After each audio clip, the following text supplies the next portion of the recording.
In the heart of the bustling Ares Empire market, under a sunny sky where birds soar freely, a golden statue gleams in the light. It shows a man on a majestic horse, both figures radiating a sense of timeless power and catching the eye of everyone who passes by.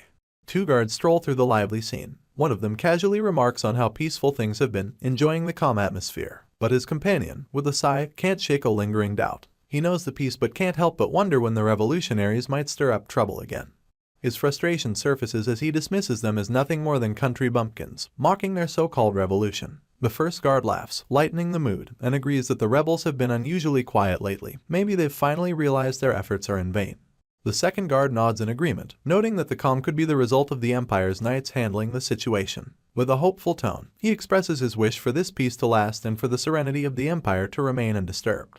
In the dimly lit underground room, where the flickering flame lamps cast dancing shadows on the stone walls, a group of knights gathers around a table. Their eyes are fixed on a map, where certain areas are highlighted in red, marking the targets of their mission. The leader, his voice firm and filled with purpose, announces that tonight they will kill the Emperor and bring down the Empire. This, he declares, is the only way to reclaim their kingdom. The other knights exchange serious looks, their resolve reflected in their nods of agreement. The leader then turns to the red-haired man and calls him by name, Logan McLean. With a tone that carries the weight of their cause, he tells our boy that his role is the most crucial and instructs him to protect the secret text at all costs. The fiery-haired knight meets his gaze with a steady, unwavering expression, his voice calm as he assures the leader that he understands. As the meeting concludes and the knights begin to scatter, one of them approaches the redhead with a knowing look. He remarks, with a touch of admiration, that our protagonist is certainly patriotic. The red-haired knight, his curiosity piqued, wonders what he meant by that. The soldier explains that he's referring to the secret text, the precious artifact for which countless lives have been sacrificed in their struggle against the Empire. Holding that book, he points out, makes the redhead the Empire's top target. With a wry laugh, he adds that the boy is taking a significant risk to protect it. Our protagonist's expression becomes cold, and he responds that the knight makes it sound as if he volunteered for this difficult task. The knight, with a faint smile, acknowledges that the red-haired knight's fluency in the ancient tongue is why he was chosen, but adds that his dedication to protecting the text without complaint is indeed a sign of true patriotism. But the boy's eyes harden, and his voice turns cold as he tells the knight that's enough. He feels the knight is, perhaps unintentionally, insulting their fallen comrades. The red-haired knight clarifies that his actions are not driven by patriotism but by a deep, burning desire for revenge. The knight falls silent, the weight of the redhead's words hanging heavily in the air. The knight calls himself good for nothing and thinks back to that unforgettable duel with his younger brother, Ronian. The memory haunts him like a shadow. He, against all expectations, lost to Ronian. The defeat was a harsh blow, made even worse by the fact that Ronian had only been training with a sword for 3 years. The servants, their eyes wide with shock, whispered among themselves, calling Ronian a genius while mocking the older brother for his 10 years of knight training. Their cruel words still echo in his mind, labeling him a fool and a failure, especially as the eldest son. They laughed about the future of the McLean family, predicting a dark and gloomy path ahead. After that bitter defeat, his father summoned him to his office. His father's stern gaze cut through him as he accused his son of using paralyzing poison on his own brother. The accusation stung deeply, and though his father couldn't finish the sentence, the unspoken threat was clear. The shame of what he had done weighed heavily on him, pushing him to the edge of despair. He had been so consumed by his feelings of inferiority to Ronian that he had done something unforgivable. The punishment was swift. His father disowned him, declaring that he was no longer his son. For that terrible sin, he was cast out of the family, leaving behind everything he once knew. He spent the next 10 years wandering as a mercenary, his heart hardening as he embraced a life of violence. But over time, he began to understand the depth of his cruelty. By the time the fallen knight realized the full extent of his wrongs, it was too late. When he finally returned home, he was met with devastation, a fire raging through the place he once called home. The townspeople whispered about a public hanging in the square, and the name they mentioned made his blood run cold, Ronian McLean. His brother, who had fought bravely as a warrior on the front lines against the Empire, was abandoned by the fleeing royal family. Panic gripped him as he realized he might lose his brother before he could apologize. He rushed to the square, praying he would arrive in time. But he was too late. In the square, the soldiers used the younger sibling as a warning to anyone who might challenge the Empire. The crowd cheered as the brave warrior was executed, celebrating his death with a frenzy that made the elder brother sick. Grief and anger twisted inside him as he swore to avenge his brother's death. The Empire had destroyed his family and stolen his last chance to seek forgiveness. Now, all he had left was revenge. A man's shout echoes through the castle's stone corridors, commanding his soldiers to chase after the one who holds the secret book. The elder knight races forward with all his might but finds his path blocked by a dead end. A soldier charges at him, sword in hand, and the mercenary meets the attack with his own blade.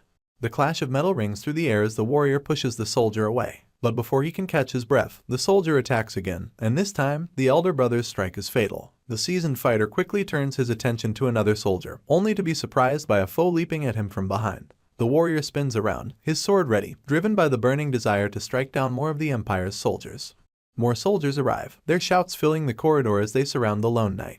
They demand that he surrender and hand over the stolen treasure. The elder brother glances around, considering whether this is where he will meet his end. A resigned smile appears on his face as he acknowledges the inevitability of his fate.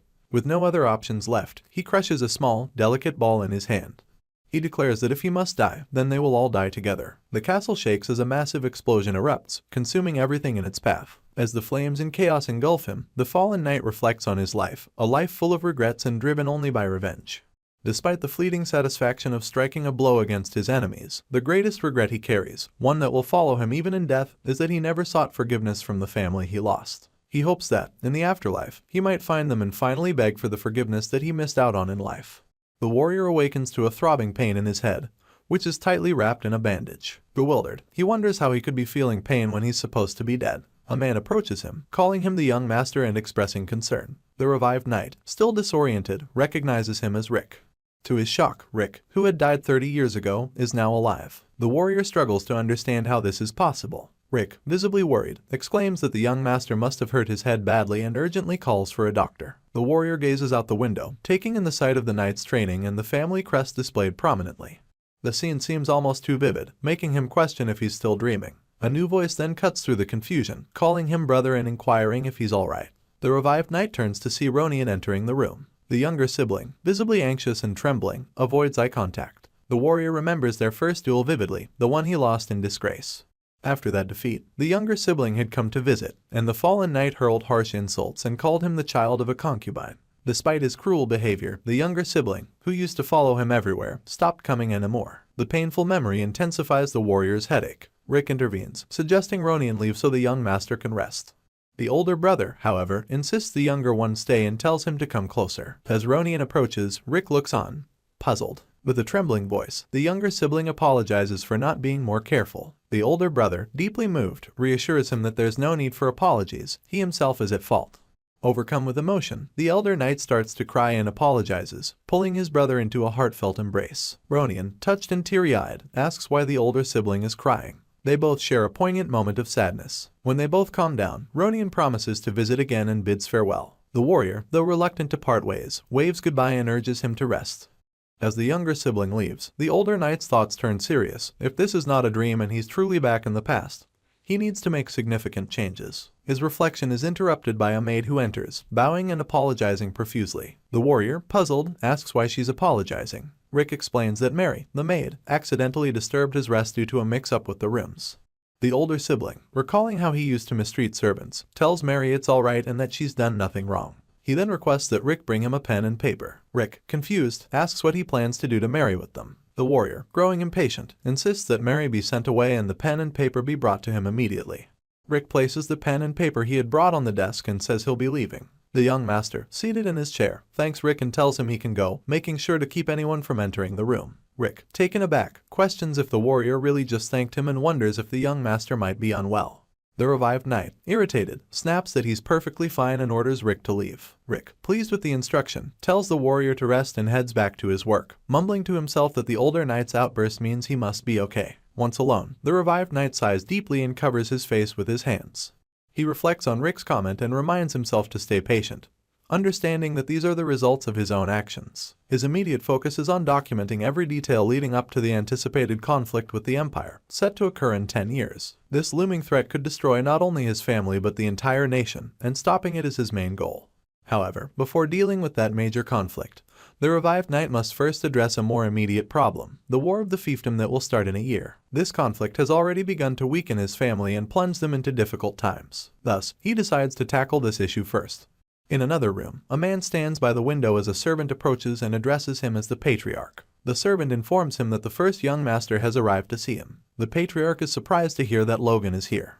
As the young master walks down the hallway, a noticeable anxiety spreads among the maids and servants. Their expressions grow tense, and their movements falter in his presence. One maid, struggling with a heavy pile of clothes, trips and falls at his feet, the garments scattering around her.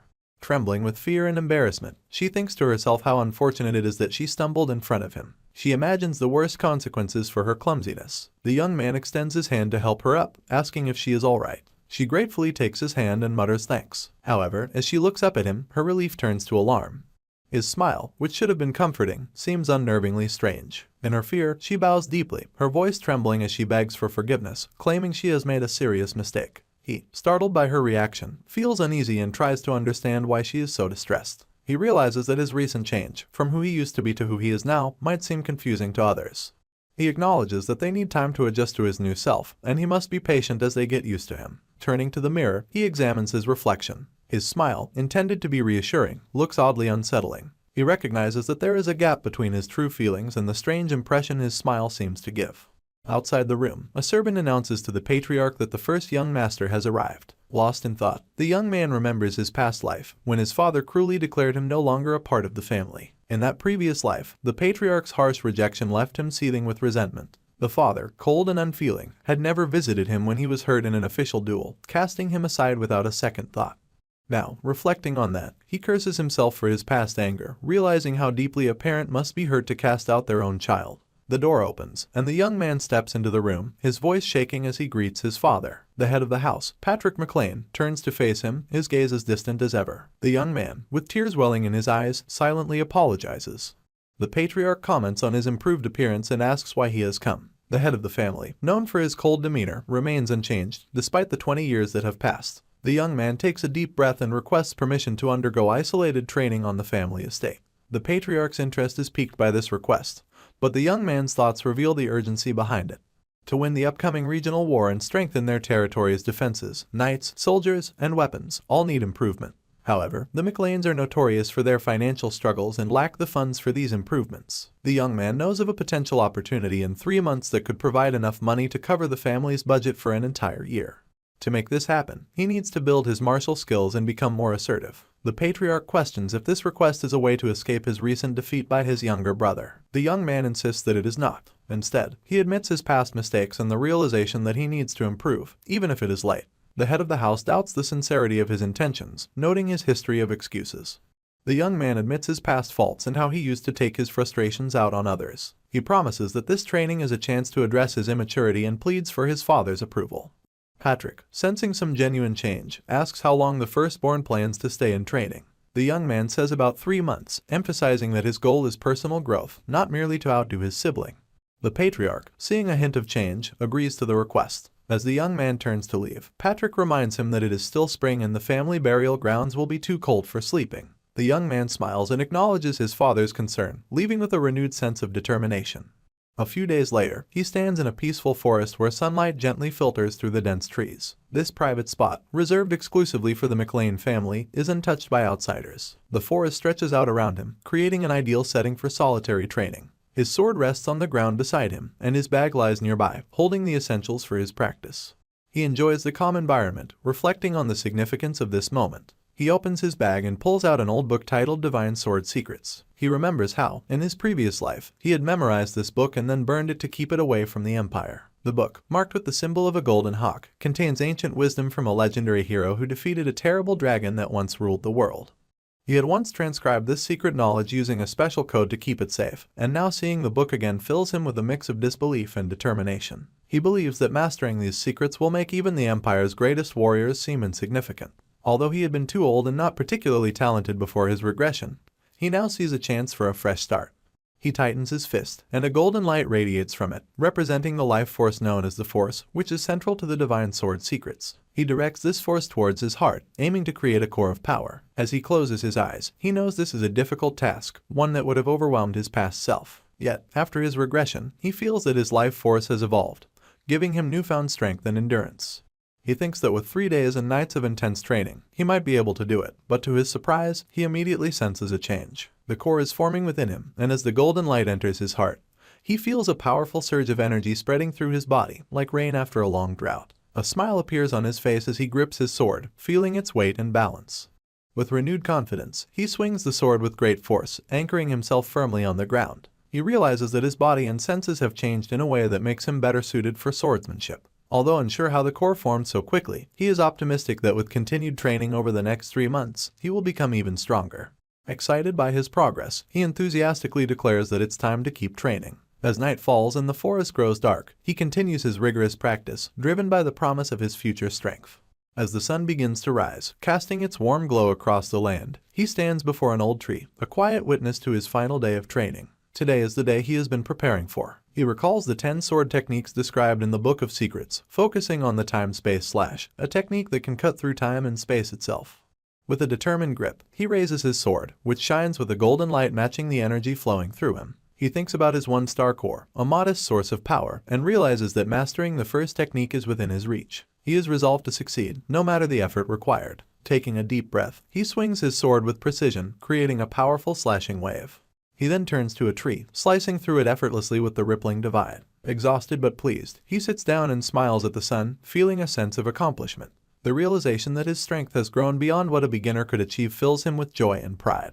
His hand shakes from the effort, but he knows that this new skill, though taxing, is a valuable addition to his abilities. As he prepares to report his progress to his father, he notices the smell of his sweat-soaked shirt and decides he should freshen up before the visit.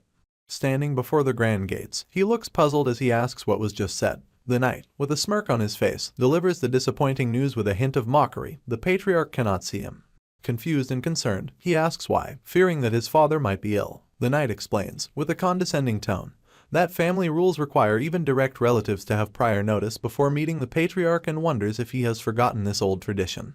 Rick steps in, reminding him that these family rules have been in place for hundreds of years. He argues that he was allowed to meet his father under similar circumstances just 3 months ago. The knight replies that the previous guard must have failed in his duties, which he finds odd, as such issues are unfamiliar to him from his previous life. As he contemplates this, he overhears voices from inside the mansion. The guards are discussing the knight and him. One says the knight is mad, another criticizes him for running away after losing to his younger brother, and a third suggests that Sir will handle any problems himself. He realizes that his reputation must have fallen significantly during his solitary training, so much so that even the family's knights now see him as a joke. The knight's dismissal, telling him to return only after giving prior notice, makes him sigh in frustration. He had planned to demonstrate his progress and gradually restore his reputation. Instead, he finds himself blocked. Determined, he asks for the knight's name and reaches into his pocket to pull out something. The knight tells him that his name is Dominan and wonders what he is up to. With a challenging look, he introduces himself as Logan McLean and accuses Dominan of using an outdated family rule to keep him from meeting his father, all while treating him with disrespect. Rick, alarmed by his boldness, tries to intervene. Dominan is taken aback by the sudden authority, but he presses on, throwing down his gloves and challenging Dominan to a duel. The guards are shocked by this sudden challenge. He taunts Dominan, questioning his courage and suggesting that he has lost his edge. Dominan, removing the gloves from his face and gripping them firmly, accepts the challenge with determination. The two arrive at the training grounds, and the knights are shocked to see the young master facing his opponent so casually. They smile, certain that the young master is going to lose the fight without a doubt. The knights chatter about how the Logan was beaten up by his younger brother and then went into hiding for the next 3 months to avoid him. All of them question how long such a coward can last. Some of them bet he won't be able to last even 10 minutes, while one of them bets 100 gold that he isn't even going to last 5 minutes. Listening to all of this, our hero realizes that no one expects him to win. This is when his opponent notices how relaxed he looks and tells him not to get himself hurt during the fight. He looks extremely angry, but the young master notices that he doesn't have the guts to say anything insulting to a member of the family in front of other knights, even though he accepted the fight. Diane, the Our-Boy's caretaker, realizes that they couldn't stop their master from fighting and now they're screwed. The referee announces the duel between the young master, Logan McLean, and the knight, Dominion, explaining that for the sake of safety, only wooden weapons are going to be used in the duel. The referee looks at the boy and realizes he is extremely determined. He questions whether he should really go ahead with this but understands that the young lord is very stubborn, and there's nothing he can do about it. The referee realizes that knights are mainly force users and can kill a person even with a wooden weapon, but whatever happens, it's not going to be his responsibility. He begs the knight to go easy on the young master and then announces the beginning of the duel. Both hold their wooden swords firmly as the knight starts using force, shocking the other knights. They realize he is going all out and using force against a normal person. Rick becomes extremely anxious, recognizing that his master is going to get badly injured if struck by it. He hopes that Knight Dominion will go gentle on his master. The young master notices everyone being intimidated by the force, but he understands that it's a sign Dominion is very clumsy with it, his force leaking out because he is unable to control it. Our hero taunts the knight, telling him that he looks very upset. He goes further, saying the knight is past his prime. As the years went by, juniors rose through the ranks, and being in the worst knight's order at the age of 40, Dominion gave up and decided to retire. He spent his days doing errands, living while waiting for his retirement. But hearing the boy declare him past his prime infuriates the knight, and he charges toward him with the intent to kill. Rick urgently tells the referee to stop the duel, fearing for Logan's life, but the referee replies that the master agreed to the fight himself, so there's nothing they can do about it. Knowing that the knight has already decided to retire, Rick realizes he is going to go all out and finish off the boy with his secret technique. The young master, however, stays focused and relaxed, using a technique called Mighty Triple Kill to completely stop the knight's attack. He then asks Dominion how he dares call himself a knight if this is the best he can do. Everyone watching the duel is left speechless, and the knights can't believe that Logan actually won. Not just that, they also realize that he is now able to use the force. Logan calls the referee and tells him that he wants to give the knight another chance. The referee then asks the knight if he is willing to continue. The knight remains on the ground in complete shock, questioning how he lost. He realizes that he is weaker than the young master but refuses to accept such a reality. Determined, he gets back up and uses his force attack once again. Our hero sees right through him, noticing that he is overheating and pushing himself too much. With a swift move, the boy smacks the knight's head with his wooden sword, finishing him off for good. Even after giving the knight another chance, the Argai knows it's time for him to give up. As the knight struggles to get up and admits defeat, the young master begins beating him ruthlessly, thinking he has shown enough mercy to a vassal who dared to rebel against his superiors. Ignoring the pleas from others to stop, he continues punishing the knight for his actions. The other knights watch in shock, realizing that the young master is different from before and has changed so much in just 3 months. They recognize that he has awakened force and has become incredibly skilled with his sword, as if he has been a swordsman for decades. The referee finally announces the winner, Logan McLean. Inside the castle, the young master's father praises him for his victory and notices that he has awakened as well. The patriarch asks what happened during the training. The young master, realizing his father had been watching him, explains that he got rid of all his greed and decided to let go of everything. As he kept training with that mindset, he eventually felt the force filling up inside him, which seemed unbelievable. He admits that it might sound like a lie, but in his past life, this was the realization he gained. Only after giving up everything to avenge his family was he able to become a force user. However, he barely awakened after turning 40, and that empty realization wasn't enough. Baron McLean acknowledges that his son has changed but becomes slightly angry that the first action he took after gaining his realization was to assault a knight. The young master tries to defend himself, asking his father if he heard the complete story of what the knight did earlier. The patriarch replies that he did hear the story, but believes there was no need for his son to go that far. Still, Logan insists that it was necessary, arguing that the knight was trying to fool the blood of his lord and make a mockery of him. He explains that if such behavior were left unchecked, it would have become a poison to the family's discipline. He emphasizes that hierarchy is the pillar that allows an organization to function, and when that hierarchy is shaken, the organization itself fails. Drawing on his experience as a mercenary for 10 years, the young master asserts that when dealing with a group of armed men, one must rein them in properly, with decisive action. He believes that today's event will serve as a lesson for the other knights and insists that Dominion is largely at fault. The father acknowledges that the knight forgot his duty and tried to deceive his son but warns that it was too much of a gamble. He advises his son to restrain himself for the time being. The young master is surprised by how easily he receives forgiveness. Sensing his surprise, the patriarch asks if his son is seeking punishment, but our boy quickly answers no. Baron McLean then cautions him that what he did was not the right choice and advises him not to make any more mistakes or take such actions without his permission, especially since he hasn't even received his rank yet.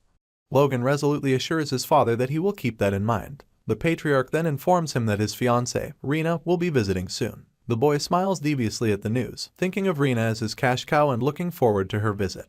The young lady Rena Wolves finally arrives, and all the knights and knights can't help but gawk at her beauty, thinking that the young master is incredibly lucky. She greets Baron McLean politely, asking how he is with a cute smile on her face. The patriarch notices that young lady Rena has truly grown into a refined lady. Rick, remembering her as a child, is amazed by how beautiful she has become but also notices that Logan doesn't seem happy at all.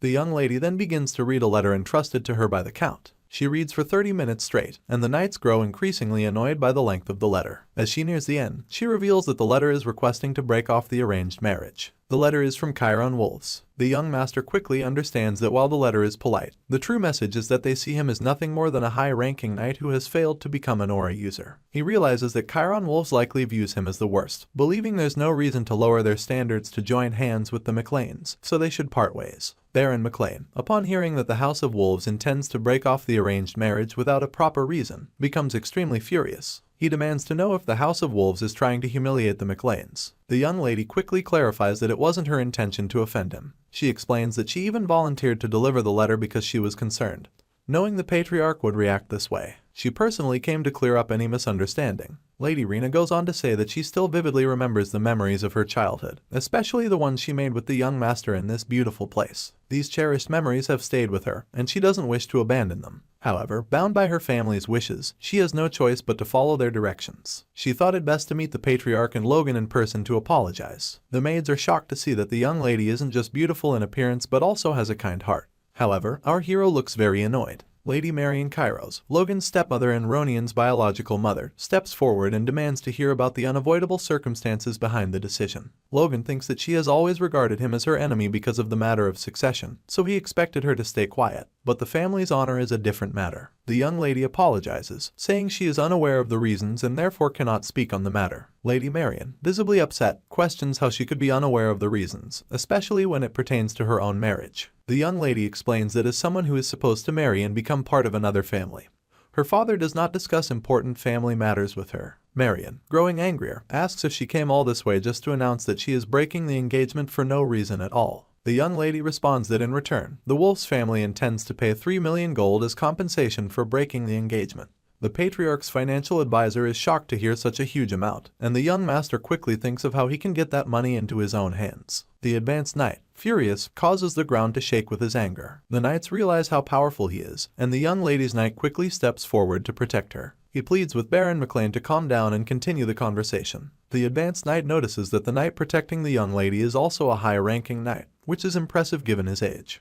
The patriarch then contemplates that injuring the rising star of their family might be a fair trade for the disgrace to the McLean family's honor. The knight becomes extremely anxious. The young lady interjects, saying that their patriarch described Baron McLean as a man of honor, and she is certain Baron McLean wouldn't persecute a young lady or a junior knight. Rina assures the advanced knight that their intent is not to buy honor with money. She requests that he accept the compensation as a sincere gesture to maintain the friendship between the two families, despite the unavoidable circumstances and the public criticism that might follow. The patriarch realizes that if he pushes any further, he risks appearing dishonorable, exactly what Chiron Wolves intended when he sent these young emissaries. Baron McLean then declares that a visitor is a visitor, and that the House of McLean does not persecute its guests. However, he firmly states that they will not accept the one-sided offer. Instead, in exchange for breaking the engagement, he requests one thing, that Rina apologize to his son. He refuses any other compensation. The knights admire the patriarch's stance, recognizing it as a true display of nobility. But the young master raises his hand, insisting that, as the person directly involved in the broken engagement,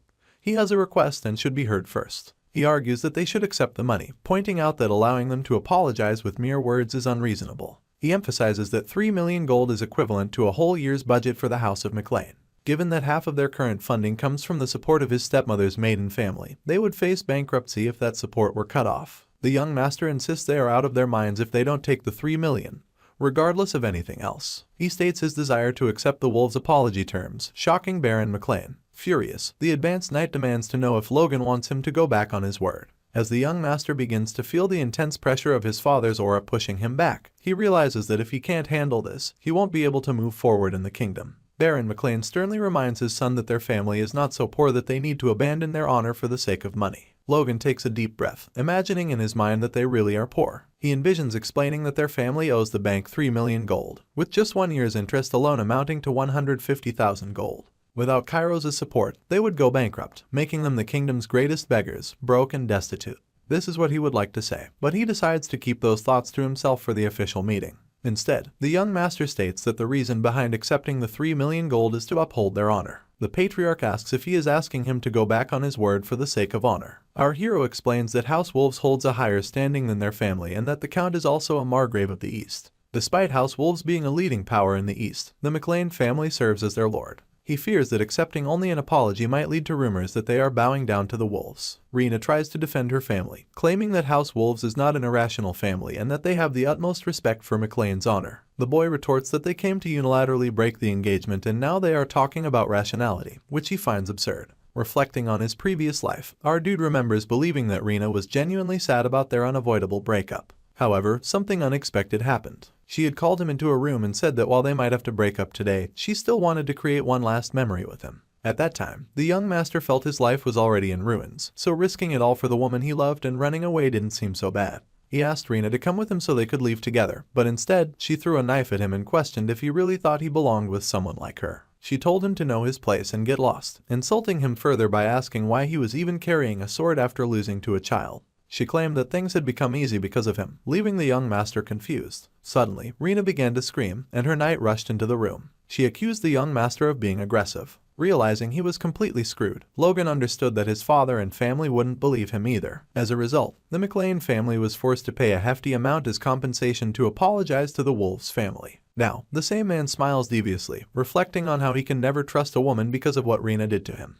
He suspects that she is planning to use this one-sided offer to break the engagement to Diane and Dash once again. However, he is determined that she will not get away with it this time. The young man once believed that he could change his reputation within the family. He imagined that if he gradually demonstrated his transformation, convincing them one by one, the family would eventually change their perception of him. This was the hope that fueled his actions, but the confrontation with Dominant shatters that illusion. The knights, who should have stood by him, turn a blind eye, even when someone openly disrespects him. Rumors spread like wildfire during his absence, and he begins to question whether gaining acknowledgement from people like them could ever truly change his family. With only 9 months left before the regional war, he realizes that his reputation no longer matters. His priority now is to save the family, even if it means making difficult choices. Determined, he tells the young lady Rina that he will accept the compensation, regardless of his family's wishes. His words hang in the air, leaving her speechless at the suddenness of his decision. The words reach his father's ears while standing beside him, who shouts at him furiously, demanding how he dares to defy his will. But he stands firm, stating that empty apologies won't suffice. If their honor could be compensated with mere words that would eventually fade into oblivion,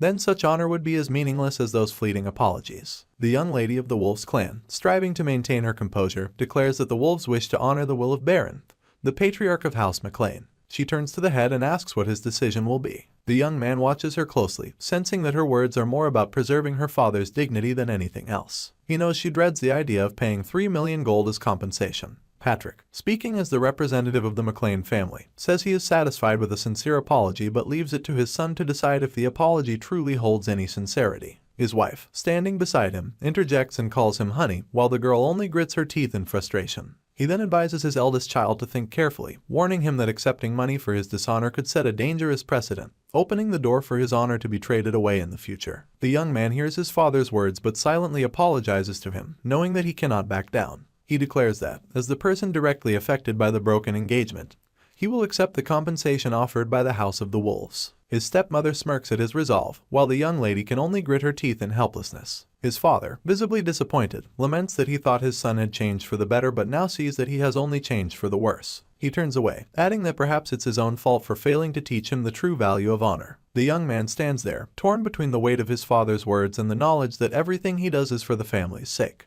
The young man's eyes sparkle as they linger on the gleaming pile of gold coins before him. A wave of satisfaction washes over him. At last, the treasure is his. His grin widens at the thought, 3 million gold, all in his hands. He revels in the moment, unable to tear his gaze away from the wealth. But soon he catches himself, reminding himself not to get carried away. This fortune needs to be secured and placed in the bank before anything else. Just as he attempts to steady his excitement, a knock at the door interrupts his thoughts. He wonders if it might be his servant and calls out for the visitor to enter. The door swings open, revealing a man who addresses him as a young master. His gaze sharpens as he recognizes the visitor. It's Dwayne. The man confirms his identity, and the young man's mind races as he recognizes that he's the family's financial manager and his father's most trusted confidant.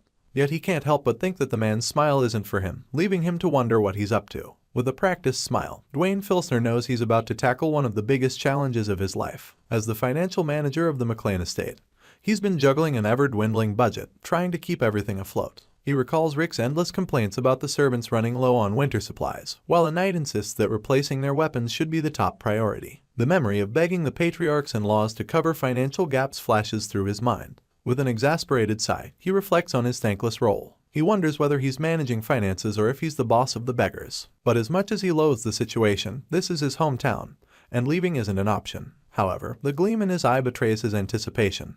This 3 million gold might be his ticket to a few years of comfort. And as far as he is concerned, his opponent today is nothing more than a naive child. He grins inwardly at the thought that the young man in front of him is a foolish kid who will soon have to share that treasure. The financial manager laughs, remarking that he just stopped by to say hello, recalling the impression the young master left on him the day before. The young man's curiosity is piqued as he learns what the manager is talking about. The man elaborates, praising him for standing his ground and refusing to buckle under undue pressure. The flattery flows easily as he commends the young man's resilience, claiming it's a trait befitting the McLean heir. He even offers a thumbs up, inwardly relishing the thought that his sweet talking must be working on the young heir, who had never been on the receiving end of such praise before. Surely, his heart, and more importantly, his wallet, would be open by now. But the young man frowns, finding the flattery off-putting, and asks what kind of nonsense the manager is spouting.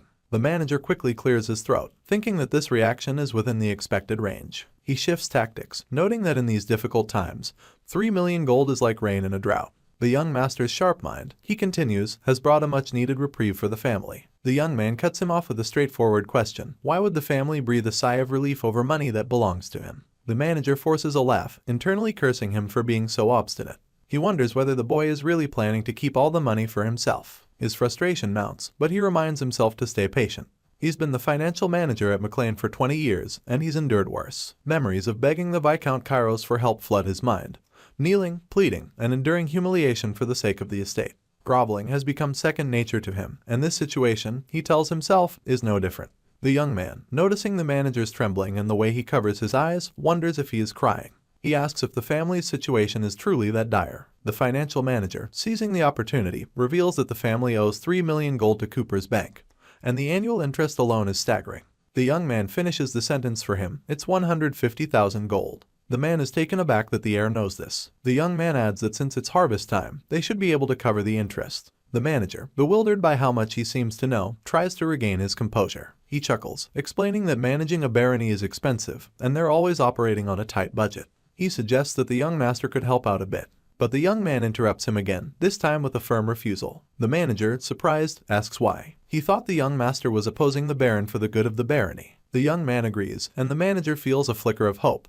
Until the young man continues. He explains that he's going to use the money for the family's sake, but not for immediate expenses. They need to think ahead, he says with determination. The manager grits his teeth, thinking that the young master doesn't understand the situation, and silently urges him to hand over the money. But the young man remains steadfast, asking what good it would do if he used the money to pay off the debts. The manager argues that it would ease the state's operations for a few more years, providing some breathing room. The young man counters by asking what happens after that. The manager is at a loss for words. The young man presses on, pointing out that without any specialty products, they'll just end up in debt again. It's a vicious cycle, and he intends to break it. He's going to use the money for his own plan. The manager stares at the young master in disbelief and wonders whether this is really the same eldest son he thought he knew. He was the boy who never cared about family affairs. The young man then tells him that he has a favor to ask. If he can help him with this, he might consider using some of the money for the family's expenses. He even shows off his gold coin as a tantalizing incentive. The manager, now cautious, asks what the favor is. The young man smiles and reveals his request. He needs him to gather some mercenaries. As Rick notices his young master's packed bag, he can't help but ask if he is really leaving.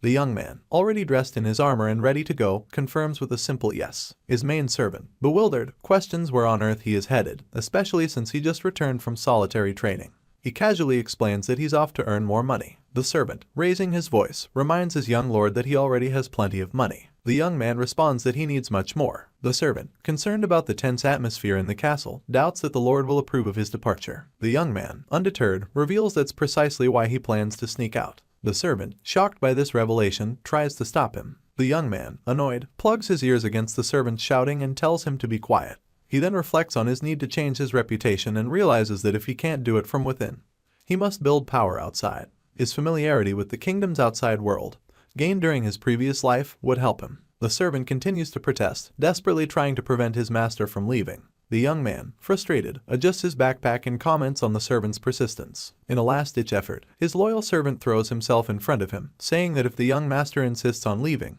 he might as well step over him. The young man, exasperated, curses and prepares to step on him, but the servant's shout makes him stop. He reassures his servant that he'll leave a letter for their father, making sure he won't be blamed. The servant, curious, asks what the letter will say. The young man smiles mysteriously, and the servant watches him with concern. Later, the head reads the letter, his hands shaking with anger. The servant stands nearby, fear written on his face as the lord's rage builds. The letter, written with a mix of sarcasm and defiance, states that his son, heartbroken by the broken engagement, has decided to take some air and will return soon. The father's grip tightens, crumpling the letter in his fist, his fury barely contained. The loyal servant, nearly in tears, cries out for his master to return, cursing him as a madman. Just 2 centuries ago, the McLean family stood far from the esteemed position they hold now. Back then, the vast county they ruled stretched from the neighboring Tesseron Viscounty to the Sylvan and Pernina Viscounties, reaching the Bifrose Plains. This expansive territory marked the McLeans as the undisputed rulers of the southwestern region of the Grandia Kingdom. But that was long before the time of the current lord, Patrick McLean. The efforts of the past 3 generations, or rather the lack thereof, led to a gradual decline. Their title, once revered, was reduced in rank, and their lands, once abundant, dwindled significantly. The once renowned McLean Plains, known for their vast grain storage, were taken by the kingdom's most powerful vassal, and the remaining fertile land was distributed among various vassals. It was as though they had been exiled, pushed to the rough and arid lands near the southern mountains. The new territory offered little to sustain them, no valuable regional products, no copper ore mines common in mountain regions. As the young heir of McLean contemplates their dire circumstances, he knows that even victory in the regional war would leave them dependent on Kairos for aid. To break free from this vicious cycle, they need a vast sum of money, far more than the 3 million he currently possesses. Determined to find a solution, he makes his way through the bustling streets of Kyle, the greatest trading city in the Grandia Kingdom. The air buzzes with the shouts of merchants, each eager to outdo the other. One calls out that rings made of gems from the Empire are available for just 10 golds. Another boasts a shield renowned in the north. Yet another advertises fresh fruit from the southern regions. As the young man surveys the lively marketplace, he is reminded of just how remote and desolate McLean has become in comparison. His thoughts drift to a man from his past, someone who might hold the key to his family's revival. Based on his memory, he knows this person spent their youth in Kyle. The locals whisper that he still resides here, somewhere amidst the city's winding streets. He is searching for none other than Philip Claude, known to many as the Gold Bug. In the vast and powerful Aries Empire, the strongest nation on the continent, merit reigns supreme. Here, in this Central Asian realm, talent is the only currency that truly matters, and anyone, regardless of gender, age, or even origin, can rise to prominence if they possess it. This is a land where power and riches are not merely reserved for its citizens, but extend to foreigners as well, offering them a chance to carve out their destinies within the empire's golden borders. A shining example of this meritocratic principle is Philip Claude, a man of immense wealth and influence. Hailing from the distant kingdom of Grandia, he is known throughout the continent as its greatest war merchant, a man whose dealings and alliances have earned him the infamous title of the Trader of Grandia. Yet beneath this veneer of treachery lies a deeper truth. Despite the scorn and mistrust, he remains fiercely loyal to his homeland. He is a man of contradictions, called the Gold Bug by many, but he uses his wealth and influence to secretly support his motherland, orchestrating the resurgence of Grandia's sovereign dominion. In a bustling market square, the young man's eyes rest on a figure across the way as he wonders while narrowing his gaze to see whether it's him. There, in the middle of the street, sits a man with glasses, trembling as he mumbles under his breath. With a voice tinged with despair, he curses the dirty bastards who have left him ruined, his face dark with hopelessness. The young man, watching from a distance, can scarcely believe that this wretched figure before him is indeed the same man he has heard so much about. Rumors had reached him of the man's recent misfortune, how his business had collapsed under the weight of a cruel scam. But seeing him in person, ravaged by despair, is far worse than he could have imagined. The man, now clutching his head, murmurs to himself in anguish, questioning if life is even worth continuing. The boy feels a surge of pity but steels himself as he approaches the broken merchant. He asks tentatively if the man before him is indeed Philip Claude. The fallen merchant rises, his movements slow and weary as he looks the young visitor over. Despite his disheveled state, there is a glint of recognition in his eyes as he asks for the identity of his questioner. Our MC, with his striking red hair and piercing eyes, meets his gaze steadily. He approaches with a smile that reveals both relief and determination, as if finally locating the one he's been searching for. Without hesitation, he steps closer and requests a moment of the man's time, asking if he might spare a few minutes. The man finds himself puzzled, wondering who this questioner is and how he could possibly know him. In that instant, a powerful emotion flashes in Logan's eyes, an emotion the Gold Bug, a seasoned businessman, has encountered too many times to count. It's greed, unmistakably dripping from his gaze. The man studies the young visitor, noting his worn armor and impeccable timing, instantly noticing him as a mercenary, perhaps even a gangster. His fists involuntarily clench as suspicion creeps into his mind. Just as our boy begins to speak, he cuts him off, shouting that it's not yet the repayment day. He informs him that the proceeds from his commercial property sale will be available in 3 days and instructs him to return then. The young man, undeterred, calmly responds that he's not here to collect a debt. The man, growing more agitated, barks like a cornered dog, insisting that he hasn't received his sale proceeds yet, and commands him to leave. For a moment, the Armic is struck silent by the sudden accusation, while the man silently pleads for him to just go away. Suppressing the urge to curse, the boy instead urges him to calm down, explaining that he's not a debt collector but rather someone looking to invest. The word invest hits the man like a jolt, leaving him momentarily stunned. He asks, in disbelief, if he truly intends to invest in him, to which the young man responds with a simple yes. Bewildered, the man's thoughts race. He isn't here to take money. A smile starts to form on his face, though his mind swirls with confusion. He wonders if the boy in front of him is simply a madman, for only such a sick person would want to invest in someone who has utterly failed. Yet he wonders, what if he is telling the truth? The man's hands tighten into fists once more as he considers the possibility. With a directness born of desperation, he asks Armik just how much he is planning to invest. The young man, in turn, asks how much he needs, assuring him that he will provide enough to help him clear his debts and stage a comeback. The man, his mouth hanging open in astonishment, can only wonder if he could possibly be serious. His eyes gleam with curiosity as he takes in the sight of the young boy, noting the layers of dirt caked on his armor. A hint of suspicion clouds his expression as he wonders if he has traveled a great distance. Our MC, with a casual laugh, jokes about how much the man needs and promises to try to meet his requirements. The man's response is filled with disdain. He calls him a dirty bastard and remarks on how disgusting his appearance is. The boy looks at the man, puzzled by his harshness but still laughing. The man's tone darkens as he accuses Armik of being unprepared, unlike others who have deceived him. He points to the crest on the visitor's armor, identifying it as belonging to the Southwest McLean barony, a family known for its poverty and dependence on the generosity of their in-laws. He steps closer, questioning how someone from such a poor family could claim to be an investor when they can't even manage their own debts. The young man looks away, clearly embarrassed by the accusation. The man warns him that pretending to be of noble status could lead to a death sentence. Shaking, he tells the boy that he has chosen the wrong person to deceive, grabbing him by the collar and emphasizing his own financial desperation.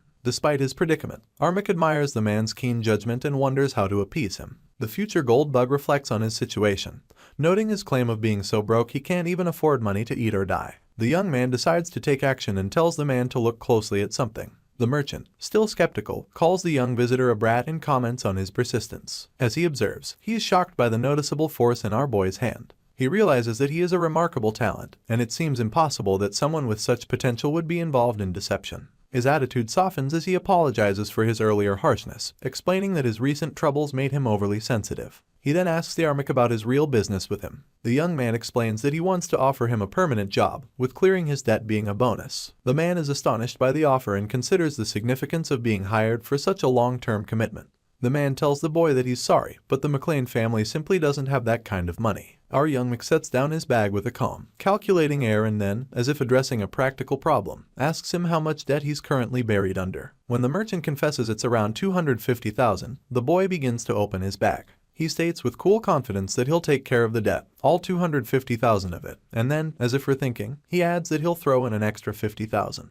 As the man's eyes widen, the golden glow of the coins spilling from the visitor's bag seems to flood the air, illuminating his astonishment. The young man, not missing a beat, proposes to raise the stakes even further, suggesting a total of 300,000 as his price and an overall offer of 550,000 gold, all in cold, hard cash. In that instant, the man's perception of Armik does a complete turnabout. Where he once saw a scammer or a gangster, he now sees an angelic figure. The deal is sealed with a drop of blood, binding them in a contract that the mage overseeing the transaction eagerly confirms. She explains with a gleeful tone that should the subordinate, Philip, ever attempt to betray or harm his new master, the consequences would be dire, resulting in a pain so intense it would feel like his very soul was being ripped apart. At this, the future goldbug's face drains of color. The mage, observing his reaction, nonchalantly offers him a few grim alternatives. If he despises the thought of being bound by such a curse, he could either forcefully awaken his own force and rise to the rank of a high knight or somehow find a fourth circle mage. Or better, willing to remove the curse for a price that would make his current debt look like pocket change. With that, she bids them farewell, and as they walk away, the man is left in stunned silence, inwardly cursing himself for what he has just done.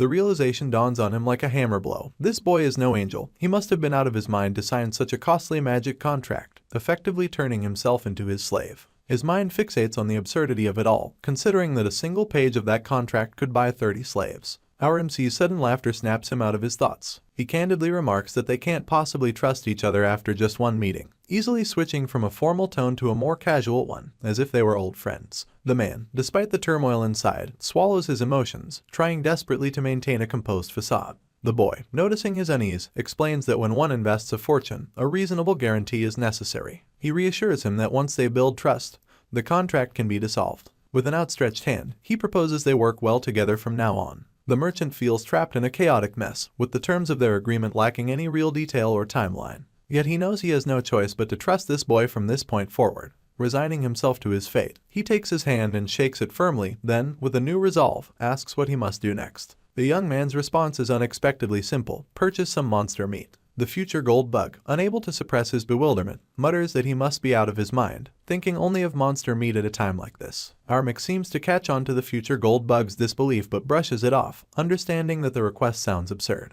He reflects that in the current context, it's common knowledge that monster blood and meat are poisonous, and therefore, burning them is the norm. But he knows that in a few years, things will change dramatically. It will be discovered that a neutralizer for monster blood can be concocted using common ingredients, and regions facing food shortages will begin to consume monsters. He recalls that one winter, reports started surfacing of people's disabilities being cured after eating a creature called Kalok. Even those who had become sterile from injuries found themselves healed. And just a year after the Royal Mage Tower confirms these findings, Kalok becomes so valuable that it's hunted to extinction across the continent. He smiles, already envisioning the fortune he could make, 3 million gold. Perhaps even more. As our MC's thoughts turn to riches, the merchant, trailing behind him, catches sight of his expressions. Unease grips him, and a part of him wonders if he should just run away while he still can. Philip is shocked to hear that the young master wants to invest 1 million and calls him crazy for spending such a sum on monster meat. All the boy does is tell him to keep his voice down, assuring him they will make money from it.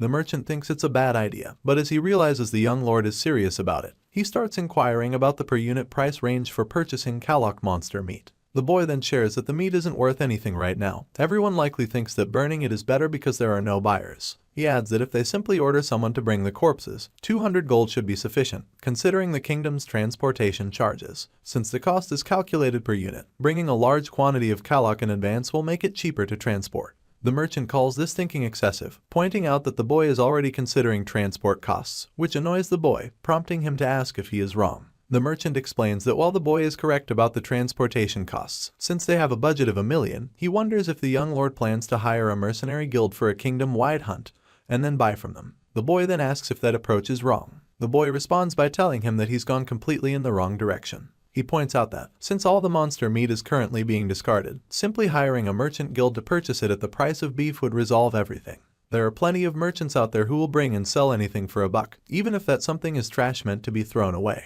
They will ask each other to acquire it, no matter what it is. The merchant believes that if asked, they could even bring all the meat in the entire kingdom. Probably butchered already. The MC realizes that he's already getting his money's worth because of how smart the merchant is. The merchant assures him to leave everything in his hands and stop overthinking, reminding him that money matters greatly from here on, as his fate depends on the young master's future. The young lord instructs him to stay in Kyle and buy it all in bulk. He hands the merchant a paper, who reads that it contains strategies made from ironwood sourced from the Empire's southern mountain springs and glue. The merchant, puzzled, asks if he plans to make toys, to which the boy replies that it's something even better. He thinks to himself that he can't reveal that these are the raw materials for weapons of war. These weapons were used during the Grandia Kingdom's invasion in his previous life, and depending on the battle conditions, mere soldiers were able to keep up with knights after acquiring these weapons. He recalls that he had entrusted Dwayne with hiring mercenaries before his arrival and thinks that simply placing these weapons in their hands will give them the upper hand in the regional war. However, he still needs to find a skilled craftsman to produce the weapons and an instructor to train the mercenaries. 2 days later, in the city of mercenaries, Haran Kaisalan, an rank mercenary, asks the boy if he intends to hire him as an instructor. Haran apologizes, explaining that he's never trained anyone before, but the young lord reassures him that it's not difficult, he just needs to train C-rank mercenaries. The mercenary says he doesn't understand what the young master has heard about him, but he insists he has only guided a few youngsters and suggests that the boy entrust this task to a professional educator instead. The MC remembers working with him in his last life and knows that this mercenary can wield any weapon and even has exceptional horse riding skills. He thinks to himself that the mercenary's true value shines when he becomes an instructor, as the mercenary squad he raised after being gravely wounded and semi-retired boasted skills superior to any other of their kind. Realizing that the mercenary isn't in the mood right now, the MC tries to persuade him with money. He offers to pay the mercenary 4,000 gold. Kaisalan, understanding that a rank mercenary typically earns a maximum of 2,000 gold per month, is surprised by the young master's offer of double the amount. However, the mercenary still rejects it, insisting that he has never worked as an instructor. The boy then asks if 6,000 gold would be enough. Kaisalan tries to resist, stating that he prefers combat missions. The Mick raises the offer to 7,000 gold coins, which only angers the mercenary. Kaisalan, now frustrated, asks if the young lord can't hear him. He tells the boy that money can't buy everything. But as soon as the young master offers 8,000 gold coins, Kaisalan's demeanor changes entirely, and he suddenly agrees, saying that he thinks the same. Our boy smiles as the mercenary thanks him for the hire in advance, marking the successful recruitment of Kaisalan. As they walk through the city of mercenaries, Kaisolin notices that the young boy is the heir of the McLean family. The boy asks if he isn't curious about why he's hiring mercenaries from the countryside fief of McLean. The mercenary, unfazed, replies that he doesn't care and isn't curious at all, as long as he's employed and making money. The young master realizes just how straightforward the mercenary he's employed is. As they continue, they hear the sound of slaves being punished. A man is whipping the slaves, urging them to move before they're late. Kaisolin casually shares that Harran is also known as the city of mercenaries and slaves, so the young lord will see much more of this as they move forward, especially since the slave market starts from here on out. The Mc feels a pang of disappointment but thinks that he needs to buy a slave from this market. One of the slave merchants notices the young lord and assumes he's a clueless country bumpkin. He approaches, asking how he can assist the boy and tries to provide information about the slaves he's selling. However, Kaisolin, annoyed, gives him a cold stare that sends a chill down the merchant's spine as he nervously questions why Kaisolin is at the slave market. The young master feels reassured, thinking that hiring the mercenary was definitely worth it. He spots a shop with more guards than the others and believes they've arrived at the right place. An old man greets the young lord, who says he's looking to buy a dwarf. The old man confirms they're in the right place and explains that since otherworldly races are rare, they take special care of them. The old man gestures for the boy to follow him and then presents a few elves. He asks if the young master is interested in them and begins describing their qualities in detail. However, the Mc interrupts, pointing to a dwarf and telling the old man that he wants to buy that one. The old man recalls that the boy was indeed looking for a dwarf and promptly brings the slave dwarf out from the cage. The old man explains that this particular dwarf is highly valuable, noting that even among the dwarf race, known for their craftsmanship, this one is an expert-ranked craftsman. Our boy is surprised to hear that the dwarf is of expert rank. He understands that the dwarf race is innately skilled with their hands, a race that finds meaning in creating and fixing objects from their youth until old age. Realizing that an expert-ranked dwarf far exceeds the skills he was initially seeking, he thinks that the price should not be an issue. When he inquires about the price, the old man states that due to the dwarf's expert rank, he's asking for at least 200,000 gold coins. The young master coldly asks if he looks like a pushover to him. Intimidated by the young lord's ruthless expression, the old man quickly drops the price to 50,000 gold and offers to assist with the payment. The mercenary is surprised that the old man reduced the price by 150,000 gold in just a few minutes. The dwarf mutters that the human is unrelenting, but the boy dismisses it, saying it was just basic negotiation. The dwarf then asks where they will be heading next, and the boy responds that they're going to the McLean estate in the south, where the dwarf will craft whatever the young master requests. The dwarf feels disappointed with his fate, and the young boy understands why. Dwarves are renowned for their skilled hands, but for slave dwarves, it's different.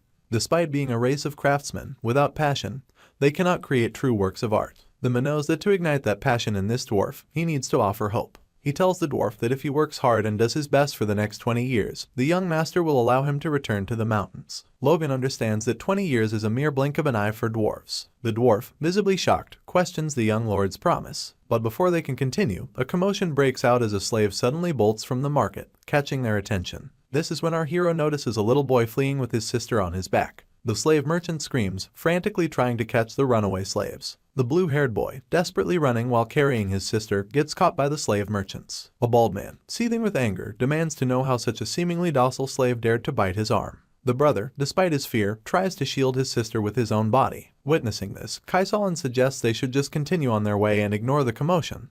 But the young lord disagrees. He notices something strikingly familiar about the blue-haired, odd-eyed slave. Suddenly, it dawns on him this is Victor. Kaisolin, sensing the young lord's hesitation, asks what's wrong. The MC quickly dismisses his concern, saying it's nothing, and excuses himself for a moment. His mind races as he recalls the notorious figure from his past life, a slave who would one day be known as the Noble Slayer. In that life, an immensely powerful aura user had emerged in the kingdom, a former slave who had escaped after killing his master. Hunted for years, he evaded capture while slaughtering countless soldiers, knights, and even nobles. 10 years later, he reappeared, having transcended humanity itself through his mastery of aura. He exacted his vengeance by wiping out the entire family that once owned him, earning the fearsome title of Noble Slayer as he massacred every noble in Grandia who crossed his path. The Mick remembers that this slave escape occurred about a year after he became a mercenary, so according to the timeline, Victor is indeed a slave at this moment. He contemplates rescuing the boy now, foreseeing the advantage of having a future aura user at his side. However, the thought of Victor's unpredictable and murderous nature gives him pause. The young master concludes that if Victor ever turns on his allies, he can simply lock him up to prevent any bloodshed.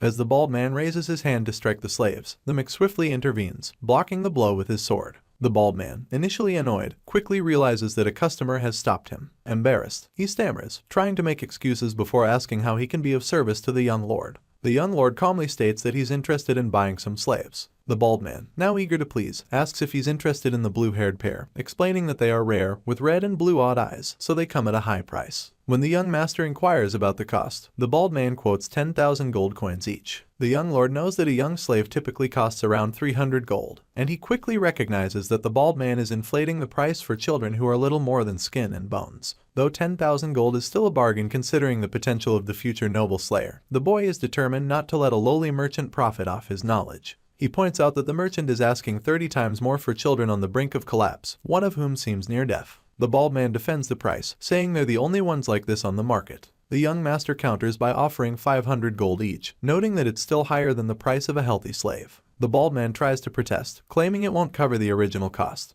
But the young lord fixes him with a cold, intimidating stare, asking if he thinks he's a fool. Fearful and frustrated by the trouble Victor has caused him, the bald man agrees to the deal. A short time later, Victor regains consciousness on Kaisalin's back. The mercenary instructor is surprised at how quickly the boy has recovered from his injuries. The young master agrees, but he secretly notes that Victor has been subconsciously releasing a powerful force during their journey. It's obvious that the boy would wake up sooner rather than later, and his recovery surpasses even the magic of most low-level priests. The young master realizes that Victor's little sister is able to detect the force, something even Kaisalin couldn't sense. He wonders if it's just a coincidence. Suddenly, Victor lunges at him, attempting to attack, but the young master swiftly stops him, grabbing him by the neck. He's unsure if the boy is full of spirit or simply foolish. As he chokes Victor slightly, he explains the situation, telling him he's not a slave merchant.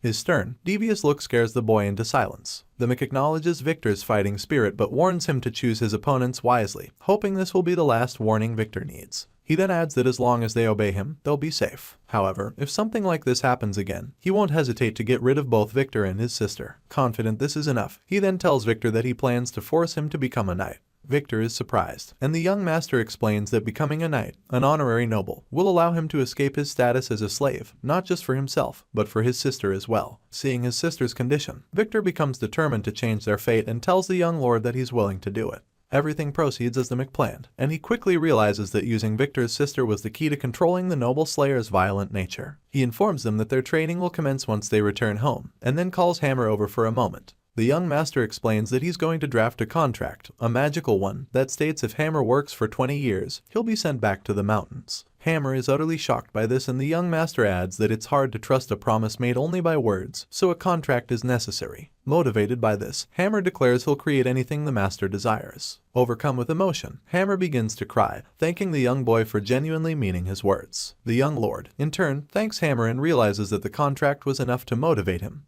putting the boy at an advantage. Now, the young lord has everything he wanted from this outing and has even overachieved by acquiring the noble slayer. The preparations for the war between the fiefs are progressing smoothly. Unbeknownst to the young boy, rumors about his strange behavior during the outing have already spread throughout McLean, dragging his reputation down into the depths. His servant, Rick, is left to deal with the fallout, struggling to make amends. Rick, overwhelmed with stress, questions what the young master could have done to cause such chaos as he cries out in frustration. The servant greets his master, and the boy asks how he is doing. Rick gets angry and asks if he is being serious. The hero is happy to see his servant smiling. The servant asks what he did when he was out and if he knows what the people of the fief are saying about him. The people are saying that he is a perverted monster who spends 150,000 gold on monster meat. A few days ago, Philip announced the decision to buy the monster meat, which shocked everyone. They questioned what kind of lunatic would buy so much meat. Philip told them that the MC, Logan McLean, is the one buying it. Some of them realize who the boy is and call him an engagement breaker who cheated his fiancée. The merchant started spreading strange rumors about how buying monster meat would increase the number of sellers, but he didn't know that the young lord had such a horrible past. He thought Logan was just a crazy guy, but now he realizes he is also a scumbag.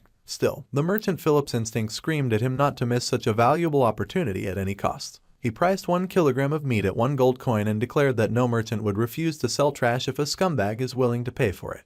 He yelled at the people, telling them that if they were chasing money, then they should bring all the Kalak meat they could find. The merchant hyped everyone up with his aggressive salesmanship, and the rumors about Logan spread throughout the fiefs near Kyle as well. The hero laughs at this news, realizing that his merchant did the job perfectly. Rick is amazed to see the master laughing in such a situation and tells him to look at the faces of those who came with him, to consider how much of the whispered rumors they must have heard to appear that way. The MC assures him that it will be over soon, so they shouldn't worry. Rick warns that the young lord shouldn't be so calm right now, as the patriarch is furious with him. The king asks if he enjoyed running away from the castle. The MC replies that his trip was very rewarding. The king, having heard rumors that his son went around doing all sorts of crazy things, is at least glad it was rewarding. Though the king looks very angry, the boy dismisses the rumors as just that, rumors, and states he has no ounce of shame for his actions. This response annoys his stepmother, who tells the king that the first young lord has no awareness of his position, and that his actions could dishonor the family name. The Mick remarks that she is talking too much and that he simply spent the money from his engagement break as he wanted to. His stepmother grows even angrier and asks the king if he is going to let this slide after hearing what he said. She continues to speak about the first young lord, but the king interrupts, telling her that it's enough. He declares that he wants to speak with his son alone and orders her to leave the room. The second wife is shocked to see that he is siding with his son. The king then tells the MC that this is his last warning and demands to know what on earth he is trying to do. He questions what is going on with him and why he is doing such things. The MC realizes that his father isn't going to let this one slide and responds that his father wouldn't understand even if he explained everything. The king, frustrated, asks how he can be so sure and accuses him of not wanting to be understood. He tells his son to consider what people around him are saying. They call him violent, cruel, and power-obsessed, and lately, they've begun calling him insane as well. The king, weary of covering for his son's mistakes, asks if there will ever come a time when he stops so the king can at least claim that he tried his best for his deceased wife. The MC is shocked to hear his father bring up his dead mother, as she was never mentioned in his previous life, not even when he was kicked out. The young lord realizes that his father hasn't fully let go of his hopes for him yet. The boy demands 1 year and tells his father that he will prove the reasons behind his actions. He asks his father to grant him this favor, and his father agrees. After some time, the father reflects and realizes that the word favor implies a dynamic between parent and child. He understands that if Logan doesn't prove his worth in 1 year, he will have to make a decision as the patriarch of the McLean family, rather than as a father. Apologizing while looking at his late wife's picture, he acknowledges that he doesn't know what his son is thinking. He had promised to protect his son at all costs and raise him well, but he fears he may have been neglectful. The hero then meets his younger brother and notices that he has already awakened the Force. The MC says he knew his little brother would catch up to him in no time and expresses pride in him for awakening at only 14 years old. He recalls that in his previous life, his little brother didn't awaken until the war between the fiefs, but this time, he awakened much earlier. The little brother credits him for this, mentioning that the knights tried to stop him from meeting the hero upon his return.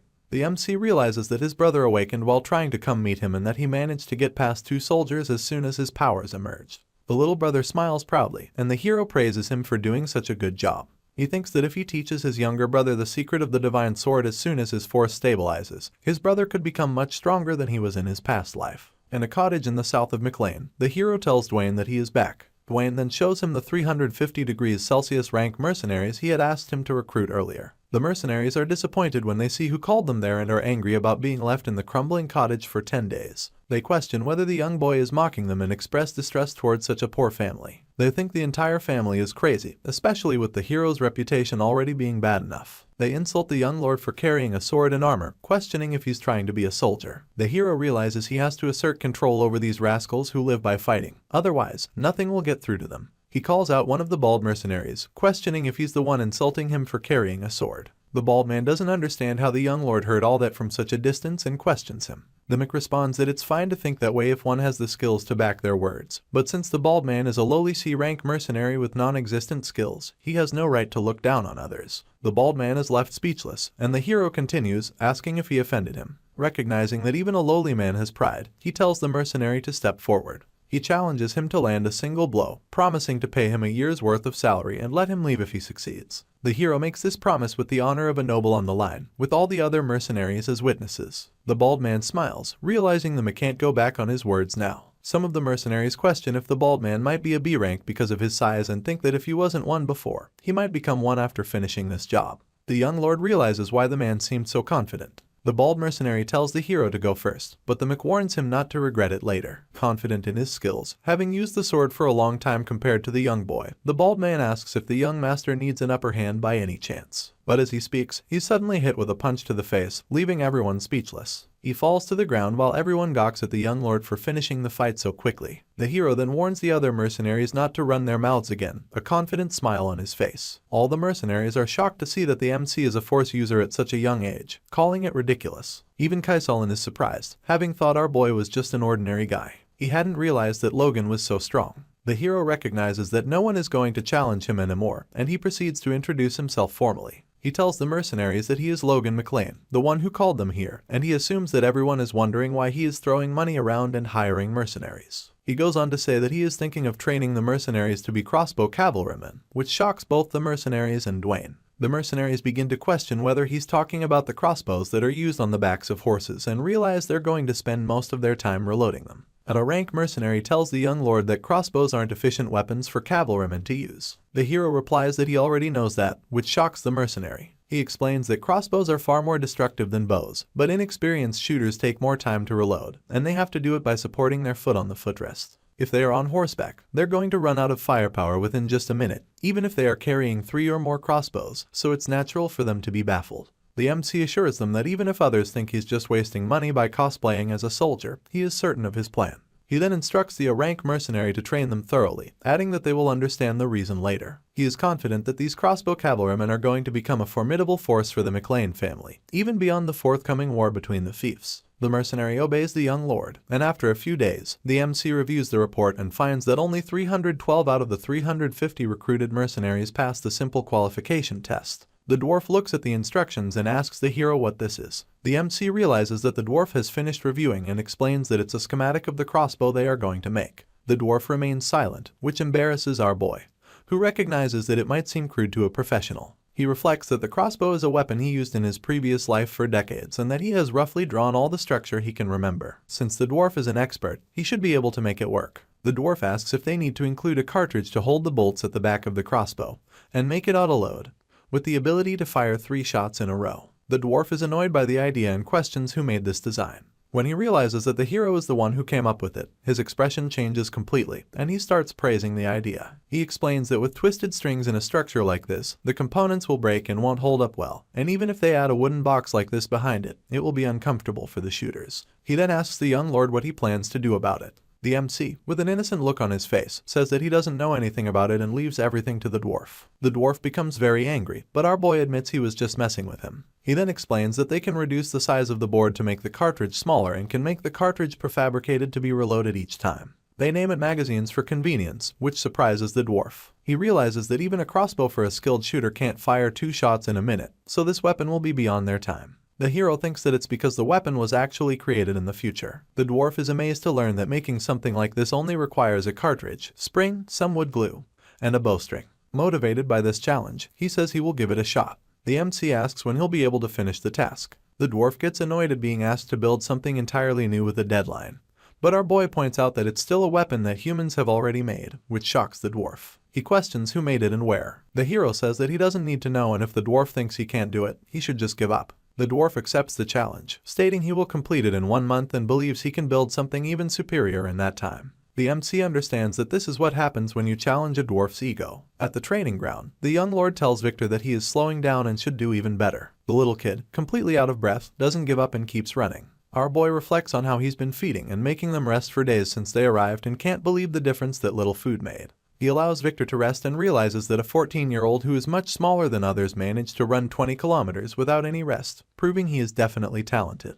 The hero thinks that Victor's grit and perseverance are very admirable and realizes that he doesn't have to worry about anything. He suspects that Victor's significant change from his past life was probably due to his sister's death, as his father was not a noble slayer by nature. The young lord tells the little boy that it is enough for now and calls him to the next training session. He informs Victor that he will now learn the Grandia Kingdom's sword technique, which every knight trainee in the country is required to master. The MC demonstrates a sword skill, telling Victor to watch and learn. Victor pays close attention, though he feels extremely tired and wants to sleep. He thinks that if the price of good food and restful nights is exhaustion, he will give it his all and tries out the sword skill he just learned. The hero notes that everything about Victor's execution is perfect, not just a momentary display but every single breath as well. He is shocked to see that the little boy mimics everything so easily after just one demonstration, and he thinks that even his younger brother, despite being the same age, isn't as skilled as Victor. He smiles and tells the little boy that if he builds up his stamina and can perform the kingdom's sword technique perfectly for more than 1,000 times in a row, then he can call himself a knight as well. The little boy becomes excited and tells the master that he will give it his all. The young lord informs the boy that if he needs anything, he can ask Rick, who will handle most of it.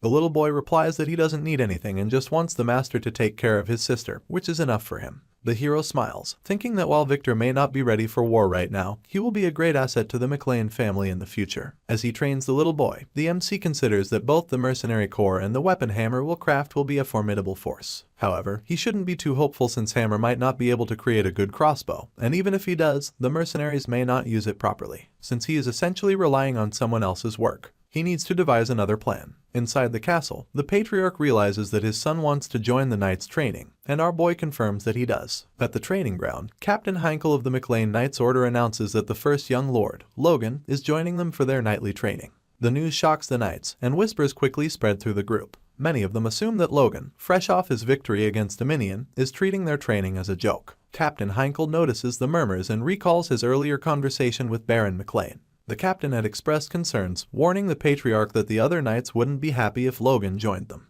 But the Baron had been clear, insisting that his son receive no special treatment.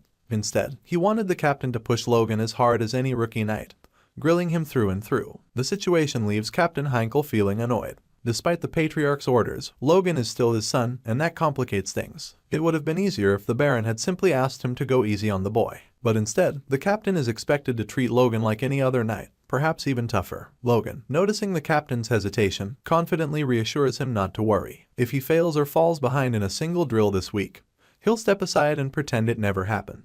The captain is momentarily taken aback by Logan's determination but quickly regains his composure. With a sly smile, he decides that if Logan is so confident, this week's training will be the toughest they've ever faced. He plans to triple the difficulty level, determined to see if the hero can keep up. As training begins, the knights struggle through grueling drills. One exercise has them carrying each other on their backs while trying to run. The difficulty of the drill, combined with the weight of their full armor, leaves them questioning what kind of training this is. Captain Heinkel, however, doesn't miss a beat, reminding them that as cavalry knights, they should understand what it feels like to be a horse, carrying a fully armored knight into battle. The knights grumble under their breath, now understanding why the captain insisted they train in full armor. But despite their complaints, they push on, realizing that this is just another part of the captain's tough love approach. The absurdity of the situation isn't lost on them, but they know they have no choice but to endure it.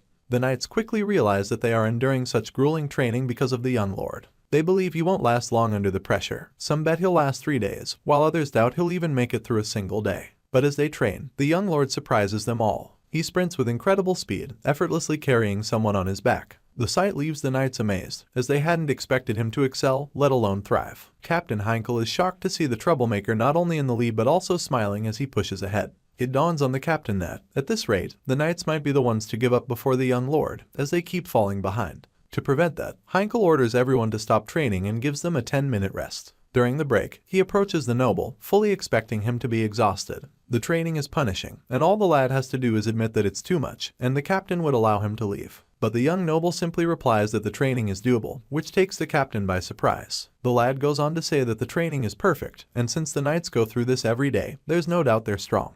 He even adds that he's looking forward to the next session, leaving everyone speechless. The captain realizes that this isn't the outcome he was aiming for. Instead of breaking the young lord, he seems to be thriving. Later that night, the hero notices that all the knights have returned to their quarters. He begins to understand the deeper purpose behind his decision to join their training. This isn't just about proving himself or surviving a tough regimen. Training with the knights is his insurance policy, a backup plan in case all his other plans fail. If everything else goes wrong, he knows he can always join the knights and fight on the front lines. Building bonds with them now could prove invaluable later. The young noble also recognizes that developing his strength through training and harnessing his force through meditation is crucial. That's why he joined the knights' training in the first place, because it will be useful in the long run. As he begins to meditate and focus on gathering his force, he smiles, realizing it's working. His force core starts to grow, and he finds that he doesn't even feel fatigued anymore. The power he feels is remarkable, especially for a force core that's only at 1 star. The young noble can't help but think about the future. If he continues on this path, he believes he'll be able to rival a high-ranking knight like his father once he reaches 2 stars. The thought excites him, and he can't wait to see how far he can push himself. The next day, while examining the crossbow weapons, the young lord quickly realizes that all of them are failures. Frustrated, he questions if this is truly the best the dwarf can do. He inquires about the special thread he ordered, pointing out that the weapon only fires 1 round and that integrating the magazine wasn't even necessary. His blunt criticism angers Hammer. Realizing he might have gone too far, the young noble immediately apologizes, admitting that his words were rude. Hammer, though still upset, concedes that the hero is correct but warns him not to hurt a dwarf's pride. The lad then remarks that if this is truly the best Hammer can offer, then there's nothing more they can do, lamenting that weeks of work have been wasted with no results. He goes on to say that perhaps he expected too much from the dwarf, making it his own fault for misjudging the situation and spending so much money in the process. Hammer, now both angered and motivated, declares that he'll return in 1 month with a better solution. In his frustration, he smashes the failed weapon. Watching Hammer storm off, the young noble realizes that the dwarf is so furious, he's likely planning to start from scratch. A devious smile spreads across his face as he thinks that if he pushes Hammer just a little more, the dwarf might create something extraordinary. A month later, Hammer returns, carrying a new crossbow. He demonstrates its capabilities, showing that it can now fire 2 arrows at once. The dwarf asks the young noble for his opinion, explaining that while it doesn't fire 3 shots as originally planned, it's easier to hold in one hand and the magazines can be swapped out quickly. The lad is shocked as he watches Hammer reload and fire in less than 5 seconds. While observing, the young noble notes that the new crossbow has a shorter effective range than the weapon he remembers from his past life, and it's smaller in size. However, for a mounted soldier, this version is not only better but is actually outperforming his expectations. He can't believe how far they've come, especially when they still have a few months left before the looming war between fiefs. Hammer, noticing the lad's silence, asks if the young lord is even listening to him. Without warning, the young noble grabs the dwarf and praises him enthusiastically, telling him that he's done a great job. Hammer becomes embarrassed, reminding him that they could be seen and that he's not a child. The young noble then looks into Hammer's eyes, prompting the dwarf to ask what's on his mind. With a mischievous grin, the lad calmly declares that he wants Hammer to produce 400 of these crossbows in just 2 months. Kaisolin eagerly tries out the new weapon, firing 2 bows at the same time. The other mercenaries watch in awe as the arrows fly impressively far and the crossbow releases consecutive shots, making it an incredibly fascinating piece of equipment. One, a rank mercenary, clearly amazed, asks how a bow can even achieve such feats. Just the thought of an army of 300 mounted troops armed with these crossbows sends a shiver down Kaisolin's spine. He turns to his master, admiring the creation and realizing that this is exactly what was envisioned when crossbow cavalrymen were mentioned. The young master, with a satisfied smile, reflects on how he pushed Hammer to his limits. Despite bringing an extra craftsman to help, he hadn't expected Hammer to finish the order 2 weeks ahead of schedule, and even produce an additional 100 crossbows. Such performance is expected from an expert-ranked dwarf. He acknowledges that Hammer is clearly superior, but realizes that sharing this weapon with the Knight's Order might face issues with funding and technological constraints imposed by the League. Hence, he decides not to pursue that plan just yet. He instructs the rank mercenary to start equipping the mercenaries with these crossbows right away and to tackle the problem of clearing out monsters from outside the territory. When the mercenary questions whether that's possible, Kaisolin responds that it might be. The young master stresses that it's crucial for them to make it happen, because if they can't even achieve that, all their efforts will be in vain. The rank mercenary understands that the young master wouldn't have created such a weapon solely for dealing with monsters and guesses that preparations for a larger conflict might be underway. As the boy distributes the weapons among all the mercenaries, the knights are struck by his extraordinary stamina during training. They are amazed by his ability to carry 2 men at once with apparent ease and wonder if such impressive physical ability is simply a matter of genetics. The knights are starting to think that if the young master is really like his patriarch, he must be exceptional with a sword. But then they remember Dominion and how he lost to his younger brother before his awakening and realize they can't compare him to his father. Still, they're amazed by how he's been consistently enduring the tough training for a month now. What was originally meant to drive Logan away has now become a new standard for the Knight's Order. The Knights find the training exhausting but agree it's far more rewarding than just running. One knight comments that this level of training is truly fitting for the Knight's Order. The grueling workouts have unexpectedly energized the lower-ranking knights, who had previously been coasting through their training. They start to appreciate just how challenging it is for their horses to carry them and become more grateful. One knight, who is being carried, apologizes for being heavy, saying it's because he overindulged. The knight carrying him reassures him, saying not to worry about things like that among comrades. The captain observes his students and sees that the training is not only strengthening their bodies, but also bonding them as a team. He's pleased to see the improved camaraderie and realizes that despite initially being frustrated with the training's persistence, the results are impressive. The captain looks at the Mick and realizes he's like a lucky charm who's come in on his own 2 feet. Meanwhile, at night, the young master sits on his bed, reflecting on his progress. After pushing his body hard with the rigorous training, he focuses on stimulating his internal consciousness through meditation. As he continues his training, the young master starts to notice how his education and martial skills are coming together. He realizes he's making significant progress and observes signs of a shift in his force. He thinks that if he can continue improving his martial abilities as expected, he'll be able to surpass all the monsters he faced in his previous life. His body begins to glow, and his force spreads out, covering the room in a warm yellow light. He understands that he has achieved the 2-star core level and is now ready to learn the basics of the next secret technique in the sword secrets. Reflecting on the previous techniques, he knows that if the first technique gave him so much power, the second one will be even more formidable. He needs to master this new technique before the upcoming war, knowing that even a high-ranking knight won't intimidate him once he does. The next day, the mercenaries launch an attack on the monster goblins. They take formation and begin firing their new crossbow weapons. The monsters scream in pain as they fall, and the mercenaries quickly finish them off. Everyone is impressed by the weapon's effectiveness and notes that there's hardly any recoil. One mercenary shares a story, saying his arrows went through one goblin's head and then plunged into the head of another goblin behind it. Seeing the mercenaries excited, the young lord realizes just how powerful the weapon is. They've managed to kill 100 monsters in under 10 seconds, and their old habits of using basic crossbows are being replaced quickly. They're also much faster at changing the magazines now. He smiles, thinking that the effort to bring the heart so deep into the territory was definitely worth it. The rank mercenary asks if the hero is satisfied with the results. The young noble replies that he's somewhat satisfied. He remembers how chaotic their first monster hunt was, but they've improved so much since then. The rank mercenary then asks why the young lord is going to such lengths, noting that he's never heard of a mercenary army with this much firepower. Kaisalan responds, questioning whether the mercenary plans to slay monsters all over the continent. Just as the noble is about to elaborate, a man on a horse rushes in and informs them that Rick sent him. He delivers urgent news. Viscount Turson has declared war against them. Viscount Turson blames the House of McLean for the wrongful death of his ancestors, claiming it is the reason for his grudge. Upon hearing this, many people believe it's an issue from the past, and they question why it should be brought up now, especially as a cause for war. The captain of the Knights Order asks the Patriarch what their next move should be, expressing concern that Viscount Turson's forces far outnumber theirs. He mentions that even if Baron McLean joins the battle, their chances of victory are still quite slim. Some men propose that they should focus on guarding the city and call for reinforcements, while others argue that if the knights capable of using force are sent away, the city's interior could fall into chaos. They suggest sending an envoy first to negotiate peace. The Patriarch, however, becomes visibly angry and commands everyone to be silent. He points out that even though the royal family's authority isn't as strong as it used to be, Viscount Turson declared war without even bothering to seek permission. It's clear that this has all been carefully planned, and those suggesting peace haven't really thought things through. He firmly orders everyone to prepare for war and to come up with a solid plan for victory, making it clear that he will not tolerate any dissent.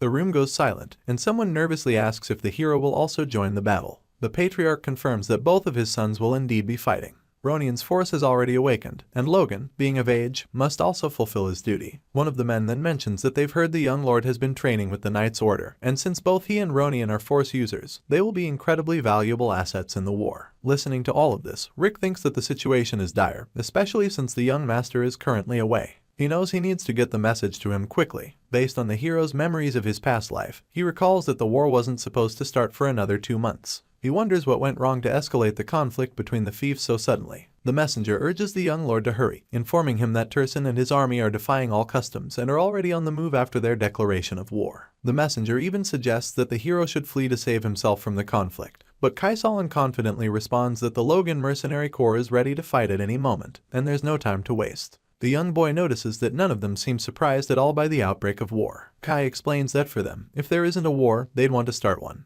The young boy finds this a grim thought, but Kai points out that with a new weapon in their hands, it's only natural that they're eager to use it. The mercenaries are overflowing with confidence. The young lord smiles, acknowledging that their confidence is justified, especially after witnessing how they massacred a large group of monsters in mere seconds. The monster group was larger than usual due to last year's harsh winter, so it doesn't really matter when the war starts. Their only concern is to win. They have more than enough combat power right now, and the hero understands that the House of McLean is likely reeling from the anxiety of an unexpected war. However, all 314 members of Logan's mercenary corps are confident in their victory and start preparing to depart. The war has begun sooner than the McLeans anticipated, and just 1 day after the declaration, Turson's troops appear at the McLean estate, with numbers far exceeding the vassals' expectations. The knight reports that there are over 100 knights alone, more than 1,000 regular troops, and almost 10,000 conscripts. It's clear that this is an all-out war. The Patriarch realizes that Hammond Turson has gone completely mad, not only deploying a force of knights, who are practically superhuman compared to the average person, but also using conscripts in a war that isn't even between nations, but just a domestic fiefdom conflict. Therein McLean questions why Hammond is going to such extremes. The knight also reports that the House of Kairos has informed them that they won't be providing any troops, which shocks Ronian's mother. She thinks there must be some mistake since Dwayne had confirmed it several times, and she even checked it herself. The Patriarch, visibly angered, orders the knight to gather every man who can carry a weapon, stating they're going to respond with full force. With their trusted allies from Kairos turning their backs on them, Baron McLean musters every available fighter to stand against Turson. In total, he manages to gather 53 knights, 5,522 regular troops, and 4,418 conscripts, amounting to 10,023 men. The knights, though well-trained, are shaken as they realize that their force isn't even half the size of Turson's army. As they prepare for battle, the knights notice that the first young master hasn't joined the fight. One of them mentions that he left a while ago and hasn't returned since. They begin to speculate, thinking he must have run away after hearing the news. However, Ronin quickly defends his brother, insisting there's no way he would do such a thing. Ronin explains that his brother had anticipated this war, which is why he taught Ronin the secret technique to protect their family together. Ronin firmly believes his brother didn't flee. Despite Ronin's confidence, the rumors begin to spread among the knights that the young master did indeed run away. This revelation shocks Ronin, but his father, keeping his composure, tells Ronin that he must now play his brother's role and not waver, no matter what. Ronin doesn't want to believe his brother ran away, but there's no time to dwell on it now. He refocuses on the battle at hand, and the advanced knight rallies everyone to charge, emphasizing that they must win this war. Turson, observing from a distance, grins as he sees the Patriarch finally draw his sword. He declares that his knights are his blade and orders them to engage Patrick McLean directly. Both sides charge at each other with ferocity. The Patriarch, tapping into his force, pushes through the vanguard, but his attack is unexpectedly blocked by a knight wielding a large shield. The knight, now brimming with confidence, smiles, clearly pleased to have surprised such an advanced opponent.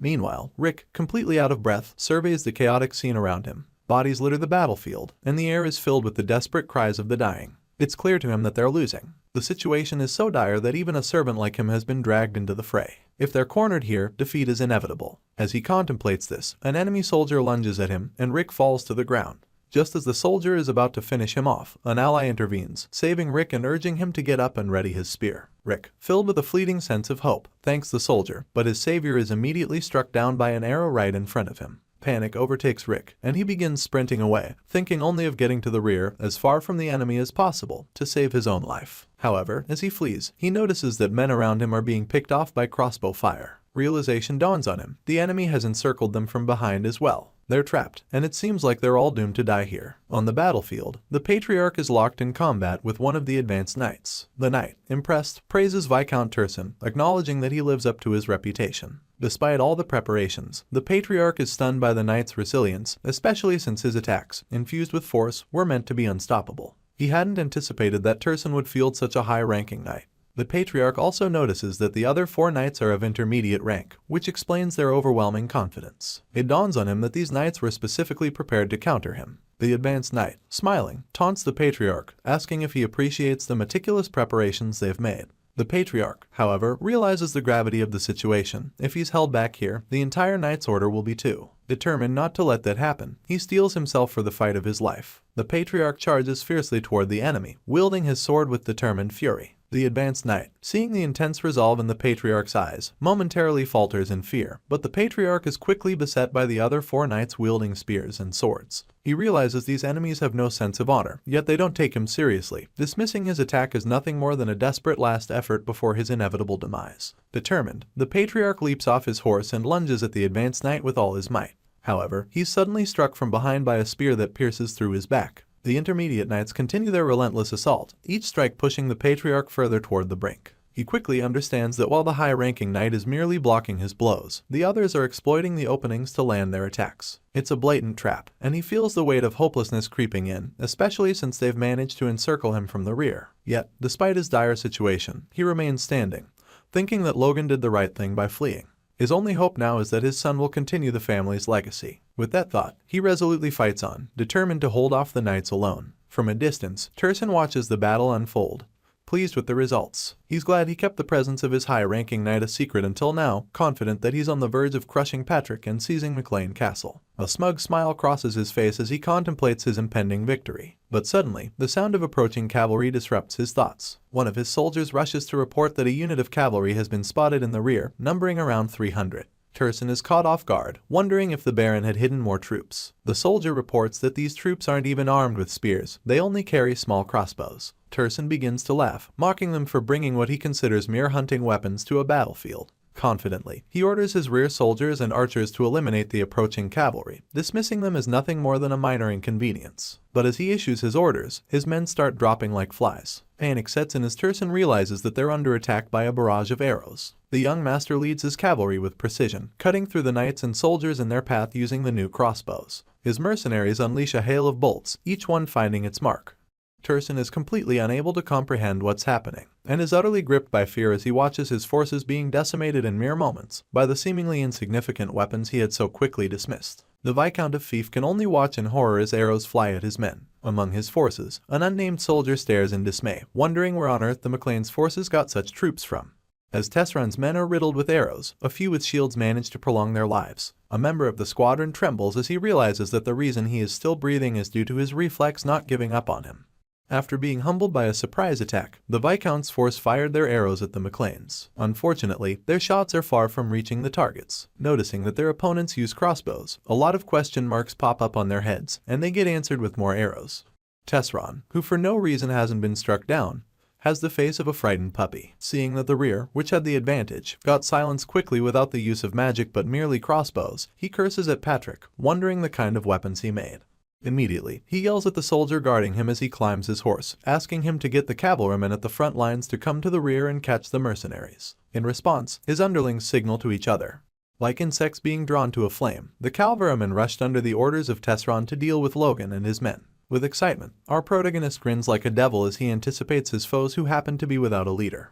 Meanwhile, Ronin clashes and manages to hold his ground against a veteran soldier. Although he is being overpowered, he instinctively ducks for his life as soon as he sees a fast swing approaching him.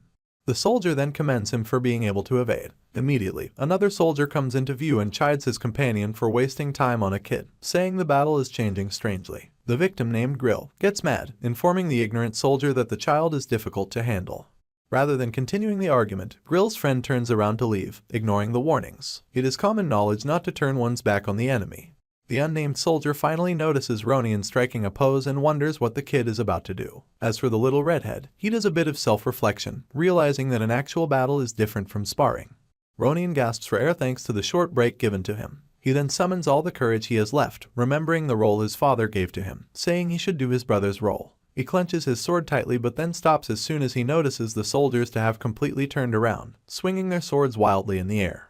He wonders what they are doing, but knowing it's no time to solve the mystery, he grabs onto the opportunity and leaps very quickly towards one of them. With his sword in one hand, he swings with his might, aiming for the gap between the soldier's helmet and back plate, striking the neck, hence chopping the head off. Noticing how easily the soldier got cut down, Ronin wondered why. Not until he saw arrows around him did he realize that they were what got his foe's attention. The corpse he finished finally falls to his side and he sees a bunch of arrows attached to it. As soon as he turns around to see who is responsible, he spots Logan, leading an army of mercenaries with their crossbows. But before he can reunite with his brother, a group of soldiers pass him by with their horses as they run to intercept the older McLean. Their supposed leader commands them to attack the crossbow users based on their lord's order.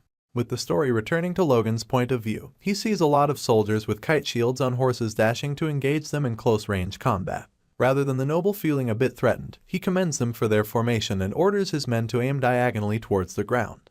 His men didn't get what he meant by that at first until he clarified that they should aim for their horses. With a sinister grin like that of a villain, his fellow mercenaries smile back at him and do as they are told. They fire mercilessly at the poor creatures, forcing the riders to fall off and be left exposed to the hordes of arrows coming their way. Logan looks down at his foes and insults them for thinking they can get past his strategy. Ahead of him is Ronin, his little brother. He feels relieved that the boy is safe but still worries about his father. Remembering his resolve he has to save his family, he tells Kai to take command of the mercenaries and dashes off. The one-eyed sensei wonders why the sudden change of plan and calls out to Logan to consider, but the lad doesn't respond to him. The whitehead wonders why the little noble is trying to get himself killed even though they'll soon be the victors of the battle. He then worries for Logan since the boy isn't strong enough to take on an intermediate knight, despite being stronger than him. With nothing left to lose, Kai curses and commands his troops to cover for their benefactor. On the other side of the battle, the McLean head is being jumped by 2 intermediate knights and a high ranker. He appears to be stabbed in the gut, but the old man also does the same to the stubborn high-ranking knight. He curses the foe for running at him despite knowing that he too will get stabbed. With little to no breathing space, another knight leaps to have a go at Patrick's head, but he misses and strikes the ground hard. As for the main redhead, he has the sword plunged into him removed and he clasps the hole with his hand. Suddenly, he realizes something strange. The knights still charge at him and he wonders why they push themselves so desperately when they know they have the upper hand. Patrick parries 2 of them, throwing one off like a ragdoll, but the others still leap at him. He curses, knowing that he won't survive if it keeps up. Lo and behold, his first son charges just from behind and sends them into the air. Without realizing what happened, the McLean head closes his eyes as he fights against the wind pressure of the attack. When the debris settles, he sees a familiar face standing in front of him and calls out to it. Logan stands ahead of him, smiling that he barely made it on time. On the floor not far from them are 2 intermediate knights, coughing after being blown away. Patrick doesn't believe his eyes because he remembers seeing his son with the mercenaries behind with the enemies, which happens to be far from where he is. He wonders how on earth he managed to get through so many foes. Turning back, the McLean head is shocked as he sees all the opponents nearby to have been defeated. He wonders if Logan took them all down. The red veteran walks to his son and first asks him when he got so strong, but he stops midway. He then speaks of not knowing what has been happening for a while, so he asks, trying to confirm if Logan being present with him meant that they have the upper hand. Without turning back to look at his father, he affirms. The geezer then placed his arm on his son's shoulder and praised him for doing great. Back to the opponent's perspective. The high-ranking knight cannot believe his eyes as he recollects Logan casually throwing off 2 intermediate-ranked knights with a single swing. Still staring in disbelief, he does a background check on the little redhead and remembers when he was the age of the brat. Back then he was toiling to death to become a knight. The high-ranked knight shakes off the thoughts and solidifies his will as he grabs his sword tightly to kill Logan. Taking a fighting stance and oozing out red force, he yells at the 2 intermediate knights with him called Rix and Trommel, telling them to get into position. The named forces struggle to their feet and get ready to do battle. Patrick looks at his son and analyzes him, believing that he can take on most intermediate rank knights despite not being a high-ranking knight. The geezer strategizes in his mind that they can be victorious if his son handles the intermediates while he takes on the high-ranking knights. To his surprise, Logan steps boldly in front of him, declaring that he'll face the high-ranking foe. Immediately, Patrick retorts, saying that the enemy is too strong for him, but what does Logan do? He punches his dad's wound instead as a way for him to know his place. He then tells the geezer that even he can win against him in his sorry condition. He then looks sternly at his father as he tells him to trust him and leave everything to him. Left with nothing else to say, the McLean head agrees and warns his son to be careful. In return, Logan smiles briefly before dashing at their strongest opponent. As for Patrick, he takes on the intermediate knights, reversing the roles he had originally planned for his son. The strongest foe, noticing the lad coming towards him, is the highest level of insult. He gets furious as he grips his sword and pours out force from his body. He yells at Logan, calling him a whelp. The 20-year-old leaps at him with his sword and they clash instantly. The intensity of the strike forces the high-ranking foe to be pressured, but he manages to parry off the lad. After sending Logan a few feet away, he wonders how the child was able to pressure him despite not being on his level. He then concludes that the greenhorn must be pushing himself way too hard. Immediately, he springs towards Logan like a spear thrown to hit a mark. As he closes in, the lad prepares himself for the clash, and the moment their blades touch each other, the high-ranked knight's wound gives in, causing him to waver. Having an excuse to fall back to, he uses the card wildly, but Logan doesn't give him time as he slashes his left shoulder. Instinctively, the knight creates some distance between them to analyze the situation. He then confesses that he doesn't see an opening in Logan's stance. As he wonders how to create one for him to attack, an idea flashes into his mind like lightning and he grins like a demon. Logan watches the knight closely, without blinking to anticipate his next attack. Surprisingly, his force gets sucked away and absorbed into the knight's sword. The veteran grins as Logan is pulled towards him. Watching as the child has taken the bait, he sees that he has lost his center of gravity and prepares to launch a quick strike. When he does, he sees that he ends up cutting the hem of our protagonist's clothes. The knight wonders if he is the one who is slow or if Logi is too fast. Either way, he is left exposed to the lad who happens to be preparing an attack. Uttering the words "Divine Sword Secret," Logan poured his yellow-colored force into his blade. As for the knight, he cowers as he realizes that he has to get away quickly. He tries running away, but the redhead doesn't spare any chances. He strikes the knight with slashing wave, hitting him at point blank. The move is so grand that his father and the other soldiers turn around to witness the shockwave created by the force. As soon as the force clears, Logan spits as he stares at the corpse, looking at it in disdain and questioning if he truly is a high-ranking knight since he used cheap tricks. On the floor is the pathway caused by the pressure from his sword after using such a flashy technique. Logan then points his sword into the air as he shouts at the top of his lungs, declaring that he has killed the enemy general. Like a ripple effect, Tesseran's men surrendered. Some of them asked where their viscount was, but no one had a clue. Meanwhile, some soldiers wonder why the rest are giving up, but it is those who live to see the end of a battle that can tell its tale. Rick, who managed to survive with his life, screams out Logan's name with joy as he hails him for their victory. Other soldiers around decide to do the same. Their celebration gets cut shortly as a soldier tells them the full news. Later that night, Viscount Tesseran hurries away from the battlefield. He wonders where he went wrong after all. He prepared for 3 years. He lamented some more for losing the 100 knights he gathered from other nobles. He angrily curses Logan for foiling his plans with his cavalrymen. Rather than continuing in his wallowing, he hastens his horse as he heads to his territory, intending to escape. When he gets there, he yells at his guards to open the gates. As he is about to go in, one of them points out that he can see something coming. He then spots them to be cavalrymen, which happen to be led by Logan. Tesron trembles after realizing that he was followed, knowing well that his escape will be difficult. Logan and his cavalrymen get to the Viscount's gate. He then declares to the officers that their lord lost the battle. He commands them to open the gates and receive them, the victors. Some of the Viscount's archers start trembling after hearing the truth, and they start putting 2 and 2 together. Luckily for them, their leader yells at them not to heed their enemy's words. He informs them that Logan's forces are a little over 300 and cannot defeat them through a siege. While all the pep talk is going on, Logan breathes in heavily and makes a running pose. This confuses the foot soldiers positioned at the gates. Within moments, he vanishes before their eyes, and when they try to trace his movements, they see him leaping on the castle walls, heading to the top. Under the beautiful moonlight, Logan's figure shone as he stood over the leader of the archers, with his sword pointed at the man's throat. He commands the man to open the gates unless he wants to die. Inside the castle, Tesron is in his inner chamber, gathering some gold coins that he can use to sustain himself after escaping. Unfortunately for him, his luck runs out. A voice calls out to him like a hooded figure playing hide and seek with scared children in the dark. The noble freaks out as he turns around immediately and sees the ginger he hates so much standing by the entrance. Terrified, he asks the bumpkin how he got into the chambers. Logan then says that his servants spilled the beans without having to use his blade on them. With that, he concludes on how bad Tesron's reputation is. The greedy schemer trembles on the floor and watches as the guardian of the chamber runs off. He curses inwards due to being sold out. As Logan walks towards him, the coward says he surrenders. He promises to compensate Logan with whatever reparations and shares based on the convention of fiefdom wars, with the condition that he spares his life and family. Everything the old man said didn't sound right.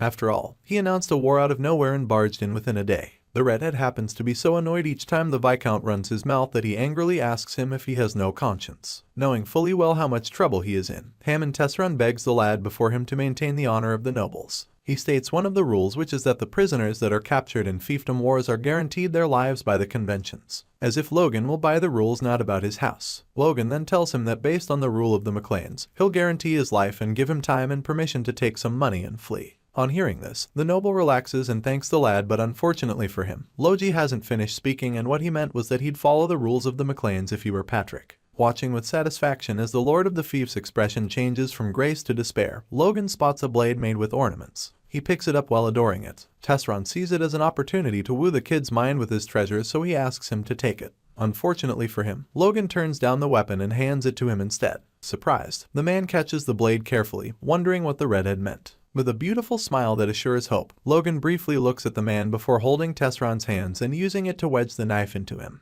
The shocked man bleeds profusely as he asks Logan why he did that. After all, he said he'd spare him. The brat then corrected him, saying that he would have spared him if he were his father. The dying noble still struggles to talk about the honor of nobles, but Logan simply swats the words away from his ears since those words do not apply to the geezer. Our protagonist then asks him if he knows how many people died due to his greed. Still clenching Tesron's hands, Logan commands the filthy noble to end his life. With tears coming out of the dying man's eyes, he passes away and hits the ground. Logan stares at the dead ruler of Fief, covered in blood, and thanks God that he died a simple death. He looks at his hand covered in the man's blood and clenches it into a fist happily, declaring that they are past the crisis. He then gets up and puts his hands around his mouth and shouts that the Viscount of Fief ended his own life. After echoing it throughout the castle, Kai runs to meet him shortly. He then suggests to the McLean boy to take a look at the underground prison. Confused, Logan asks the question back. A few days later, the McLean head visits the Tesron castle as soon as he recovers. He speaks to his son, asking if Hampton Tesron truly killed himself. It sounded unbelievable to him. Logan lies through his teeth, painting the fallen noble to have been in despair before taking his life. Unfortunately for him, his quick-witted father asks him if he killed Tesron. The old man stares daggers into him and he tries his best to avoid his gaze. Eventually, he gives in and confesses to ending the noble. He then speaks of recovering the Tesron fief back into their hands. He also doesn't want to leave their bloodline alive because it will mean trouble for them in the future. The old man looked at his son sternly before giving in. He admits that the lad is now an adult and must have had his reasons. After the old man said that, Logan could only think that his father had changed. Patrick then turns around, telling his son that he played the greatest part in the previous battle, irrespective of what anyone says. The geezer then quietly thanks him. The emotions running through the lad's mind must be great since a father's appreciation goes a long way. He smiles at his father and watches the old man embarrassingly change the subject and ask him to stand as the official heir to the House of McLean. Logan then showed a happy look and paused briefly before turning down his father, confused at his son's absurd claim. Patrick asks Logan his intent for refusing a right to the throne, hinting that he is probably worried about his reputation. He then tells him he has nothing to worry about since his feats in the just concluded battle will prove more than enough to rewrite his story. Just as he rambles on, Logan interrupts him, claiming that he has other reasons. He then goes on to explain that McLean is a family of knights, and considering that Ronin surpassed him at being the youngest to become a Force user, it's only fair that he gets to be the successor. Puzzled, Patrick tries to convince Logan that leading a family doesn't depend solely on one's martial ability, but Logan, who seems to have a bigger picture in mind, imagines how dreadful Ronin would turn out to be if he was granted the opportunity just like in his past life. Besides, training to become the next Baron would just be a hassle. He stands on his words and his old man is forced to cave into his demands. Patrick, out of pride, insists that Logan be given another reward instead, as his deeds cannot go unrewarded. He tells him that when they get back to McLean and calculate the exploits from the war, it'll probably come out to a few $100,000 of gold, but Logan interrupts him, saying he already has something he'd like as a reward in mind. Returning to the kingdom, the Knights of McLean are given a grand welcome by its inhabitants. The people wonder how a war that was predicted to go on for months ended in less than a week with victory on their side. The rumors about Logan and his cavalry of fortune had stepped in and immediately changed the tides of the war in their favor. Putting together the immaculate timing, the people can't help but conclude that the young Master Logan must have predicted the whole war, and hence the monster meat incident must have been part of a bigger picture as well. They praise him, calling him a genius prodigy. Due to his heightened senses, Logan hears the rumors circulating and can't help but feel embarrassed, given that he never gets compliments from people on a normal day. Now, he's openly being celebrated like he's one of the Avengers. He turns to them and tries to smile and wave like a regular hero, but ends up creeping them out with his mischievous smile. Ronin teases him about it, intentionally putting him in a more awkward situation. The following morning, Logan takes a walk across the palace balcony but gets interrupted by Ronin's mother, who can't help but feel skeptical about his decision to turn down the throne. She asks what he's scheming as Ronin tries to stop her from acting recklessly. Logan thinks deeply about it and concludes that the old lady is probably cranky from having been betrayed by her family. He also gets an idea from the fact that she has lost all her power and can no longer be a threat to him, and decides to use it to his advantage. He sighs and tells her he's aware that his actions in the past few months weren't all that trustworthy and that he is regretful for being driven by jealousy and inferiority. She tries to dwell on the fact that he finally admitted to his immature actions, but Ronin still tries to caution her while explaining to Logan not to take her seriously. Surprisingly, Logan interrupts him, telling him to listen attentively, as the one who deserves an apology from him is himself. Ronin gets completely shocked. Logan proceeds to explain that he has been apologizing to him ever since he came back, but never really stated why. He then goes on to explain that he detested him over the years out of jealousy, as a way to avoid his incompetence, and that he genuinely regrets it now. He apologizes officially and sincerely for his wrongdoings, and Ronin tells him it's okay and that he has always believed that as long as he kept being nice to him, the brother he knew would eventually return. Logan then faces Ronin's mother and tells her he genuinely cares for her son and really wants him to become the successor to the throne. He adds that he knows that asking for her trust immediately is going to be hard, so instead, she should just watch all he does from here on closely and decide for herself if he has changed or not.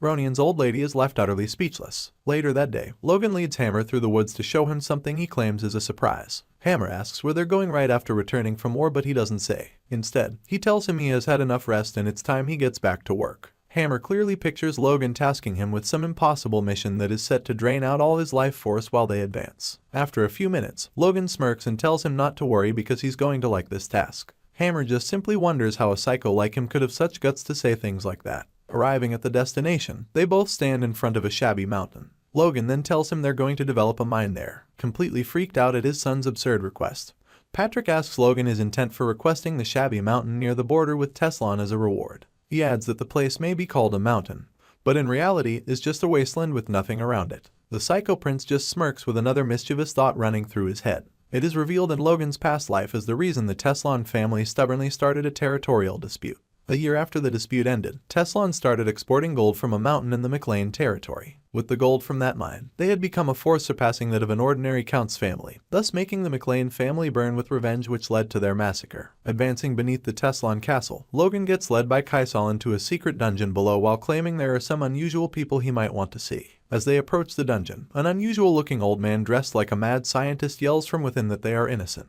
He then begins to explain that all they did was extract gold from the ore brought by Baron as requested but got locked up afterward. Being the type to make lemons out of lemonade, Logan smirks deviously and thanks Baron for the blessing in disguise. His creepy behavior sends chills down the 5 mine engineers' spines. Though they had won the territorial dispute against Teslan, it was merely overcoming a small wave. If the invasion of the empire that leads to the country's downfall is the final obstacle, then what happens a year later becomes the starting point of the country's decline. The death of the current King Samuel Avon Grandia, whose sudden death ensured a succession dispute among the 3 princes, hence leading to a civil war that lasted 3 years and weakened the kingdom's power significantly. And before that power could recover, the empire's invasion began. That's essentially the first cause that led to the country's downfall. Since McLean has no particular faction to follow, they can choose to remain neutral and just be spectators, but seeing how this is an opportunity on its own, Logan pictures himself taking advantage of the chaos to regain the territory of the former count and taking back the lordship of the Southwest. Logan gets even deeper in thought but is interrupted by Hammer and the mine engineers who he had led to the mountain.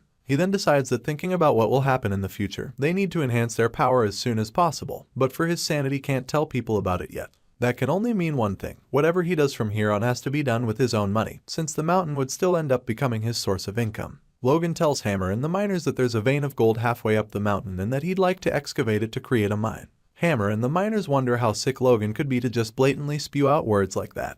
They ask how he's certain about the gold and he responds that he saw it himself. He then goes on to worsen the situation by telling them that since the operation is a secret, only the 6 of them will be doing the drilling.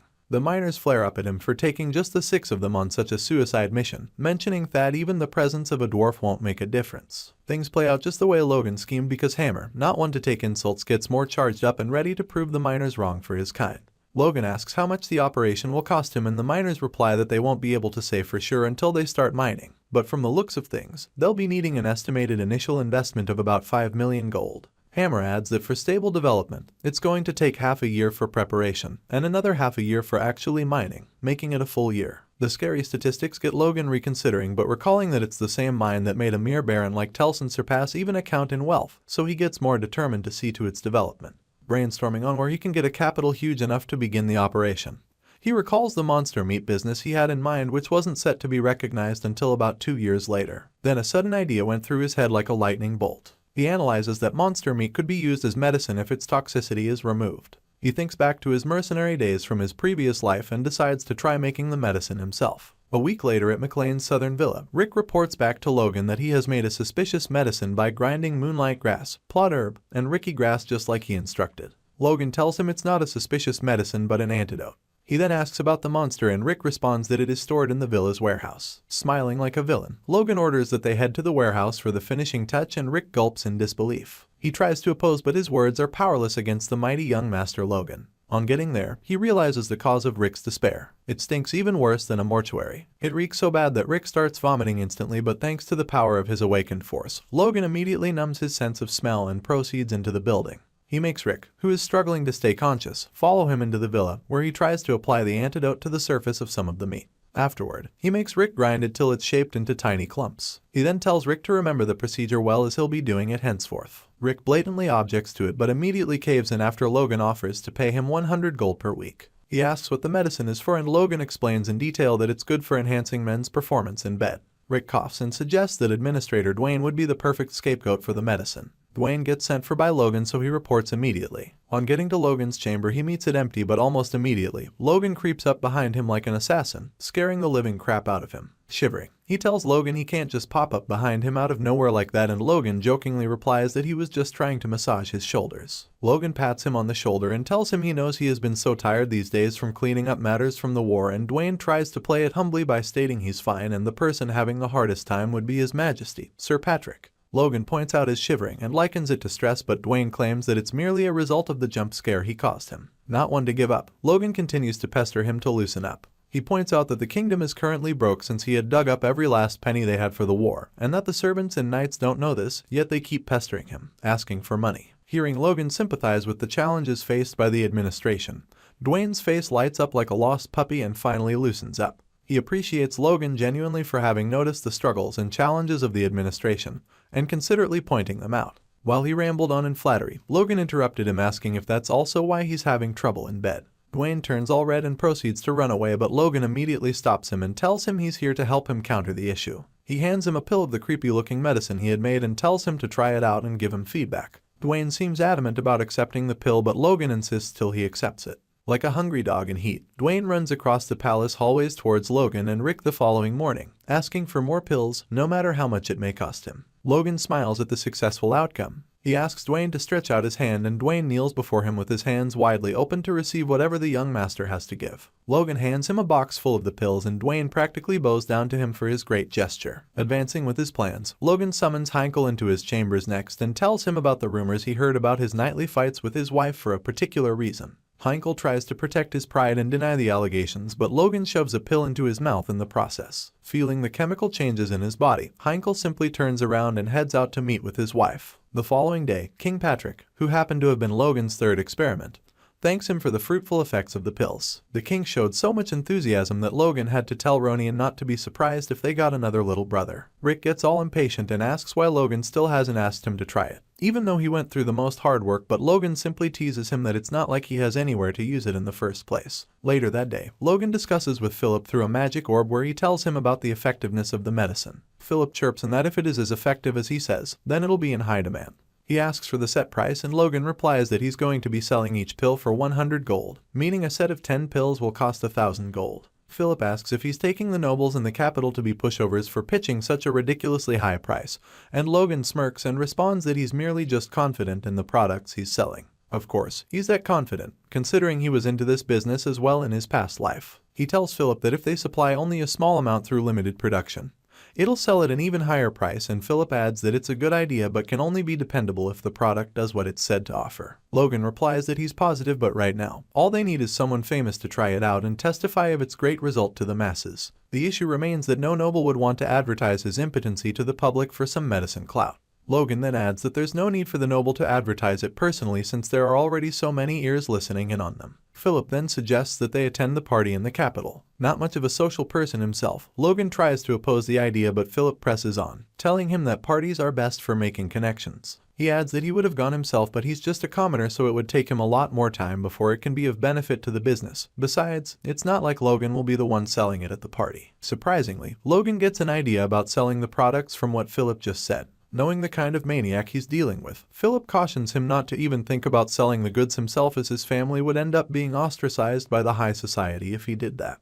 Logan smirks and replies that of course, it wouldn't happen as long as he doesn't sell it. He then tells Philip about an informant in the capital, whom he'll shortly be sending him to for information. He pauses halfway and decides he'll be coming to Grand to give him the details of the mission in person. Philip can't help but feel disturbed about what Logan could be up to this time around. A week later, Logan arrives at Grand, the capital city, and meets up with Philip, who is more bothered by the fact that the son of a noble like him was permitted to go and sell aphrodisiacs at the capital. Logan replies that his father seems to trust him better now, so everything was made easy for him, although bringing 3,000 boxes from McLean without a servant was a bit difficult. Philip thinks back to the first time they met and points out that he equally didn't have a servant with him as well. Logan responds that having a servant makes it hard to go anywhere. Besides, his servant is pretty occupied at the moment. He suddenly gets nostalgic and recalls how devoted and caring Rick has been to him, both in this life and in the past. Logan then makes up his mind and decides that to celebrate all the hard work Rick put into the medicine, he'll be naming it Impo Rick. I think you guys can arrive at the joke if you arrange the word order slightly yourself. In any case, the name makes our boy Philip sigh uncontrollably. Philip suggests that since Logan must be tired from the long journey he had just embarked on, it'd be great to recover from all the fatigue in a bar. Logan appreciates the gesture but points out that they can't talk about nobles who can't perform in bed in a dry place where there are so many ears listening. They both decide it's best they stay indoors to discuss their business strategies. Philip tells Logan he went to the informant to send him to as instructed, to find out what he asked. He asks if Logan is sure about giving him 900 gold for each document. Logan replies that the informant seems pricey, but is just as skilled as well. He asks Philip if he has placed the order exactly as he instructed, and Philip confirms it. Firstly, it was to request for the names of grand nobles who have been married in the last 10 years yet have no child. Secondly, to request the names of nobles who haven't taken in any second wives or lovers. Lastly, it was to request the names of nobles who often look for food that is good for stamina. Logan commends Philip for nailing the mission, and apparently for all the other tasks he completed for him in the capital. Philip tells him it's not that hard but immediately diverts the topic to the war they had at McLean.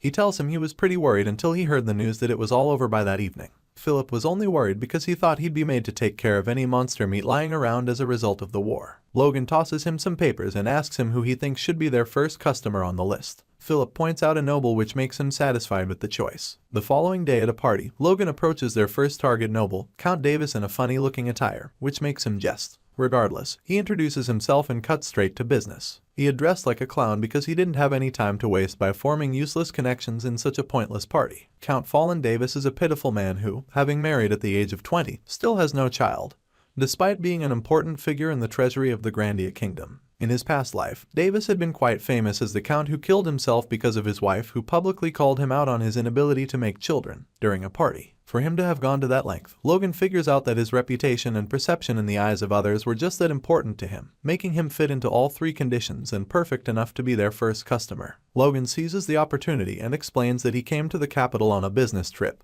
but hearing about Davis' prestige has made him come and offer his greetings. Davis asks about the goods he's referring to that are not already available in the capital, and he responds that it's a medicine specialized for men to enhance their performance in bed. On hearing that, Davis announces loudly to the people that Logan, the son of a noble, is selling sexual enhancers, expecting him to bask in humiliation. But little did he know, he was just playing directly into Logan's hands. Ignoring the weird stares being given by the people at the party, Logan tells Davis that as a sign of courtesy, he brought a present for the influential people of the capital. He hands him a box as a gift and tells him it'll be sold at 100 gold each soon. He adds that there are no side effects from using medicine and swears with his honor as a noble on the line. A few days later, a servant of Count Davis comes to visit Logan in Philip's workplace with an assignment of purchasing more of the emporic medicine. Logan smiles quietly and carries on with the order. It's a jackpot. They end up selling 10 boxes and gaining 10,000 gold for their first sale. Shortly after, Logan gets dressed up to attend another party, and when Philip asks why he keeps attending parties daily, he replies that having Count Davis as their first customer simply isn't enough and that he has to go and promote the business to as many people on the list as possible. A week later, Davis' servant, who has just been sent to purchase the same medicine, walks down to the building and is surprised to meet a long queue there already. Looking loosely, he identifies them all to be servants of popular nobles. By the time he joins the queue, Philip comes out to announce that they've run out of stock for the day. The servants ask what he means by that, and he then replies that Emporik is highly popular, but the supply isn't enough, so the sale is restricted to only 50 boxes a day. There's a little bit of commotion among the servants, and the attention of passers-by is drawn towards the shop.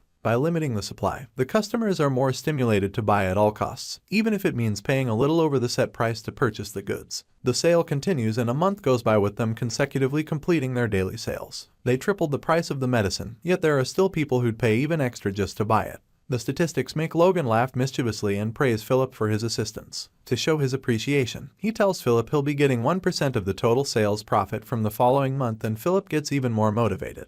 Logan screams upon hearing that they'll be mining at least 10 tons of gold every year. He quickly shuts his mouth and regains his composure. He continues to speak with Hammer through the communication orb. Hammer explains to him that it's the news he got from the miners, making our main character so happy that he starts doing the evaluation in his head. He notes that 10 tons of gold is roughly 100 million gold coins. He is so glad that he has hit the jackpot. Hammer brings him back to reality by asking if he has a way to pay for the mining fee. Logan, who is a step ahead, smiles as he tells the dwarf to wait while he prepares the money and the workers required for the job in no time. The dwarf quietly wishes that his employer takes it easy on them. Later that day, as Logan walks around the town, he mentions that the initial investment for setting up the mine was 5 million gold. With the profit he is getting from Emporik, he can make 4.5 million gold a month. Even if it's for only 2 months, he believes that he won't be in debt again. He smiles sheepishly because he knows he has become financially buoyant.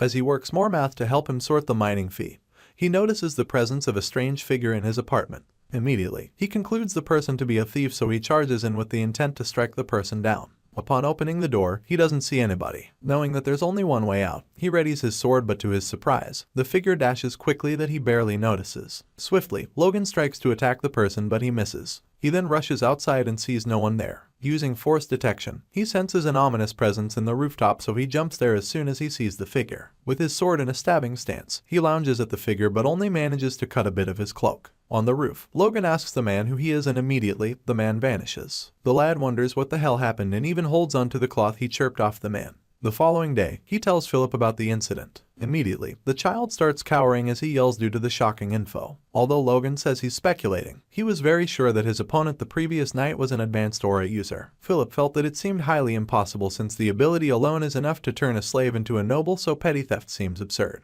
He asks Logan what the thief stole, and the Red Noble confirms that 2 pills from their product are missing. Just from the results of the theft, Philip concluded that the person isn't a petty thief and he simply stole the pill for personal purpose. Immediately, an idea popped into Logan's head, so he asks his assistant for the list of the nobles who suffered from erectile dysfunction. thinking there's an aura practitioner among them. Unfortunately, Philip breaks his heart by saying that the info broker charged too much so he didn't get the full list. Without wasting much time, Glasses puts 2 and 2 together by remembering an aura user that doesn't have a descendant in that capital. Outside, on the street, a buff man looks at kids as they played around with their parents. His spouse notices his mood so she asks him what's up. Immediately, he covers up by saying he was appreciating the scenery. Being a wise woman, she tells him what he was looking at and also feels down. She hugs him and tells him that she is really happy she met him. He embraces her and returns her feelings. The man is known as Felix Esperanza, the kingdom's best swordsman. He was a man that suffered an injury between his legs during the time of war when he was much younger. Back then it felt like an honorable wound for a knight in the line of duty, but as time passed, his position felt like vanity since he doesn't have a child to inherit all his wealth and title. Back then, before marrying his wife, he told her his story and she became so moved that she asked that she be by his side. For a woman to stick with him, knowing fully well that she won't be able to bear a child for him, made him wish he could repay her somehow. A while later, an informant tells Felix about his family meeting and tries to hurry him up to attend. The geezer doesn't bother since he knows it'll be a discussion on who will be the new heir to his title. Concerned, the man decides to tell the Duke about the latest rumors of the pill circulating in the capital. The man says it heals physical wounds and encourages the Duke to try it out. Felix looks like he doesn't believe, and when the man continues trying to convince him, his inner monologue shows that he has already tried the pills but it didn't help. He is reminded that he stole the medicine and he feels embarrassed doing so. To stop the informant from running his mouth and to reduce being punctured in the chest by guilt, Felix tells him to take rumors with a grain of salt. The younger man then apologizes. The Duke believes it's fake since a medicine shouldn't be able to fix what an aura can't. The geezer finally gives up on finding remedy for his condition. Meanwhile, outside the Duke's home, Logan is by the gate. He wants to meet with Felix despite not making an appointment. The guard doesn't let him in. With confidence, Logan asks the guard to inform the Duke of his name, and that way, he'll let him in right away. Glasses worriedly asks Logan if he plans to confront the sword master directly, and the gentleman in red doesn't deny it. This makes the short analyst worried, so he asks if he doesn't plan to approach one of the kingdom's most powerful figures and asks if he stole his stuff the previous day. Any little mess up and they'll be done for. Despite Logan's tenacity, he thinks carefully about his decision, noting that Philip is right. Still, he sees this as an opportunity not to let slide. Shortly, Logan is welcomed into the mansion by the Duke's old butler. Upon entrance into the powerful man's room, Logan notes that it's the best time for him to gain connection. He bows as he humbly greets the being standing before him. The lad does a lot of inner monologues, stating that the Duke's age is rumored to be over 100 years. He wonders if he suppressed aging with the use of a powerful aura. After introducing himself, the Duke states how far Logan must have come, so he asks him what business the eldest child of the House of McLean has in their city. Reminding himself that he shouldn't bring up the issue that happened last night, Logan informs the powerful man of the business he just started up. He even brings an item that he calls a superb medicine that has been recommended by nobles. The lad still gets not a single reaction from the Duke, so he decides to test his luck to confirm if he truly was the person from the day before. Logan starts by sidelining the gift he just brought up and speaks of an even more powerful medicine.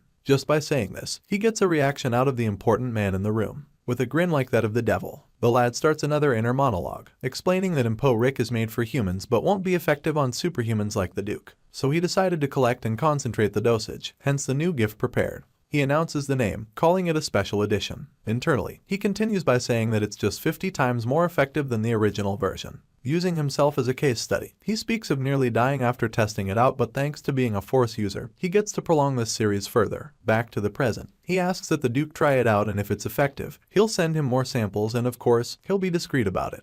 The following day, the huge man came back smiling and looking like a polished marble. He asks Logan what he desires, and if it's within his ability, he'll grant him his wish. Internally, the lad jubilates like he won the lottery, but on the outside, he maintains his composure as he suppresses his desire. As for the shiny Duke named Felix, he was certain due to understanding how the body works as per being an aura practitioner. The effects of the dosage were real. With a couple of doses, the drug can permanently fix him. From his point of view, the redhead standing in front of him is a savior. Remembering the sword skills the child used 2 days ago, he believes he is very talented, so he finally clears the air by thanking Logan for helping him. Now he wants to repay him. After being clarified, the red noble asks that the Duke give him a worthless swordsmanship book. Moments later, Felix goes through his library and brings out a book. He hands it to the lad and informs him that he can harm his body if he only trains that way, but it also has its unique points. Logan then asks that he get a certificate, indicating that the book came from the Duke personally. Of course, the aura practitioner readily agreed to it. As for Logan, he notes that his real goal is elsewhere. Before long, Felix admits that the reward doesn't sit right with him, so he proposes that he teach Logan a swordsmanship technique.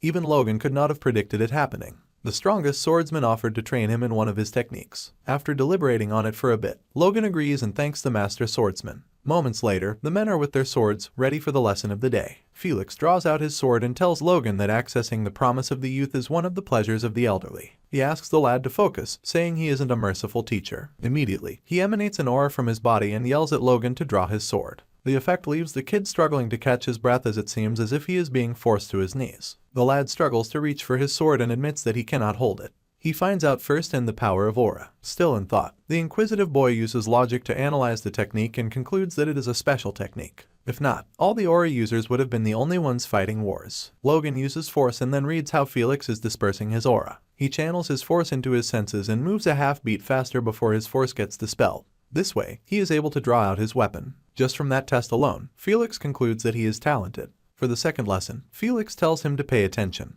He gathers all the aura that was suppressing the child into the top of his sword and it has Logan think of it as an aura blade. The old man then raises his sword and asks the child to try to withstand it. With fear in the kid's eyes, he sees that he is mistaken and calls the weapon the heavy pressure sword. Logan prepares to take an attack from the gravity sword used by the kingdom's most powerful man, Felix. He tries to handle the amount of force, but the Duke dives to strike him, who is paralyzed because of the amount of force emitting from him. Logan is hit by the attack and is struggling to keep his consciousness but later faints. The Duke commends him for making him seriously attack at the moment of impact, and at that point, he recognizes the talent in Logan. After Logan wakes up, he wants to exit the Duke's residence, but a servant tries to persuade him to stay. Logan respectfully refuses and claims he is fine due to a potion the Duke gave him. So the servant agrees and offers to escort him to the gate. Logi then thanks the butler for seeing him off and speedily leaves the servant's view in a matter of seconds. After escaping the view of the servant, the redhead stops his act and wails in pain. The greedy dude, after all, didn't use the potion the Duke gave him to heal his injuries, because it was very expensive. He also didn't use it because he could heal minor injuries with force. Despite that, he couldn't completely recover from the hit by the Duke. Even so, he didn't regret it because he got to know the coordinates of the Duke's mansion.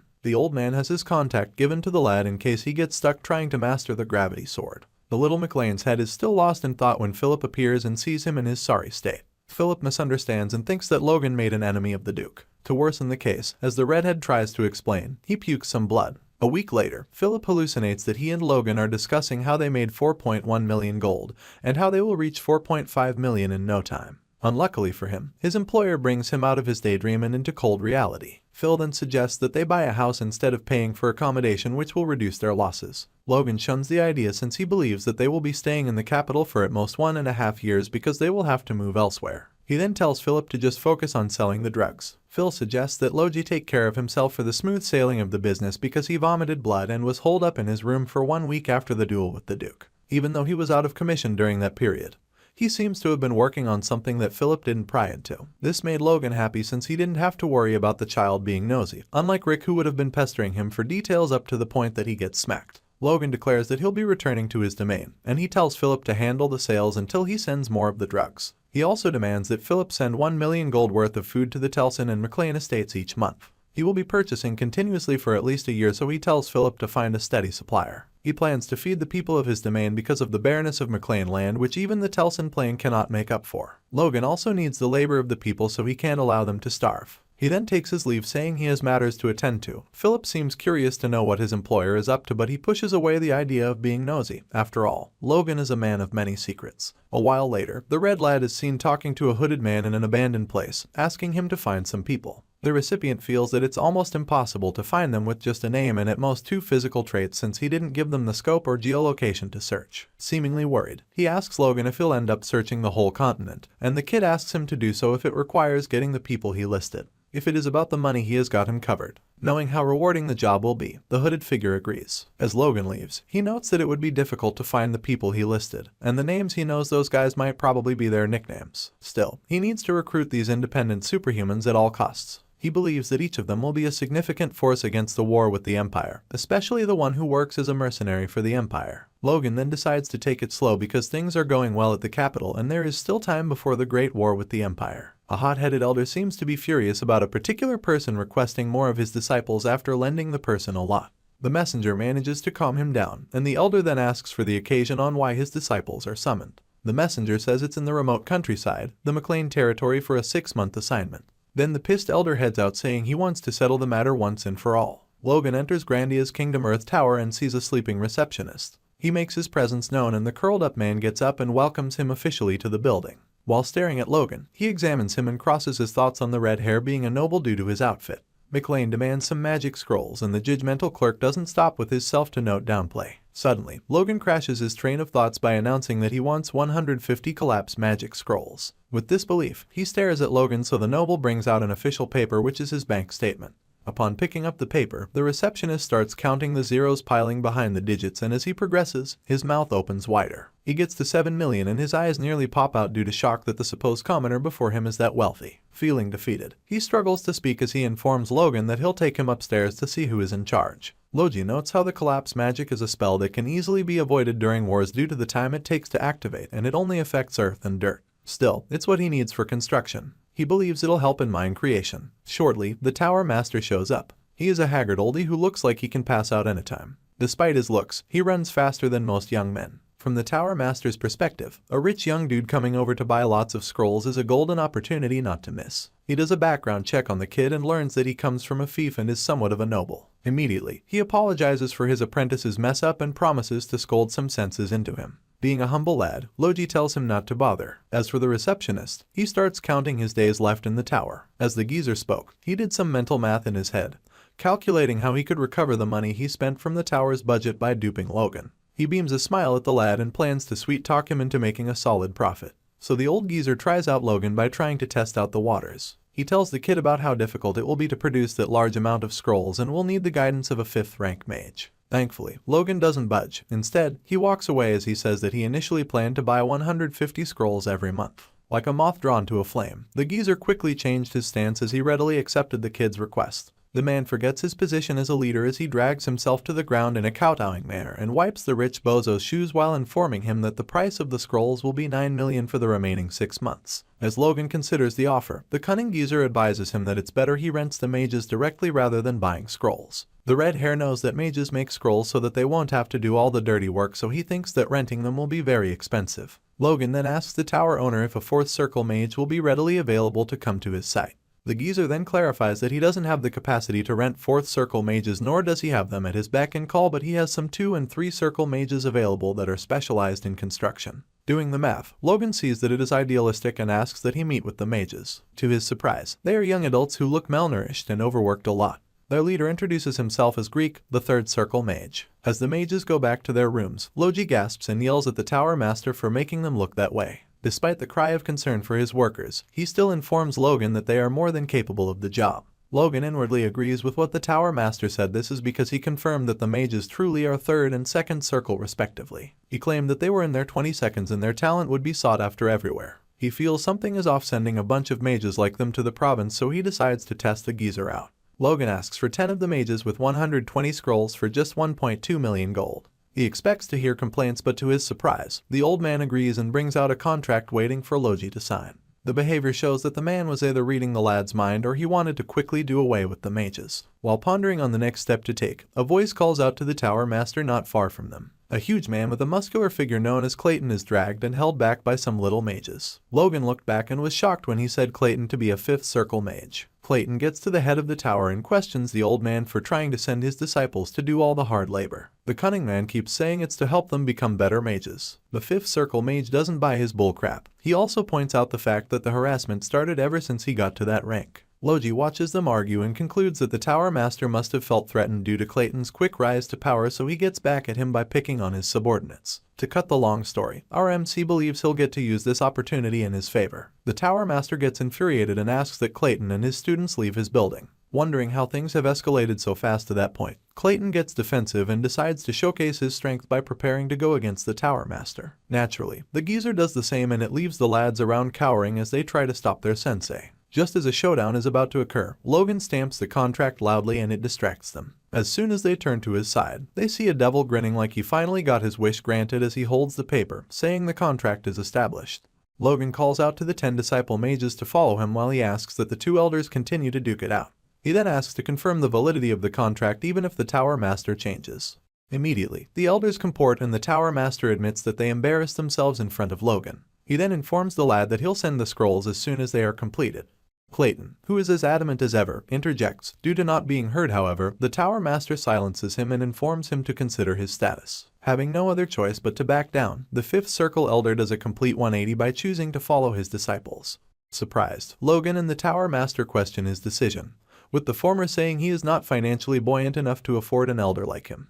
As for the latter, he checks whether Clayton is not senile. As soon as Logan confirms that the master will not be charging him for any fee but just overseeing his students, he quickly welcomes him aboard and promises to treat him with the utmost respect. Now the tables have flipped on the Tower Master's head.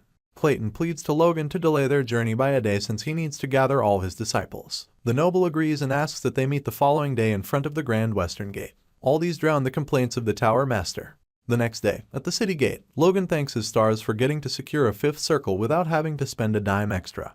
He starts planning, but he is interrupted by a voice calling out his name. When he turns to look, he sees it's his ex-fiancée, Riene. She happens to be in a cart. Seeing that he referred to her by her name, she asked if they were ever that close. Our boy quickly corrects himself by calling her Lady Wolves. Angrily, he notes that she is as rude as ever. Rihanna gets to the subject at hand, informing him of the rumors she heard about him conducting embarrassing trades. She then asks if his family has encountered problems. With her mocking gaze, he can tell that she is asking if his family's financial status isn't already worse enough that he is not embarrassed to be seen publicly. He then retorts by telling her that it is none of her business. After all, she knows he has always been a greedy person. Like the sassy lady she is, she infuriates him by looking down on him some more and speaking of how he had to do what he did back then to survive in his harsh estate. After being fed up with her taunts, he decides to leave her be, but just before he vanishes out of her sight, she calls him back and speaks of another rumor which she heard not long ago. It is about a unique weapon used by his people to win a territorial war. She then asks if he has plans to sell it. Naturally, Logan turns down her offer by downplaying the weapon. After he leaves, Rena looks frustrated for not being able to get information out of him.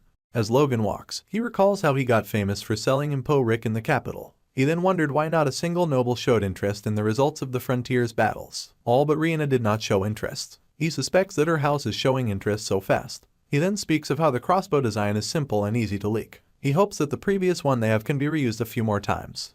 The overthinking lad gets called out of his thoughts by Clayton, who happens to wonder why Logan isn't at the gate. The huge teacher and his disciples are all packed and ready to meet with him there. The red noble casually mentions how he ran into someone inconvenient at the gate. He then urges the party to take off. On their way, Clayton notices the carriages used to transport them to be top class. He sees that Logan has spent much money on hiring excess, so he speaks of it to him. As for the lad, he notes to himself how proud mages are, so he did his very best to suit his standards to avoid any complaints. He then replies to Clayton, telling him that what he has done is the very least he can do to appreciate them. Still on their way, the dusk draws near and they finally decide to halt and spend the night. Not too far from the carriages, Logan sits behind a tree and meditates. A few seconds later, a dagger is shot at him, but thanks to his spatial awareness, he evades it and it hits a nearby tree. As usual, he is praised for such a feat. Suddenly, more mercenaries show forth. One of them finally addresses him, saying that he knows about the business he runs at the capital and the fortune he is making. Logan studies them and assumes they are thieves. He then speaks cockily as he draws out his sword to tell them that they will serve as practice targets. One of the men gets mad at him, but his screen time ends instantly as our boy slashes his neck. The others blinked as their brain could not process Logan's movements.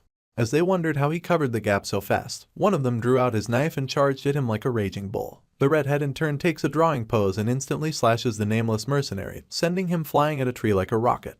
Upon seeing two of their men easily taken down, they instantly try to retreat, but to their utmost surprise, their legs stop working. This is due to Logan mimicking Felix's aura ability that pressures the opponents. The lad then makes a force blade and strikes the remaining men. The move didn't knock them out but off their feet. Logan starts jubilating since he has learnt how to use aura. He did not expect to be able to use the technique, even temporarily. While he goads at his achievement, he spots one of the robbers running away, so he uses his sword to forcibly stop his opponent's movement with the use of force. He walks casually to the fool and stabs the daylight out of him. Now that no one got away, he wonders maybe he went a little too far with them. Suddenly, a voice yells at him, claiming to have seen everything. When Logan turns around, he sees Clayton, who has a very angry expression.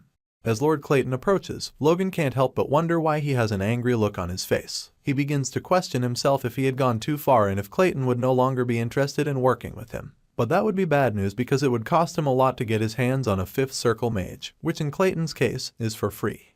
Clayton commends Logan by telling him he has amazing skills, and that's when he realizes that the fifth circle mage isn't angry, but that's just how he looks. Clayton tells him he doesn't really know much about force users, but seeing his talent just now, he is certain that his level is not standard for someone his age. Logan just tries to play it cool, but deep down, he is actually relieved about it. While they both walk back to the campsite, the lad suspects that Clayton must have probably come all the way out to look for him because he deliberately went so far away from the campsite to avoid exposing himself to someone who is not even an ally.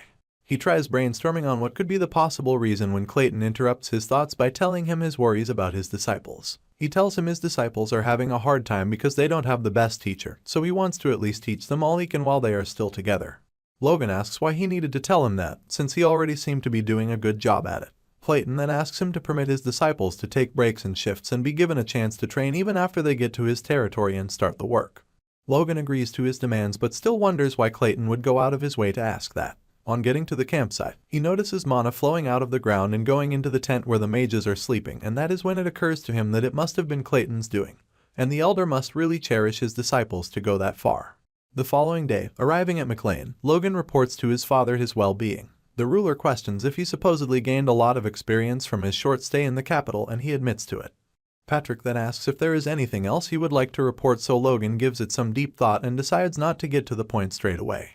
He tells his dad that the business is going great at the capital and that they will be generating profits soon. Puzzled, Patrick asks what business he is referring to, and he finally tells his old man he made a business out of selling the medicine he gave him the other day. Patrick is in disbelief at the fact that his own noble son had gone into the capital city to start selling bedtime enhancers. He sighs and starts by telling him that he knows he shouldn't be meddling in his affairs, but the next time he takes action, he should at least have consideration for his family's reputation and dignity. Seeing that that's all the McLean's head has to say, Logan can't help but conclude that his father has gone soft. He nods to his father's demands. Knowing the kind of psychotic being he has as a son, Patrick asks if Logan really heard what he said or is just answering bluntly, and Logan nods to that again. Patrick sighs. Logan then brings up the fact that he met with the Sword Duke and established a great connection with him. Patrick gets impressed and is about to praise him, but then realizes something and hopefully asks if Logan did not sell the medicine to him as well, but Logan's smile says it all. This time, Patrick loses it and starts scolding him for not giving a damn about the family's reputation. But Logan, who's always 2 steps ahead, brings out the secret intermediate sword technique book he received and hands it to Patrick. Patrick immediately identifies it as a full-fledged intermediate sword skill guaranteed by the Sword Duke himself. Turns out that it is a lie. Logan had written the book himself during his short stay at the Sword Duke's mansion. In his past life, a merchant from the Empire dug up the Iron Blood sword from some runs, and it was one of the high-ranking sword skill books among the present time's intermediate sword skills. At first, the merchant copied the book and sold it only to a few, but the book got leaked and different copies began circulating the market. Later on, it had spread like wildfire and become a public good that even the common man could learn. Well, of course, that's not set to happen for another 10 years. Logan thinks to himself that having the knights of their family learn the skill right now will greatly help their forces advance. Then if they add in Sword Kai and even the Divine Sword secrets, both his father and Ronin could use both as their trump cards. Due to some of the side effects of the Iron Blood technique on Force users, Logan expects Patrick not to allow it, so using the Sword Duke's name will definitely make him accept it. Studying the book, Patrick deduces that properly mastering it will raise their Knight Order's overall strength by at least 30%, so he asks Logie how they can pay back the Sword Duke for it. But as Logan is about to suggest a proposal, Patrick decides that he's going to master the skills in the book. He immediately tosses Logan the family seal, leaving him in charge of all official affairs while he heads out for some intense training. Shortly after Patrick leaves, Dwayne comes barging in asking Logan for some money. He claims to have heard of his feats in the capital, so he uses that as a reference to demand money to cater for production in the town generally, since he heard he made a great fortune. As expected, Logan bluntly tells him that he spent it all. Dwayne falls into a mini depression and asks what he possibly could have spent millions on, and Logan replies that he spent 1.2 million gold on magic scrolls and mages. Plus he also bought construction materials and food to support the people of their region, so there is nothing left. Dwayne tells him that buying a little food and giving it to the people won't solve their issues, but Logan interrupts, telling him he spent 1 million gold on food. He goes on to explain that he will distribute food worth 1 million gold every month for a year among the people. Dwayne completely loses it and starts yelling, and strangely enough, Logan is satisfied with all the racket. Dwayne then asks about the need for the construction materials and magic scrolls, and Logan replies that they are constructing a dam. About 2 weeks later, a notice gets sent both to the people in the McLean Fortress and Tesseron Fortress, demanding for help from everyone eligible for statutory labor. The people do not seem to be having it, so they prepare to rebel against the nobles for trying to exploit them and stop them from feeding their families in the middle of farmers' busy season. The commoners gather in front of the palace for their pre-planned riot. Majority of them have second thoughts on what they are about to do and begin to reconsider, but a shabby-looking old man takes charge and fuels their anger. He tells them that the nobles work them like dogs when they eat grass to survive so they can live well off, and that this may be their only chance to pick a fight with them. So everyone gets charged up and prepared to drag down the nobles, even if it costs them their lives. The castle doors slowly begin to open and the commoners get ready to attack, but to their surprise, some knights come outside carrying some bags to be distributed. The people pause for a while, but the old man reminds them the main reason they gathered together, so they get riled up again. Ignoring their rebellion, the knights distribute the bags to each of them and they are shocked to see that it is filled with food. The soldiers then announce that as per young Master Logan's orders, those who participate in the compulsory labor duty will receive a whole month's worth of food fit for a family. As if they have been hypnotized, all the hatred immediately disappears. The people immediately drop their weapons and start jubilating. Even the geezer falls on his knees and begins to hail the young Master Logan. In a couple of minutes, the rest of the commoners join in on his chants. Watching from the rooftop, Dwayne asks Logan if he really needed to go as far as forcing a compulsory order just to have the people gather at the castle, when he could have just told them to gather normally. Logan replies that if he had done that, not even 1/4 of the people present would have come. After all, they do not trust the nobles. Nobles consider their people as property, and any nobles with sense consider it their duty to protect their people. Logan thinks to himself that living as a mercenary and an ordinary person in his past life taught him that for commoners, the only difference between good and bad nobles is who takes away more from them. He tells Dwayne that even his father thinks more about the knights than the people. After all, he considers the knights to be the strength of a nation. That is why, despite the lack of budget, he still maintains a knight order of 50 people. He tells Dwayne to try to think about how the people think of them and it will help him understand them better. That's why he forced them to gather and see it for themselves, so they can believe it.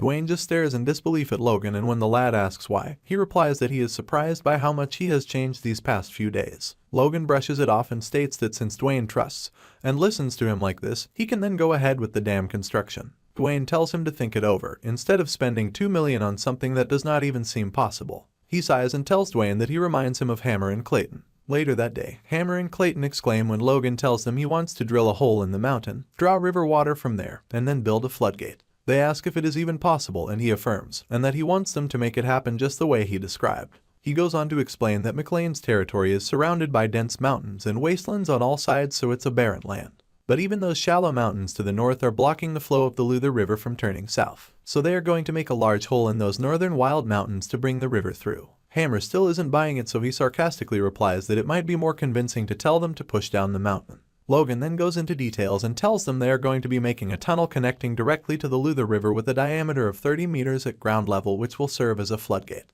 He tells them it is a construction method called dam, which is used in the western part of the continent, when in reality, it is a flood control method that will eventually become popular in the Empire in about 20 years' time. Logan decides to rely on the master-level dwarf and the 5th circle mage to come up with the construction principles of turning McLean's wastelands into arable plains. Clayton still thinks the idea is absurd, but Hammer seems to have caught on already. He analyzes that if at all it is going to be possible, they will firstly need to choose the location carefully while considering the water level and channels. Then, to prevent the tunnel from collapsing, they will need to construct an arch structure and also get help from mages. Hearing Hammer ramble on, Logan smirks mischievously like a villain. Hammer immediately tells him he's currently busy with mining, but he tells him not to worry because he has already prepared magic scrolls and mages. But he tells him he's still going to leave, finding the right mountain up to him. Clayton just keeps wondering to himself if it's actually possible. The following day, Logan, Hammer, Clayton, and a few servants head to the wastelands to check them out. Clayton uses his mana to destroy an entire mountain while Logan appraises his abilities. Unlike in his previous life, he can clearly see the Earth's power originating from the mana circle in Clayton's heart. The mana repeatedly draws intricate yet constant patterns, stimulating the target object. After completely destroying the mountain, Clayton asks Logan to watch carefully as he uses a different magic technique to gather all the debris to a single point, forming a huge golem. Seeing the golem, Logan is convinced that the construction will finish much faster, but if a few more of those can be made, perhaps they could even extend to warfare. He then turns to Clayton with a creepy look and asks him how many more golems he can make. The redhead asks if the 5th circle mage disciples can also create the golem, and he gets a positive response. The dude cannot hide his joy, but Clayton calms him down by telling him the limitation of the golems. The process of making their core with mana is only possible at the 5th circle, so for the disciples, they will need mana stones. Even with the stones, the golems will still be smaller and weaker compared to that created by a 5th circle. Logan then thinks of the stones. He notes that they range from orichalcon to mithril, which are so rare and known as the metal of the gods. They are ores that are mana imbued in minerals and cannot be artificially created. Since they are used for most magic aids or artifact production, they are quite expensive. The lad considers the cost-effectiveness of the mana stones. After realizing that wars are not also cost-effective, he concludes that investing some money in them can help guarantee victory, so they should be worth it. After brooding for a while, Logan asks the elder if his golem will get stronger if he makes them with mana stones. Again he gets a positive reply. Clayton says that they can be 10 times stronger and more durable than the initial one he created. Just as Logan jubilates internally, the elder breaks his heart by mentioning that for 5th circles, top-grade mana stones are needed. After seeing the lad's reaction, he consoles him by explaining the efficiency of a 2nd circle's golem, a magical creature made of stones that can last for a day and can exert strength several times more that of an adult man. Logan gets logical again as he notes that the price of inferior magic stones are almost as high as gold. Spending that amount of money is not cost-effective, but for short wars like the previous territory battles, they can achieve results better than when they used only crossbows. Logan then wished they were not under the affiliation of the Magic Tower. The statement surprises Clayton, but the lad does not speak further on the subject. Later that day, Darwin and the other construction workers freak out when they see the giant golem punching the base of the mountain. Immediately, the men bolted for their lives, but the financial officer trembled on the spot. From his point of view, the golems are destroying their territory. Thankfully, McLean is with him, so he corrects the clueless man by saying that they are digging tunnels. Despite the knowledge being passed across, Darwin flees out of terror, screaming that he'll need to inform the McLean head. Logan can only chuckle as he watches the old man's back. Kai came rushing to Logan to inform him that Hammer was trapped under one of the mines. With concern, Logan asks if they know where the dwarf got pinned. As for Dwayne, he wondered when they had a mine. Kai explains that they can't pinpoint where exactly Hammer is. As for Dwayne, he rushes out of the office angrily in search of the mine since no one happens to be answering his questions. Moments later, Logan arrives at the mine site with a horse. Upon getting there, he asked one of the workers where the collapsed mine shaft was. The worker describes it to be one of the 3 shafts. He suspects it to be the middle. Before the worker can complete what he is saying, Logan dashes into the mine without knowing how dark it is. The kid uses force on his vision as he walks deeper into the mine. After a while, he spots some workers trying to push past the rocks, preventing them from rescuing the others. He meets up with them, asking them to step aside, and uses force on the rocks to locate the victims of the collapse. He spots 11 of them, Hammer included. Luckily, they are not dead, so he asks the officer in charge how long it'll take to rescue them. The man tells him that it'll take at least 3 days to get them out of the place. Considering the time frame being too long for any of them to cope with, Logan goes to call for the mages and explains everything to Clayton, their leader. Nothing much needs to be said from that point. 1 week later, Hammer's body has recovered and he is about to go back to the construction site to resume his duties. He informs Logan and the redhead wishes him good luck. Moments after the dwarf leaves, Dwayne enters the room looking like he's about to die due to lack of information.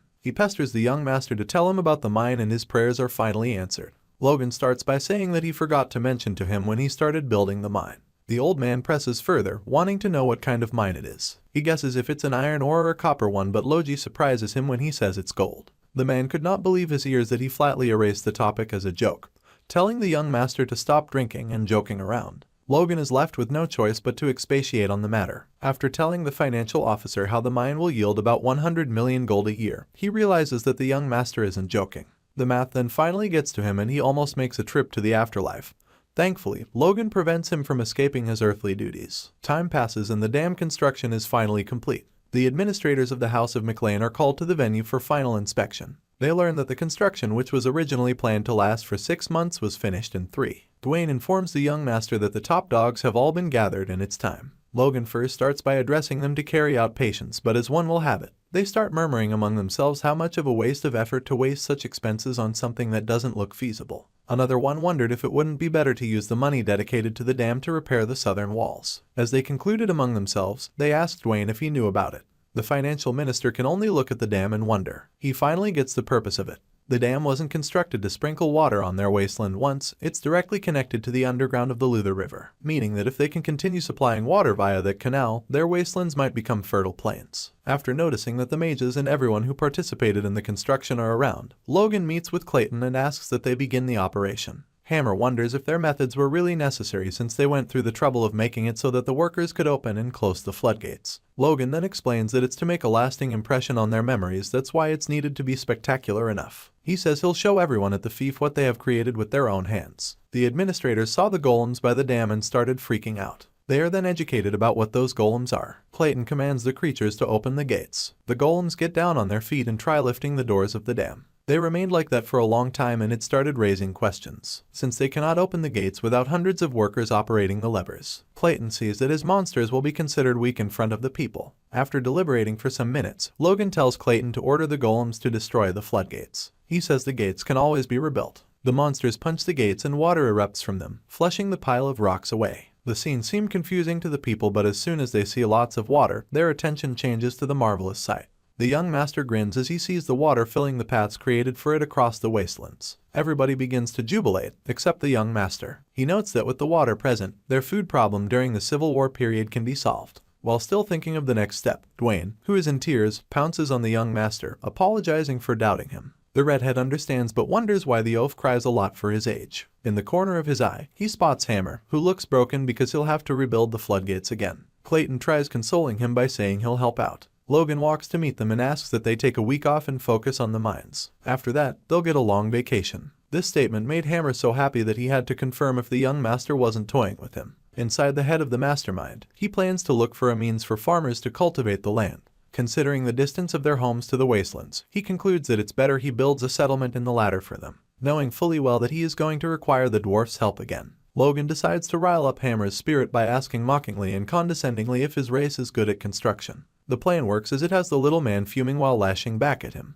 Hammer finally calms down and asks why the young master brought up the topic, but the genius tells him not to worry. Meanwhile, he plans to work the dwarf to the bone in building settlements immediately after his vacation. A while later, Logan addresses the people. He reminds them about when they gathered to open the floodgates. He made two promises to the workers. One was that anyone could cultivate the plains, and the other was that they'd receive tenant rights per their labor and taxes would only be 30%.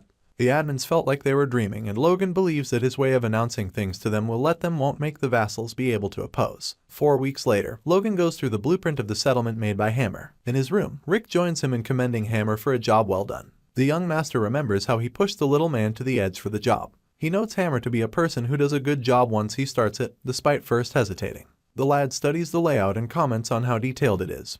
Thanks to some of the ideas he also added from his knowledge of the previous life. He believes that they can establish a large settlement called McLean Town. His goal in mind is to have half of the territory's population. Suddenly, a stench oozing from Rick changes Logan's expression. The young master asks why the servant smells so badly, and it makes the man rage as he blames the redhead for his situation. The man wonders why the drug is selling so well because he has no choice but to continue production. While ranting, Dwayne dashes past him to speak to Logan. He calls out the young master's name with haste, making the redhead grumble at him for not bothering to knock anymore when coming to his room. Instead of the financial officer apologizing, he brushes off the matter by saying he has something urgent to tell him. From Hammer, Dwayne yells that they can start mining the gold. Instantly, Logan and Dwayne arrive at the mine and they see Hammer with pieces of gold nuggets. He tells them that usually, small amounts of gold have to be extracted from the minerals, but it looks like they are in luck. The two men stare in awe as they admire the gold. Logan praises the dwarf while Dwayne showers him with kisses. The young master then asks how much they can mine from that moment, and Hammer tells him that they can get about a ton of gold per month. Going with that low estimate, it should last for 10 years. The indigenous dwarf then asks if he can rest, but his employer starts preaching about how many crossbows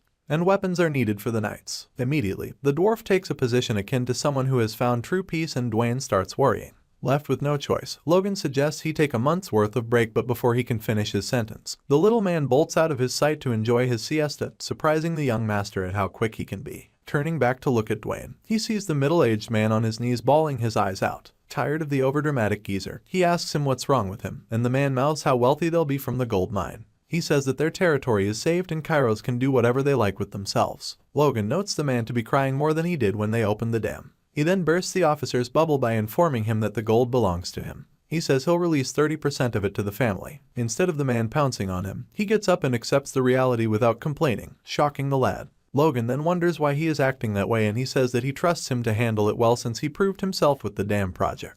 They then speak of how careful they have to be to prevent the information from leaking to the neighboring fiefs, especially Befroze, Kalia, and other margraves. Dwayne promises to restrict the information among the workers. The young master, not used to leaving a task so dire in another man's hand, wonders how his father will react when he returns from training. 1 week later, Patrick and Logan walk by the shore of one of the rivers in their plains. The young master uses force to examine his father and sees that he has become an advanced knight. He goads inwardly due to getting the result he wanted, but he is still surprised that the old man could accomplish such feats in 3 months after being stagnant for over a decade. For starters, his father breaks him out of his monologue by telling him that he has done a lot while he was away. The McLean head crouches and examines the flowing water. His son gets ready to explain himself, thinking that he has done a bad thing, but his father continues to talk as he scoops some water with his palm. He then thanks his son for transforming the wastelands and helping him reach a higher rank. The man admits that his son is better than he is, and it makes the lad smile cheekily. He then corrects his dad by saying it is based on his recent achievement. The old man doesn't bend. Instead, he says that his son has achieved in 3 months what he failed at for the past 30 years. He thanks Logan for being his son and says he can hand over the lordship duties to him. The geezer tries pushing the heavy load on his first child while he trains the knights. Logan starts to reject the position, but his father explains to him that the training he underwent made him realize how old he is. Patrick continues saying that he had managed to grasp the basics of the iron blood technique, but he couldn't master the secret arts. He believes that if he were younger and had access to such techniques, especially when his force just newly awakened, it would be a different story, but now that his force has formed and taken its flow after a lot of years, it's impossible for him to create a core. With that, Patrick gave up and decided that it was time for the next generation to step up. He holds Logan as he says that it's best he becomes a guide who opens a path for him. Left with no choice, the lad accepts his role. Patrick then calls out to Ronian's mom and he tells her that she should help Logan to make sure he fulfills his role properly. The woman nods in response and Patrick pushes his son to meet his stepmother. The boy walks close to her and she starts by saying his achievements so far has proven that he is capable of succeeding his father. She then admits that she only wishes for her child's success being the reason she clashed with him earlier. Logan apologizes immediately as if he has taken the position she reserved for her son. His stepmom tells him not to apologize and she should be the one to do that. She reminds him of how he apologized to her before but she couldn't accept it. She asks that he understands that it was due to her narrow-mindedness. She then switches the topic to her son, saying that she heard he has been giving him swordsmanship lessons. Being a topic that isn't sappy, our boy speaks up and tells her that Ronian is more of a prodigy. The child has formed his first force core and has mastered the first form in just 1 week. The stepmom smiles at him as she tells him that it has been years since she last saw her son as happy as he is. She then asks the lad to continue taking care of him. As she walks past, Logan beckons at her not to refer to him formally since she is his parent. He then calls her his mother and it causes her to shed a tear. Patrick smiles at his son for a job well done and the new heir nods in return. Logan tells his father his intentions on reconstructing the town. He tells him that once the town is completed, they'll start clearing the weeds and reclaim the land for farming before the next spring comes. With all these into consideration, he adds that they're hoping for a much greater yield than the McLean plains their ancestors lost. Patrick asks if the residents will readily move their homes and Logan replies that they will, as they plan to give priority reclaiming rights to those moving into the town. He adds that the new houses are going to be far better than the thatched houses most of the residents are currently living in. He also adds that he had Dwayne put up a recruitment notice for soldiers while demanding that Patrick take charge of their training if they eventually end up becoming regular soldiers. Patrick agrees to the demands. After all, they are potential knight candidates. He commends Logan for doing a great job. On the other hand, he yells at the knights standing before him, calling them an awful lot of hopeless entities. He asks since when they started having 2 knight orders as they all trembled before him. The McLean Knights and those who defected from Tesseron after losing the war between fiefs have been part of the same knight order for a while, yet they still act like they're on opposite sides. Logan tells them he understands that it's hard to get close to people you once fought to the death with, but he thought they would have found their way, realizing that the duty of a knight is. He tells them it's because they have no hunger at all. To top it up, he tells them he's training to death to become stronger and his son is running around tirelessly for their territory, while the so-called knights are busy fighting over their pride like children. He then tells them he's been far too neglectful of them and is entirely to blame for it. The knights get moved and tell him it's their fault and not his. Henkel then catches on to the fact that Patrick seems to be in better spirits, so he asks if he could have become an advanced knight. The other knights act a little out of standard, so Patrick gets pissed and starts yelling at them while pursuing them with his wooden, yet deadly sword. He yells that they're going to finally feel and learn swordsmanship firsthand, and that when they're being grilled like dogs, they won't have time for silly thoughts. He adds that he'll make sure to discipline them and hand over a proper knight order to his son. In the administration, while Dwayne works, he thinks to himself that in the 20 years he has spent there, he never knew signing documents without worrying about the budget could make him this happy. While he works, he overhears his coworkers gossiping about Logan, so he decides to listen. They claim Logan has been monopolizing the budget, so Dwayne is forced to cut in that he's sure the young master has his reasons while asking why they're questioning him. He asks where they think the budget comes from in the first place and tells them to just do what he says. As he rambles on, he focuses on the amount of money budgeted in the form in front of him and gets so shocked that he storms into Logan's office immediately. He asks what Logan intends to do with 10 million gold worth of gold bars, and Logan calmly replies that he's going to buy about 100 kilograms of mithril. He tries to coerce Dwayne to just sign the document, but Dwayne refuses, questioning what he's planning to do by buying something 1,000 times more expensive than gold. Later that day, Logan decides to check in with Philip to discuss his plan to buy mithril for the Knight's war equipment.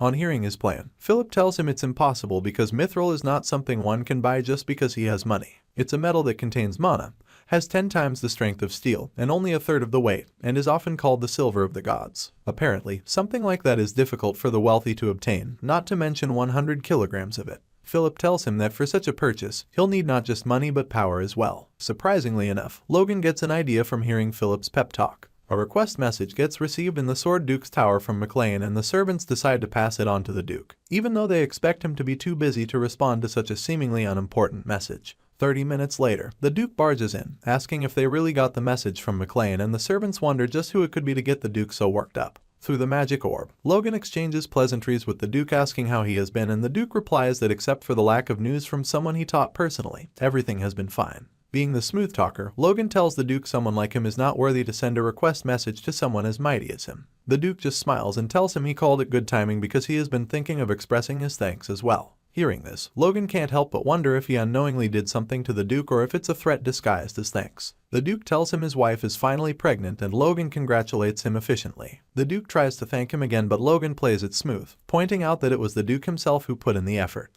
The Duke then asks him personally to come to the capital again once the child is born, and his wife also wants to thank him in person. Like that's not enough, the Duke adds that while Logan is at the capital, he'll teach him the next sword technique too, and Logan almost chokes on his saliva after hearing that. The Duke asks if he's not interested, and Logan tells him it'd be an honor to learn from him again. The Duke then relaxes and asks his purpose for contacting him. Logan takes a deep breath and asks if he can help him get about 100 kilograms of mithril for making equipment for his knights. The Duke is surprised because not only is he asking for something extreme, but he's requesting 100 kilograms of it as well. He then understands that the reason he contacted him is that he needs someone with power to aid his purchase, but notwithstanding, he's still surprised Logan has made that much amount of money, not to talk of investing it into his knights too. He praises Logan for being so generous and extraordinary, and Logan wonders if he deserves such praise. Felix agrees to take care of it personally on the condition that Logan does not miss the party that'll be thrown when his child is finally born, and Logan thanks him generously. Also, the Duke adds that around that time, he'd like Logan to refer to him as his teacher, instead of the distant-feeling titles he normally uses as he ends the call. Logan jubilates at the thought of being a disciple of the Sword Duke. After terrifying all the servants with his loud jubilation noises, he thinks about going to meet Hammer to talk about the mithril equipment, but remembers he's on vacation. He then decides to let him enjoy his short time off because he's going to be worked to death when his break is over. Legend has it that Hammer began to have nightmares from that moment. At the McLean Castle outskirts, a large number of boys under the age of 20,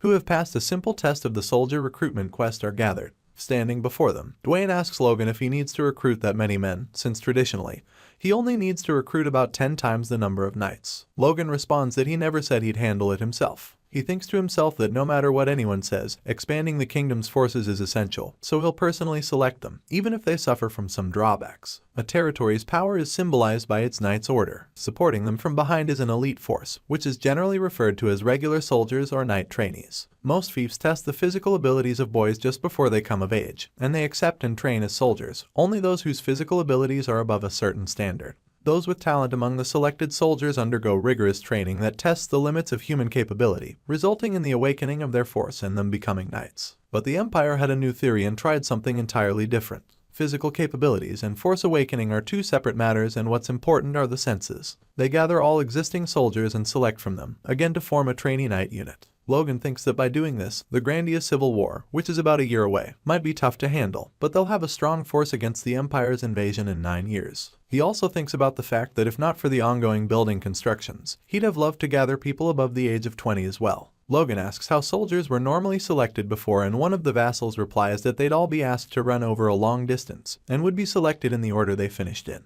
Logan deduces that the crude selection method based solely on physical strength is the reason the number of knights has barely increased. He instructs the vassals to select those with good eyesight, good hearing, and quick reaction times. As for the first test, Logan and Dwayne stand at a distance with a portrait drawing and ask all the contestants to walk until they can see the pictures, then stop the moment they see it. A particular kid stood out exceedingly in that test, similarly to the first test. In the second, Dwayne and Logan stand at a distance while Dwayne continues to repeat a single word. The requirements are to advance until the word is being heard clearly. There are a few outstanding performances among the multitude as well. At the end of the first two tests, only 250 people pass with flying colors, but Logan is still not satisfied and wants to increase the numbers to 500. He notices some thin, malnourished kids and remembers Victor, so he decides to go and check up on him. Victor, who is still holding on to Logan's promise about becoming a knight, trains diligently every day and shows a tendency for great talent. Logan visits him mid-training and acknowledges his outstanding talent and improvement, but he deduces that he can't perfect that style of swordsmanship by practicing alone and hence will be needing a partner soon. Logan asks him to follow him to Tesseron to join the soldiers' training the following day, and he agrees, but on the condition that his sister tags along. Logan asks why his sister is so precious to him, and he responds that their parents died because of him and now he must protect her since she's his only family left. A few days later, in the Tesseron castle, Kaisalin is seen giving thorough training to the boys there as well when Logan meets up with him. They discuss the progress being made and how he demanded to renew his contract, alongside those of the mercenaries, since they're all being treated well. During the training sessions, Victor seems to stand out the best, making the others feel the need not to lose to him. They try their best, but of course, can't keep up with someone of his caliber. Logan discusses with Kaisalin that Victor is definitely absorbing the force already and now, it won't be long before his awakening. But what bothers him the most is that in the not-so-far future, Victor will commit murder. In Tesseron castles, all the trainees are seated and then, some trainees talk about how the food in the camp is really good, and how they can keep up the training just because of the good food. Victor's sister, who works as a waitress in the camp, passes and tells them to enjoy their meal. The trainees are captivated by the angel. They start talking about how she is cute, and one of them brings it up that he wants to try talking to her later, as the child daydreams and doesn't listen to the call of his friend.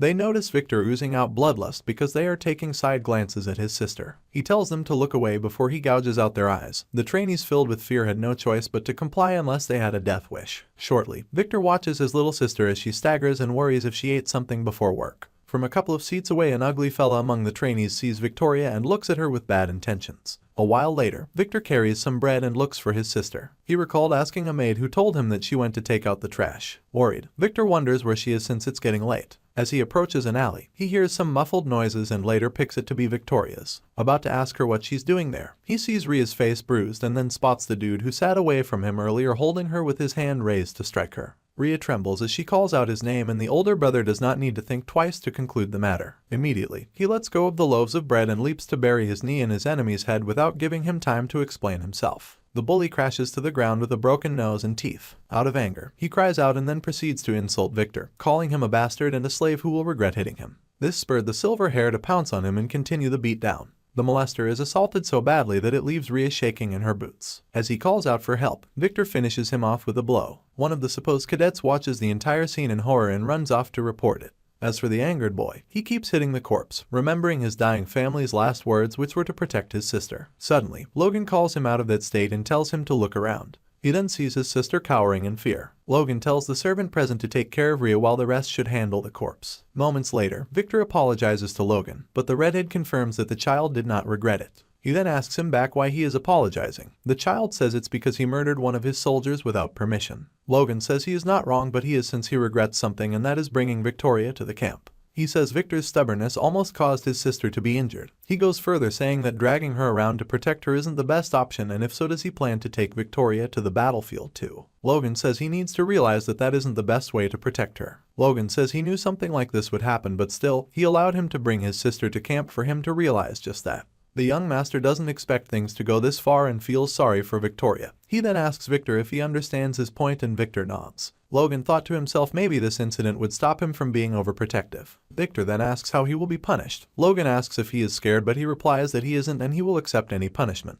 He tells his master that his little sister is just a victim. Logan tells him that it's a crime to kill, however, he did a good job, but the next time, he should get his permission first, confusing the child. Logan then clarifies that he doesn't want his future knight to be held back because of a worthless pervert. Happily, the child responds that he will keep that in mind. Later that night, Eyepatch is talking to Logan about whether it is okay for him to make that kind of decision when a slave kills a commoner. Logan then says that Victor is his slave and that he is his property. He clarifies that the dead criminal was known to be a pervert in his village before joining them, and after he came, he often made a lot of lewd comments about Victoria. Using elimination math, it can be interpreted as Logan using his property to get rid of a heinous criminal. At that point, Kai doesn't have anything to dispute, so he lets the matter rest. The young master then says that he'll publicly shame the criminal by hanging him at the castle gate. He advises Kai to warn his soldiers. The mercenary instructor notices his employer marking a spot on the map, so he asks him about it. Logan smiles proudly as he says it is a surprise event for all the soldiers. News of Victor murdering someone shocked the soldiers. At first, they were filled with fear, but when they heard the dead pervert's offense, they were furious that he did that kind of thing to Victoria, the angel of their barrack. Some soldiers were discussing how they knew something was off about the criminal and knew he'd get into trouble one day. That was how the incident of Victor committing murder was wrapped up easily without any drawbacks. 3 months later, it is already a new year. Kai and Logan watch the soldiers train. It has now been 2 years since Eyepatch met Logan, so the soldiers have trained for 90 days. Out of 1,000 recruits, 12 failed and 1 died, so the remaining number of trainees is 987. Eyepatch is glad that no more trainees are failing now and only those with a certain level of stamina and perseverance remain. The basic training for the soldiers is almost complete. Logan had asked the dwarf to make an extra 400 crossbows. Although it won't be enough for all the soldiers, it should be okay for the combat training. Logan's father is by his side and says the forest at the base of the mountain is good enough. After all, the knights need to start their practical training. Logan is surprised and asks if the knights have mastered the Iron Blood Sword. His father says they have learned the basics, but true proficiency comes with real combat.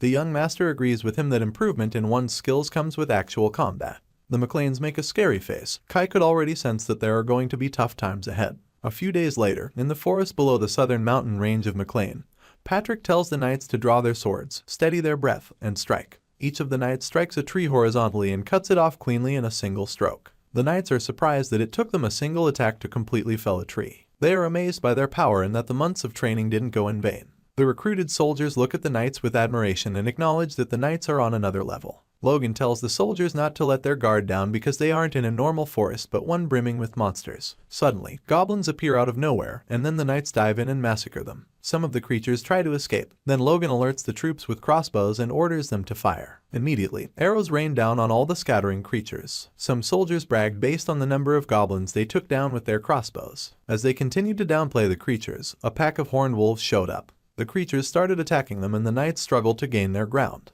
Kai ordered the crossbow troops to fire their arrows, which they did.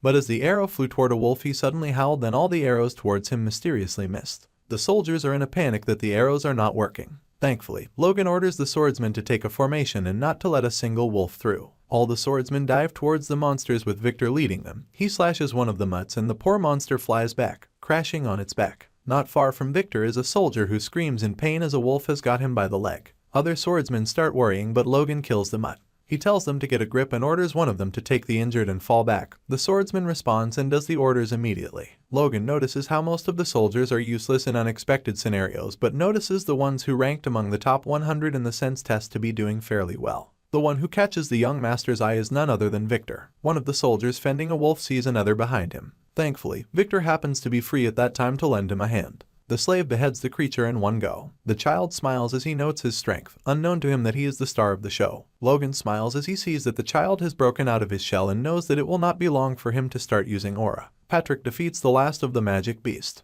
The leader of the knights confirms that they are done with the creatures in the area. It's been 1.5 months since they started the combat training, and they found up to 3 towns where there were thousands of monsters. The captain of the knights says it's good they found the monsters in advance because he can't imagine all the monsters swarming and attacking the castle. He asks Patrick if the young master predicted everything. Patrick wonders, but more importantly, he doesn't seem to understand his son again. Logan tells the knights to hang in there and that they just need to cut down the trees in that area.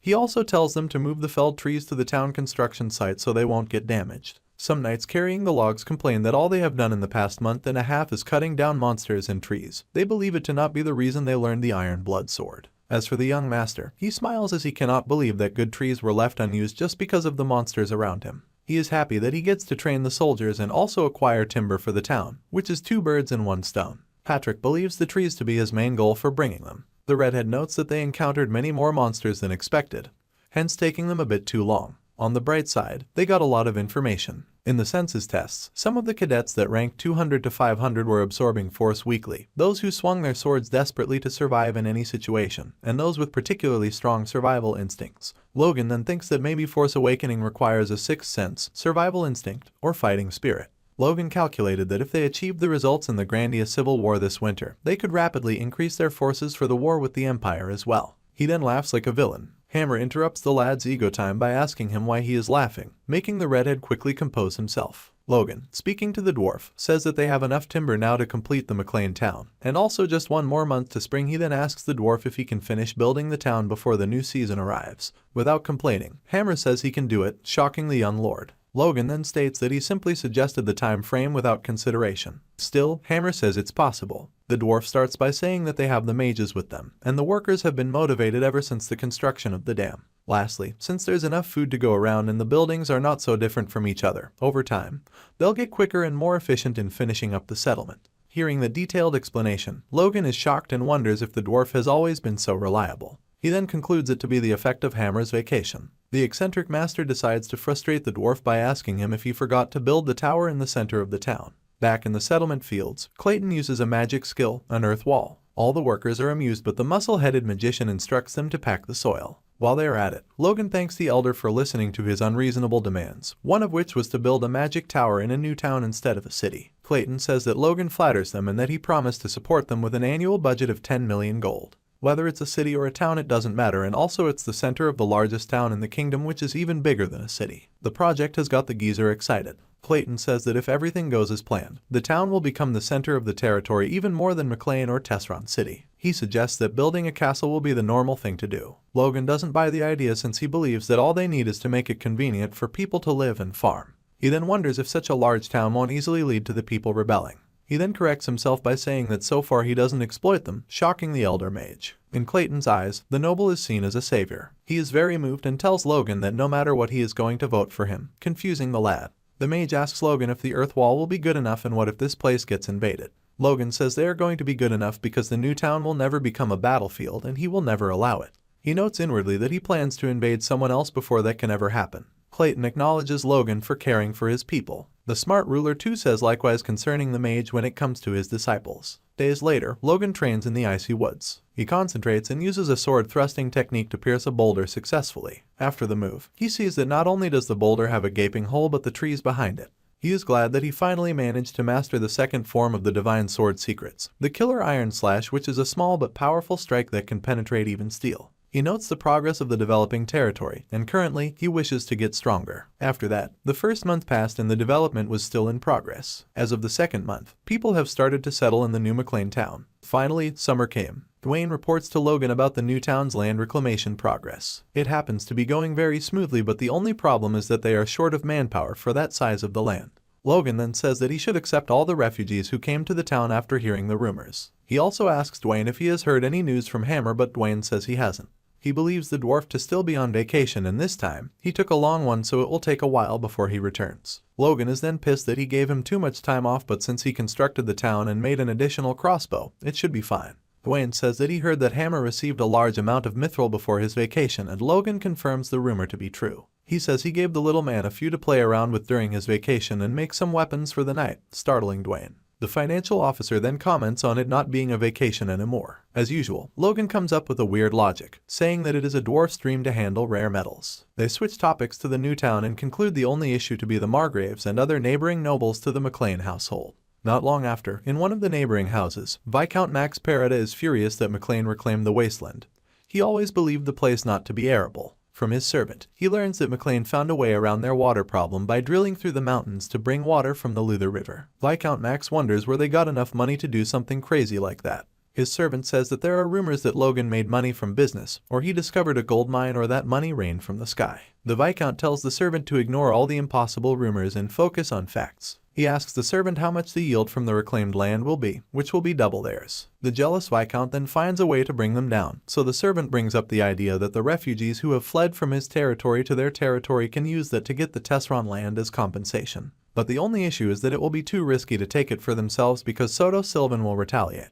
They have to rely on Soto Sylvan and join hands together to take over McLean. Logan and the leaders of the McLean Knights have a table discussion. He tells them that they've selected around 300 talented recruits and are training them separately without any assignments. His father then asks if he means that there are 300 men that are worthy of becoming knights. As soon as Logan affirms, Dwayne says the numbers are much. As for the knight leader, he says it's very absurd. This is because training soldiers madly for a decade will result in only 1 in among 100 of them awakening force. That ratio is 10 in about 1,000. So with Logan saying they have about 300, it seems hard to believe. The Red Ruler says that they'll be recruiting soldiers periodically every year. Dwayne has his mouth opened as he wonders why they'll waste money when the times are peaceful. As for Patrick, he says that with their growth rate, excessive military expansion can provoke their neighboring territories. Logan retorts saying that other territories will provoke them even without them having to try. The father wonders what he's saying. Then his son mentions Sylvan and Parada, the greediest of the neighbors who will be after their town and plains with plenty of excuses. The Knight Leader believes they haven't done anything to be blamed for. Immediately, it resonates with Dwayne and he confirms from the young master to be the refugees that they let into the McLean town.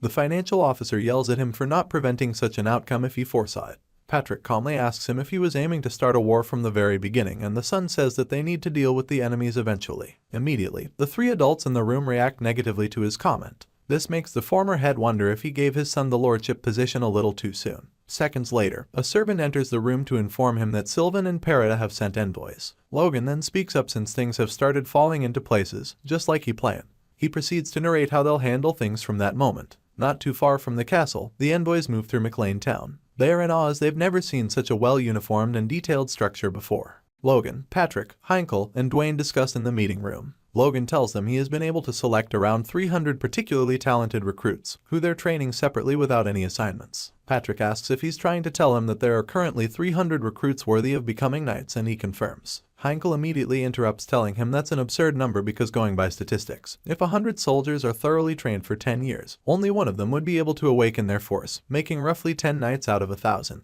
He then asks Logan how that's possible, ignores the question and states that he'd like to maintain the current training system and continue bringing in more soldiers yearly while reinforcing the horses and weapons. Dwayne asks why he intends to waste money like this in such peaceful times, and Patrick cuts in as well. He states that their family is currently in a period of significant development, so excessive military expansion could end up provoking the neighboring territories. Logan blatantly replies that those people will still eventually provoke them even if they don't want to provoke them first. Patrick asks what he means by that, and he replies that since the McLean town is now fully operational and the wilderness has turned into plains, it's only natural for Sylvan and Parrota to get greedy. He also adds that they have a lot of excuses to make a move too. Heinkel asks if it's because of the refugees, and he confirms that the majority of the refugees they received recently came either from Sylvan or Parrota, so it's only normal for them to use that as an excuse. Realizing that he could have immediately prevented it as soon as he foresaw it, Patrick asks if Logan was aiming to start a war from the very beginning, and Logan responds that those are enemies they need to deal with eventually anyway.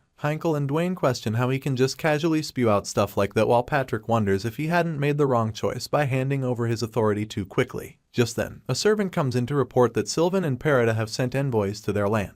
Logan smiles like a villain and gets up slowly while charging them to watch how things play out. The envoys get led by the cards through the city towards the palace. They are fascinated with how well organized and arranged the houses and crossroads are, even though it doesn't have the sophisticated charms of a big city. They are more impressed with how clean and bright the commoners are, making them have desperate thoughts about taking over the land. One of the escorts tries to strike up a conversation with one of the guards leading them about whose idea it was to reorganize the city. The guard tells him it's the first young master, Logan, before completely losing himself and singing praises to the young master. Getting to the palace, the two envoys are given quite the welcome and asked to speak. Without wasting any further time, they immediately list out their demands, which are the return of the escaped refugees, recurrence prevention, and control over the Tesron plains, as long as the southwestern part of the reclaimed wasteland adjacent to Parrota. In other words, they're demanding the entire Tesron castle and half of the developed land. Logan looks at his old man, giving him the "I told you so" look. Patrick then signals to Heinkel. Following cue, Heinkel asks the envoys if Sylvan and Persta want to go to war with McLean.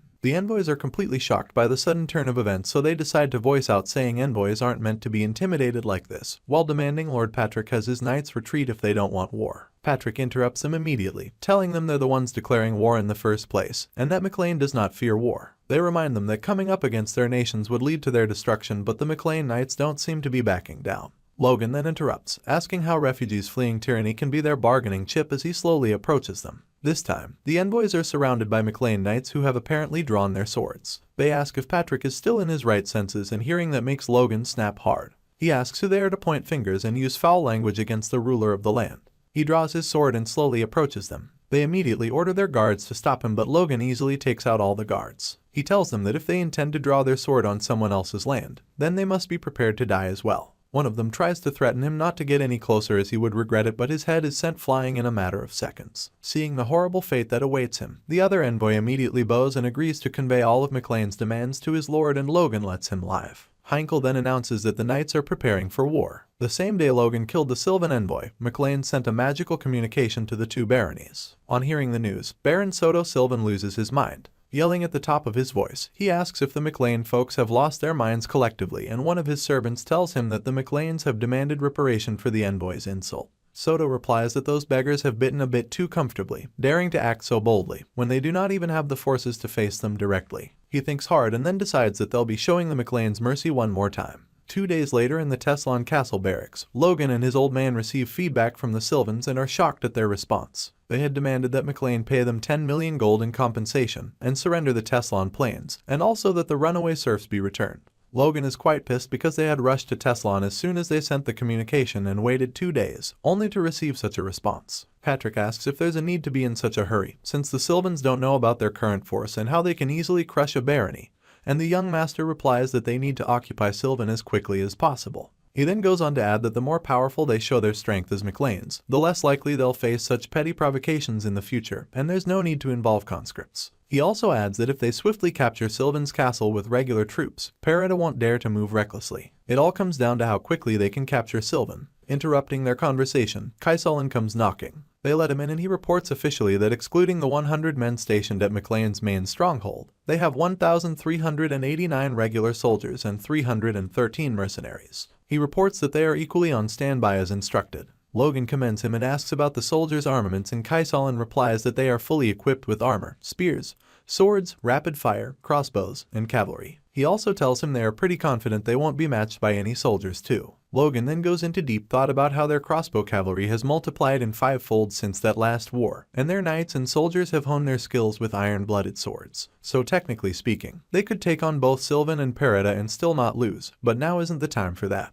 Merging both baronies would give their family 5 castles, making their territory nearly as large as those of the border dukes. At that point, the first and second princes who are vying for the throne would become desperate to draw McLean to their side, and now is not the time to attract their attention. The one Logan intends to make king is the third prince. In his previous life, the first prince had become the king, but he only used McLean and discarded them. The second prince doesn't seem to be different from the first in temperament too, so that eliminates him from the list, leaving the third prince. The third prince is the only son of the legitimate queen, and despite his young age, he is a brilliant candidate whom the king himself had in mind as his successor. Before he could establish his base, the king suddenly died, and he was pushed aside, a prince of misfortune. Logan concludes that the third prince is the only way to avoid the tragedies of his past life, so he intends to win the civil war and make him king. To do that, they must not draw any attention and maintain only 3 castles. Kaisolin tells him Victor has awakened his force and has been waiting to report it to him directly since earlier. Logan gets excited and summons him in to see it for himself. Seeing Victor's rare type of force, both Logan and his old man are greatly impressed. Logan then confirms that Victor still possesses the talent to become a powerful aura user, just like in his previous life. He commends him and brings out the contract he made with him about becoming a knight and tells him he won't be needing it anymore. However, his knighthood will be postponed until after the coming expedition. Victor asks why, and Logan replies that they can't have someone who has just become a soldier clashing with the other knights. He tells Victor to be patient and trust him, but thinks about how eager Victor is to clash swords with the strong. Luckily, the perfect opponent for him would be Ronian, but now's not the time. When the time comes, they'll both have all the battles they want. Logan then decides to send a reply to Sylvan, questioning the legitimacy of his complaints, and that the conduct of his envoys in their territory was nothing short of insulting. Patrick interrupts him in the process of writing the reply and tells him to cut the formalities and just tell them the truth. So he ends up telling Sylvan to cut the crap and get ready for war. The Sylvans suddenly get ambushed by the McLean soldiers with a flaming banner, so they immediately report it to their lord. A few minutes later, Soto comes out fuming about how disrespectful the McLeans are to invade his territory. While he approaches the city gates, Callian, one of his powerful knights, begs him to allow him to lead the charge and stop Patrick McLean. He tells him all the 120 Sylvan knights are ready and their 2,512 soldiers have been on standby ever since they heard McLean's outrageous demands. Soto thinks about it deeply and concludes that indeed, McLean's troops are numerous, but their forces are far superior. Besides, Callian has just become an upper-rank knight. Soto asks if Perida has replied to their request about sending reinforcements, but his knights reply that they haven't.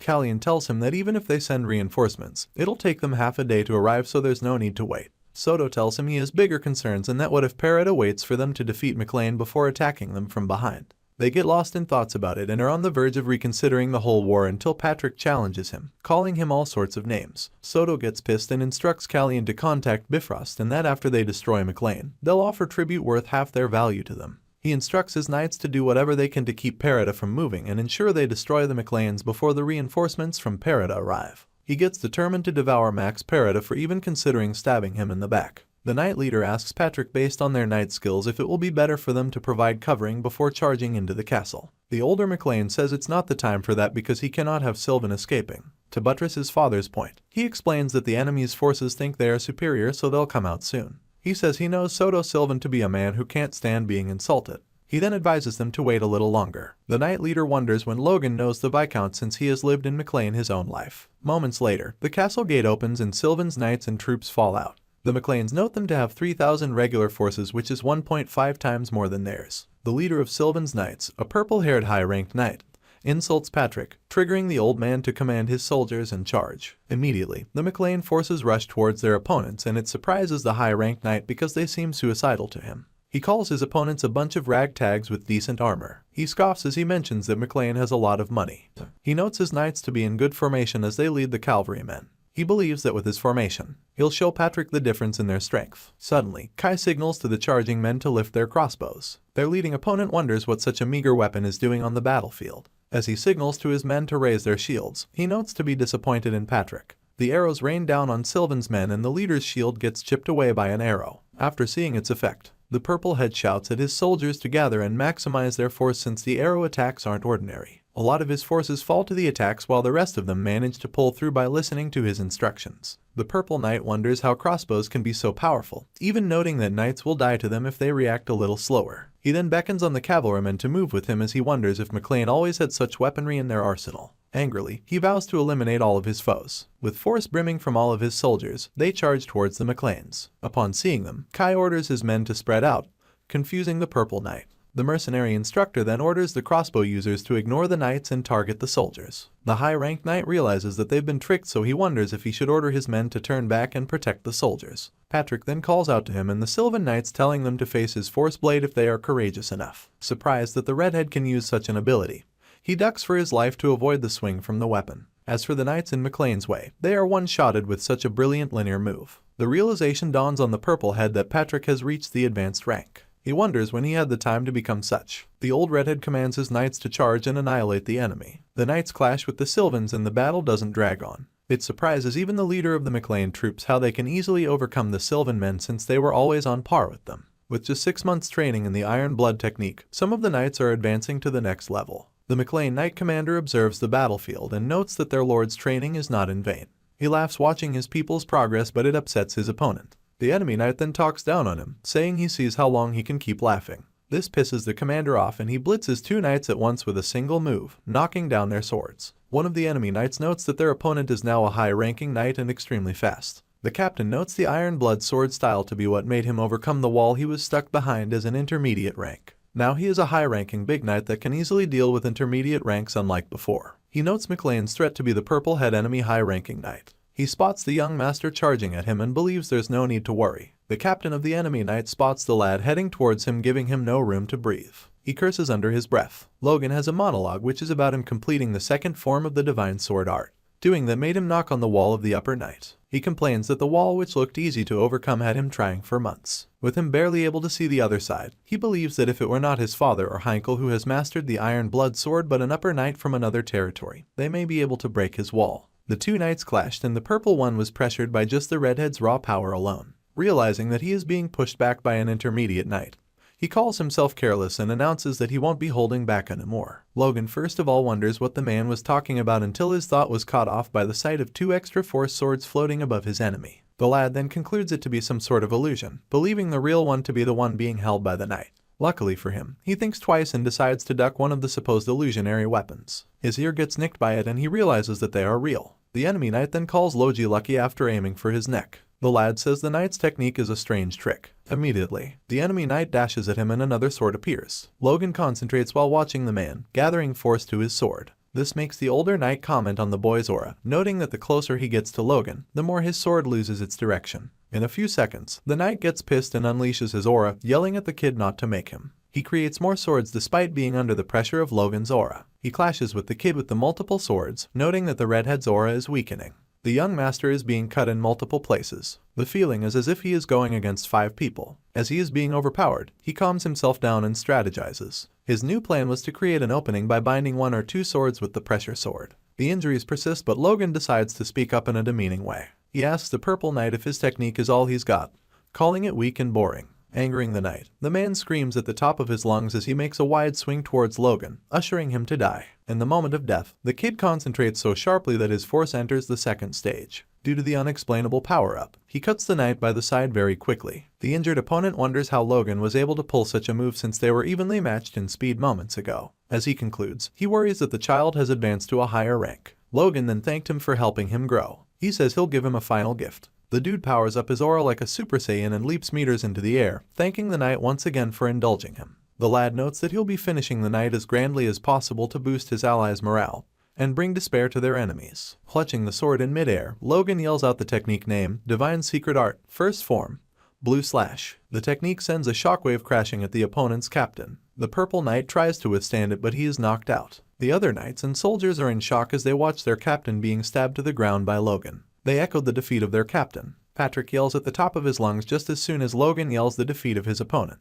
From Patrick, it is the successful capture of Baron Soto Sylvan. He tells the remaining to surrender, saying only those who kneel and throw their weapons shall be spared. The young master wonders how his father ended up there during the battle. The number of knights led by Callan, the purple-haired captain, that were killed are 42. As for the normal soldiers, about 1,223. As for McLean's knights, only 5 of them died, but they lost 0 soldiers. The battle that started by noon ended a few hours later. The overwhelming victory for McLean sparked a larger conflict. The Lord of the Southwest is told about the aftermath of the battle. The captain of his knights politely opines that it is time for his lord to step forward. Back in Sylvan's castle, Patrick tells the Baron that he'll give him a chance to survive. He must apologize for the crimes he has committed, then he should gather his minimal belongings and leave the estate with his family. Despite being bound, Soto doesn't plead for mercy. Instead, he yells at Patrick, reminding him that his outrageous declaration of war, an unlawful occupation, will not be tolerated by the royal family. He then mentions Count Bifrost, the Lord of the Southwest, not to be someone who will allow Patrick's action. At the mention of the Count's name, Patrick's face darkens. Logan notes that Sylvan must be pretty ballsy to mention that name to his father. The lad then educates us on the downfall of the House of McLean, which was the failure of its then lord. He notes the person to benefit from it the most to start a rebellion was Bifrost, who was at then a vassal of McLean. Bifrost seized the once fertile lands of McLean, claiming it to be his own, leading him to be the Lord of the Southwest. Thanks to the mediation of the royal family at that time, Bifrost didn't force McLean to submit. There was no point since McLean was forced to a barren land. Logan admits that hearing Bifrost's name makes him feel strange. Patrick glares at the Baron, threatening him if he chooses to die. Before Sylvan can state that he wants to live, Logan slashes his head off. He then turns to his father to tell him that he did the Baron's wish. After all, the noble chose an honorable death over submission, saying he ended it as painlessly as possible. His father congratulates him rather than complain. Clenching his sword, Logan notes that the nobles, especially Bifrost, won't have any issues since they offered Sylvan a choice. The lad calls the Count an enemy that they can't handle yet. A few weeks later at Sylvan's castle, Logan informs his father that there is likely no issue. Patrick says likewise concerning Teslon. Since Clayton is over there, if any problem arises, they should be able to hold out. The young master recollects their recent victories' reason not to have been because of their strength alone but Sylvan's complacency. He notes that they still have a hidden card, which are the golems at Telsin. Logan notes how managing 3 castles happens to be difficult and he'd like to find a way to make it more efficient. The lad comes up with a brilliant idea that involves establishing Sylvan's castle as the center of the 3 houses they now govern. Upon revealing it to Patrick, the vassals agree with his logic. The vassals expatiate on what Logan said, believing that they can station the knights in McLean town as the center and prepare them to deploy to Teslon and Sylvan at any time. Patrick agrees to their take on the matter, leaving Logan to conclude that there's no need to meddle further. The old man then confirms to his son that the number of knights they captured is 75. The young master informs him they've all been imprisoned, noting 8 mid-level knights. Patrick then asks if they can persuade the knights to switch sides. The son gives his dad good news by saying that it should be possible. After all, the knights don't seem to have a special loyalty to Soto Sylvan. The lad smirks at being lucky to gain so many knights from a single war, which happens to be more effective than recruiting and training talents. He then notes that if Sylvan was less complacent and more cautious, the number of knights would have been less than what they currently have. Such a feat would be hard to achieve in the future, so they better not get too drunk on victory. The redhead thinks it's best he caution his father and other vassals, but seeing as his father isn't wary of Farida and thanks him earnestly, he decides to value the appreciation. Blushing like a kid, the embarrassed young master scratches his head as he looks away. The whole good atmosphere gets ruined by a servant, interrupting them as he dashes to Patrick with a scroll in his hand.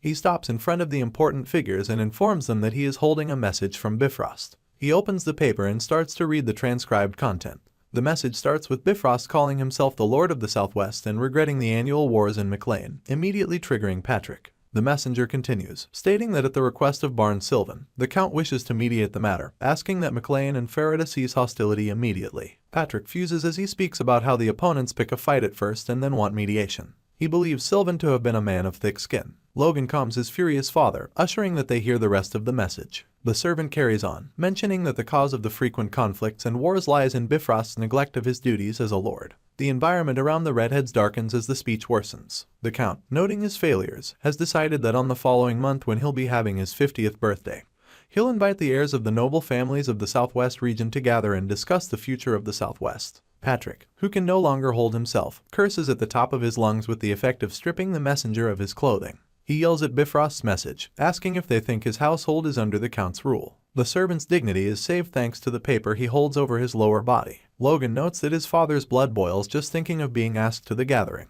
The messenger then adds that if McLean doesn't show up at the gathering, then they cannot be a part of the future discussions. Patrick starts ranting about the threat, saying that they will never submit. Logan then interrupts his father, mentioning that the case may be interesting. The puzzled old ruler asks his son what he means, and the lad says that the meeting might be worth attending. Despite the old man's rage, he decides to calm down and tell his son that he'll respect his decision. He then adds a huge but as he smacks his fist on the table, yelling that they must never bow their heads to Bifrost no matter what. Even if he'll die, he won't allow it. The effect of his rage tears the messenger's paper. Thankfully, Kai jumps in the way to keep the view censored. The young master decides to act in the moment by taking a bucket of soil to shame the messenger, but he is stopped by one of the vassals. The scene becomes serious again and Patrick holds his head, wondering what his son plans to do. He asks Logan what he has to say and his thoughts. The child states the obvious, which is that they cannot go against Bifrost with their current power. Patrick agrees. He says the Count has 2 top-tier knights, 15 high-ranked knights, and over 300 knights combined in 2 knight orders. All those mentioned earlier are to be a part of the declared forces. The vassals commend their lord for being well informed. Logan agrees to everything his dad says and notes that with things going very well for them, it has caught the attention of Bifrost and he'll be monitoring them. He states that with the 3 estates bordering each other, if they let their pride get in the way, they could get crushed. The lad notes that they need time to merge Sylvan's knights and eventually overwhelm and subdue Farida. They'll also need time to organize their forces and for him to master the 3 secret techniques of the Divine Sword, matching his current level. Time is majorly of essence as the knights also need to grow. As the old lord gets up from his seat, he says the Southwest is different from other regions. He believes that the Southwest being different from the rest means that they cannot force the nobles into submission.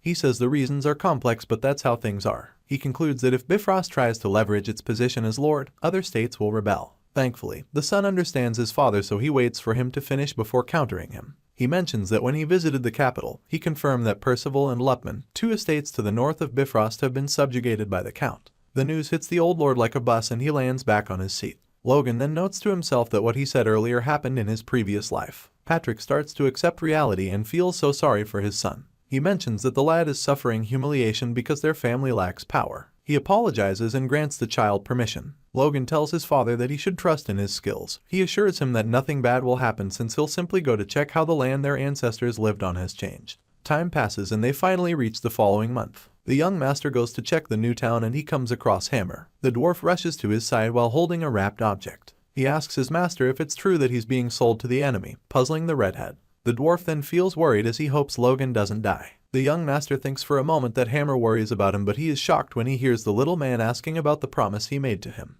The dwarf hopes he protects it. Immediately, Logan punches the dwarf's face in for being rude and then swats away the rumors. The dwarf then speaks of how most of the outrageous rumors said about the redhead are true. Hammer finally gets to the point as he hands out the object, offering it to the young master and telling him to take it with him wherever he goes. Like a spoiled child, Logan loosens the wrapper and finds it to be a sword. Hammer then informs him that he couldn't finish decorating the scabbard because he was in a hurry. He says it'll be a useful sword after all, it's made of pure mithril. The young master holds the beauty in the air as he adores it, down to its crest, calling it amazing. Logan arrives on foot at the gate of Bifrost Castle. As for another noble, the heir of Farida, he is told by his guard that they've arrived. The man then informs the blonde that they are to wait until they are greeted. With no interest whatsoever, the heir named Plon responds. Out of his carriage window, he spots Logan interacting with one of the gate guards. Based on the dressing of the redhead, Plon wonders if McLean occupied Sylvan. Upon realizing that he came alone with attendants, the blonde concludes that McLean must have suffered a ton from the war with Sylvan. He believes that if it weren't for Bifrost's mediation, McLean would have lost their heads to Farida a while ago. Immediately, Plon gets down from his carriage, asking if he has to be treated the same way as Logan, who he deems pathetic.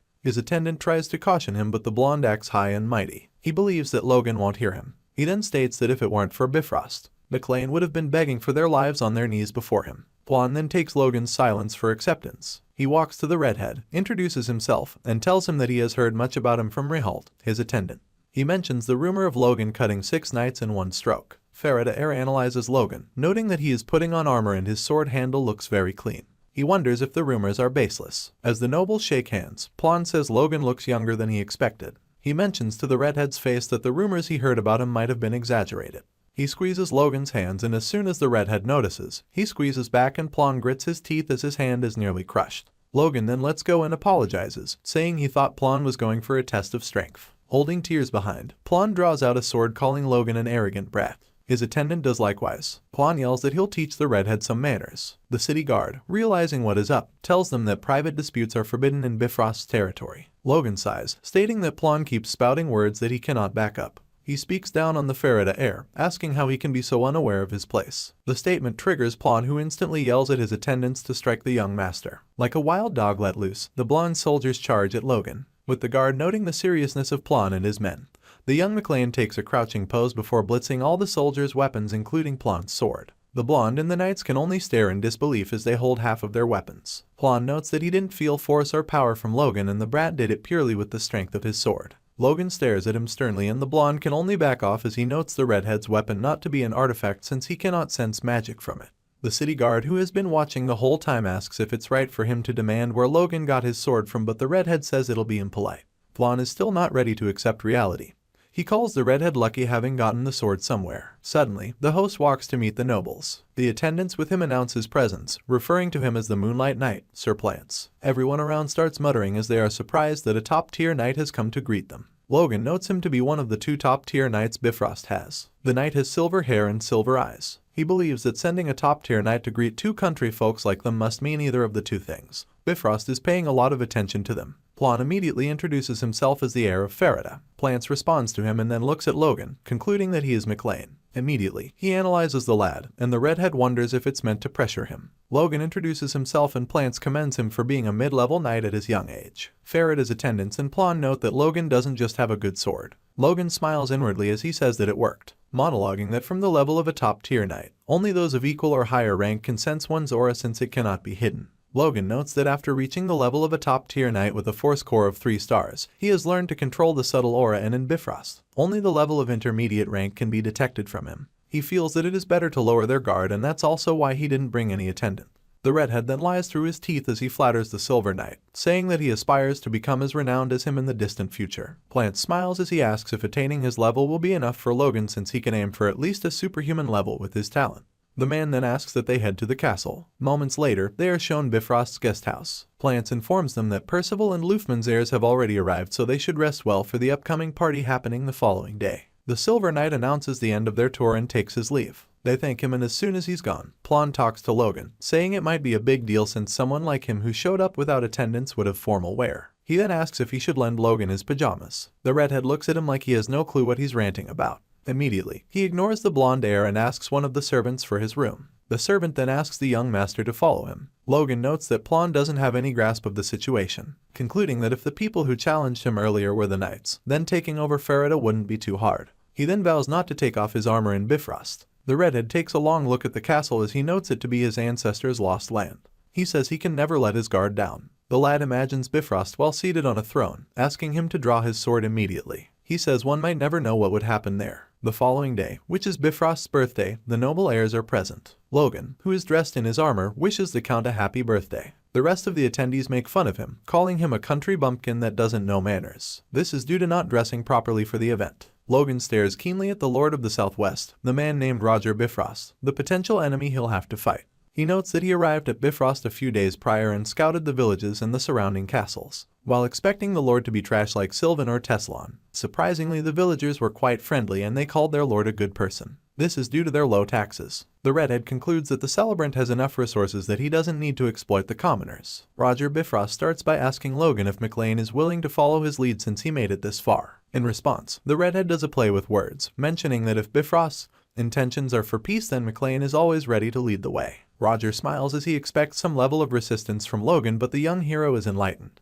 Logan notes it to be for the peace of the nation. Bifrost then tells him to enjoy the party for the time being. The young master notes that the Count is a fifth circle, seeing the cores in the celebrant's chest. In Logan's past life, he heard a rumor that Count Bifrost displayed incredible prowess in the Civil War. Back then, Bifrost was aligned with the second prince's defeated faction, so he didn't pay much attention. Judging from the fifth circle he saw, then the rumors must be true. The lad says that a fifth circle mage is treated equally as a top-tier knight. This McLean heir keeps thinking about how such mages outshine top-tier knights in wars since they display even greater utility. As he ponders on what tactic to use against Bifrost, who still has two top-tier knights, he is called back to the gathering by a voice, informing everyone that the Count has a brief statement for them. They are asked to pay attention. Roger Bifrost stands up from his chair as he addresses the noble heirs. He starts by expressing his gratitude to them for showing up at his birthday. He then reveals to them that the second prince, who couldn't attend in person, expresses his endless gratitude. He does that by bestowing upon him the tears of the sun. Upon mentioning the second prince, all but Logan start to murmur as they are wowed that the Count is that close to the royal. He then continues with his speech, which is how scattered the nobles of their southwest kingdom have lived, unlike other regions. Logan, who happens to be holding a glass of wine,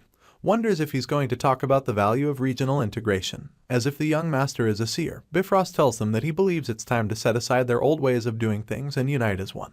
He uses the second prince as a medium to join the Southwest by saying the royal is the strongest candidate for the next king and he seeks their support. As Logan savors his glass, he dumbs down what the Count is saying inwardly. Bifrost then faces the redhead as he announces the lad's presence to be a coincidence, even though his family was the beginning and the end of the Southwest's turmoil 200 years ago. He calls the kid an exceptional figure who led his household's success by winning 2 recent wars, calling the child a once-in-a-generation genius for rising to the level of a mid-tier knight despite just being 21 years of age. He continues with his praise, saying that no top-tier knight that he knows achieved such accomplishments at that age. The lad tries his best to control his expression. He wonders about Bifrost's real intention. The Count then makes a public suggestion as he stretched forth his hand to the redhead, telling him that Duke Walter Mame, the second prince's maternal grandfather, is looking for talent like his. The clever Count plans to recommend our MC as the Duke's disciple. Immediately, the crowd echoes since the Duke, who is known as the Blazing Sword, is a superhuman. Despite the pressure from those around him, Logan smiles meekly as he politely declines the offer, stating that he has a master whom he has decided to serve. Bifrost then asks to confirm if the child's father isn't his master. Logan denies such and says he met someone greater, refusing the Count's offer. The room becomes very awkward, but Roger Bifrost still pushes the agenda, believing Logan's hasty decision to be because of his youthfulness. The Count then makes a slip-up as his true intentions come to light. The noble says that he intends to allow all the noble heirs under his command to receive the Duke's training. He states that Logan can also call his master. The redhead reads into the man as he tries to tie McLean under him. Given the condition that things are, it will be difficult to refuse outrightly, but our MC has something up his sleeves. He decides not to push the matter further by accepting the offer. The Count thanks Logan and says that he is the starting point for the unification of Southwest. Bifrost then speaks of Viscount Percival and Baron Ruffman to be people whom he has formed a long friendship with before organizing the gathering. He notes that the 2 aforementioned nobles have already promised to unite under Bifrost's banner. With Percival and Ruffman's heir present, the Count announces that he'll be bestowing upon them artifacts. Immediately, 4 men carry a glass that houses 2 artifacts. Some nobles classify the weapons to be at least 3rd class or higher since they are brimming with a very dense magical aura. Another noble agrees and estimates one of the treasures to be worth at least 10 millions of gold. Artifacts are magical tools that either contain innate magic or are made from materials that are infused with magic, designed to provide semi-permanent magical effects. The weapons are commonly made by class-based wizards known as the Wizard School, which are known to have more versatility than circle-based mages, meaning that mages like Clayton and his students will have difficulties in creating artifacts. Such weapons are classified according to the level of magic enchanted into them. Logan notes their prices to be astronomical. He notes the cheapest material used to be mithril, and to avoid wasting them, they are usually enchanted with at least 3rd-class magic. To create a 3rd artifact, a 5th-class mage 2 levels higher is needed. These are what cause the price of artifacts to be very high. Now such items are being given as gifts from the Count. Bifrost calls out the 2 heirs, asking them if they'll swear loyalty to him. Immediately they respond positively as they represent their families and swear their allegiance to Roger Bifrost. The scene shocks the remaining noble heirs around, but Logan simply watches. The Count accepts their oaths and bestows the sword of Rampton to the Percival heir and the hammer of Jackson upon the Ruffman heir. They immediately scream atop their lungs words of appreciation. The Count then boasts not to be stingy when it comes to generosity. He looks at Logan as he says that the families that join Bifrost will receive appropriate rewards. The lad then drops his glass of wine. Suddenly from behind, Plon, who appears to be drunk, utters his thoughts, wondering if Logan's sword isn't better than the artifacts. Logan spots the fool, who doesn't stop running his mouth as he praises Logan's sword for being much better while asking if the Count isn't showing too much. The brat goes on, but he is immediately silenced by his attendants. Realizing the complications caused by the drunk fool, Logan wonders if Plon is doing such because his pride got hurt. The sword hammer forged named Lux definitely possesses power comparable to most artifacts. Logan notes that the dwarf crafts the blade to fit his physique, calling it a masterpiece infused with soul. Logan speaks of the greed of nobles and how they cannot obtain a true dwarf's simple work. He had originally planned to use the weapon as a leverage or negotiation to buy time if the Count forces his way, but the Farida heir has ruined it all. Immediately, the Count's mind goes to the redhead that it has the lad confessing to be lucky to obtain a dwarf's work. The more he spoke, the more interested Bifrost became in the matter. The Count then calls it a rare item that can rival an artifact. He asks if he can look at the sword. Logan notes to himself that he can bet his arm that if he hands it over, it'll never come back. Skillfully, the lad humbly declines by calling himself a young knight who still finds it hard to entrust his companion carelessly. The Count laughs at Logan's way of speaking because it's old-fashioned for someone his age. He then decides that it would be best if he showed him the sword in a spar. The redhead is to face a knight, Bifrost, who mentally has put Logan's weapon to be in the same class with the artifacts he bestowed earlier, calls out to Percival. He confirms the heir to be mid-tier and adds a condition that if the heir wins, he'll take Lux, but if the redhead wins, he'll get a suitable artifact. He asks Logan what he'd say, and if he agrees, he should draw his sword.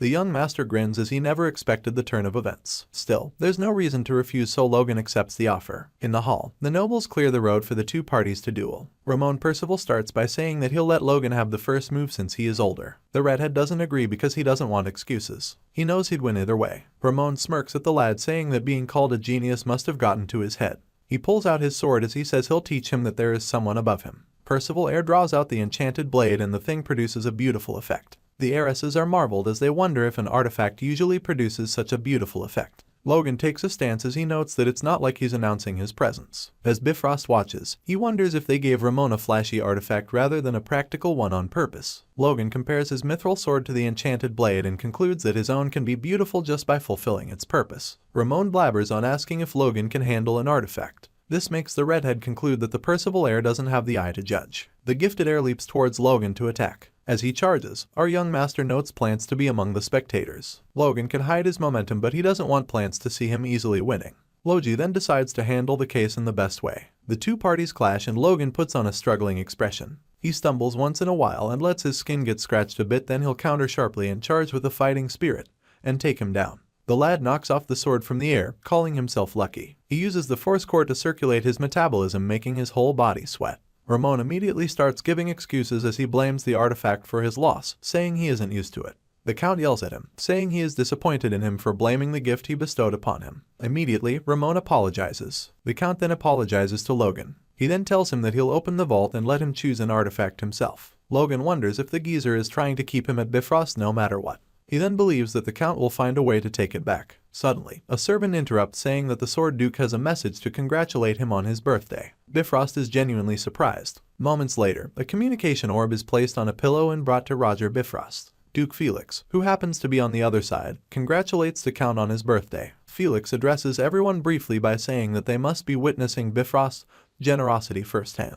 Immediately, the Count smiles from ear to ear as he thanks the Duke. The heirs note how the Count's behavior has flipped a 180 from behaving high and mighty to almost groveling while speaking to the Duke. Felix looks around and spots Logan. He calls out to him, surprising everyone how Logan knows the Duke. The red hair, who isn't much of an actor, decides to play the role. He responds to Duke Felix, calling him his master. The whole hall erupts. Felix sighs as he expresses how surprised he is to see the face of his neglected disciple. He then asks when next he's coming to the capital, reminding him that he happens to be preparing a party. The wicked McLean heir then uses the opportunity by apologizing to his master, saying that due to a family issue, he might need to stay at Bifrost Castle for a while. He says the Count made an offer he couldn't refuse. Felix, wondering what Logan is talking about, asks Bifrost if it's true. Immediately, the Count starts refuting what Logan said, saying his matter can wait beside the Duke's. The redhead then speaks of asking his master to make the right move. After all, Felix doesn't belong to either of the prince's factions, yet he is a transcendent figure, and the highest-ranking noble that supports the royal family. A Count wouldn't dare to refuse him. Felix winks at his disciple as he says he'll be expecting him in the capital soon.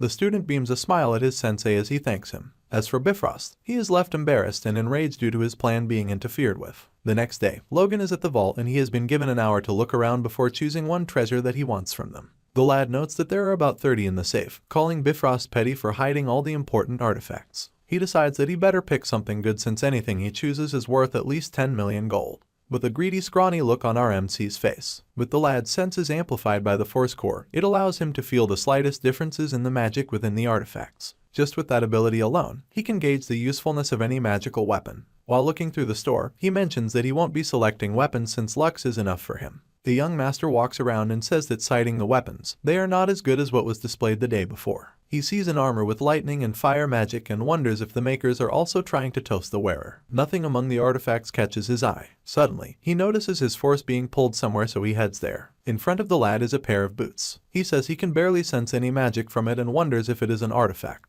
As he studies the boot, he notes that it keeps absorbing his force like a magnet. When he increases the force he pours into it, the boot drains it faster. Surprised, Logan notes that he'll end up with internal injuries if he tries to stop. Like an addicted gambler pouring all his savings into a casino, Logan decides to give it his all by pouring more force into the boots. After doing that for some seconds, his force returns to him. Then he notices something amazing about the boots. Later that night, Roger Bifrost asks his knight if Logan has left. He notes that there are 3 days left for the party and he has gone with his artifact. The Count concludes the redhead for planning to make a fool out of him. He instructs his knight to follow the McLean heir and retrieve the dwarf's sword and artifact without killing the lad. That night in the forest, the redhead makes a campfire and sits by it. Moments later, he senses the presence of an unknown figure and immediately stands up and draws his sword. What he perceived from the figure was its killing intent. He wonders if it's a pursuer sent by Bifrost. The man speaks, commending the young master for having keen senses. Noting that the voice is distorted, Logan wonders if his opponent is trying to hide his identity. Suddenly, a cloaked man with 3 assassins shows up. Upon seeing their get-ups, Logan asks if it isn't stuffy for them. After all, it must have been tough for them to get to him from Bifrost. The hooded man signals to the assassins not to kill Logan. Immediately, they dash towards the lad with no time to spare. Instead of being worried, the young master grins as he takes a stance and charges at them. Like a bolt of lightning, he knocks them down, making them wonder how an intermediate knight can be so fast. The dude says it's good he chose the artifact boots. Logan recalls what happened at the vault. Back then, when the boots expelled the force he pushed into them. He thought it must have been a fluke, but upon putting them on, he saw their value. His reaction time has been enhanced and he can triple jump in the air. On top of that, the boots have self-mending and adjustable size. He concludes that the artifact was above the 4th rank. If he were to name them, then it would be the boots of the wind god. The assassins then ask the cloaked man for permission to aim for Logan's vitals since they can't surprise him on their own. Their boss can only click his tongue at their failure, saying they are embarrassed. He immediately appeared behind Logan with the force sword readied, and it had the lad, noting the blade to be of silver force. Nothing has to tell him twice to parry for his life. An attack is immediately fired and the lad struggles to send it off. While gritting his teeth, Logan disses the cloaked man, saying that he never knew the title of Moonlight was earned through sneak tactics, referring to the figure as Sir Plants. Plants removed his hoodie as he commended Logan for exceeding his true strength, which he had hidden.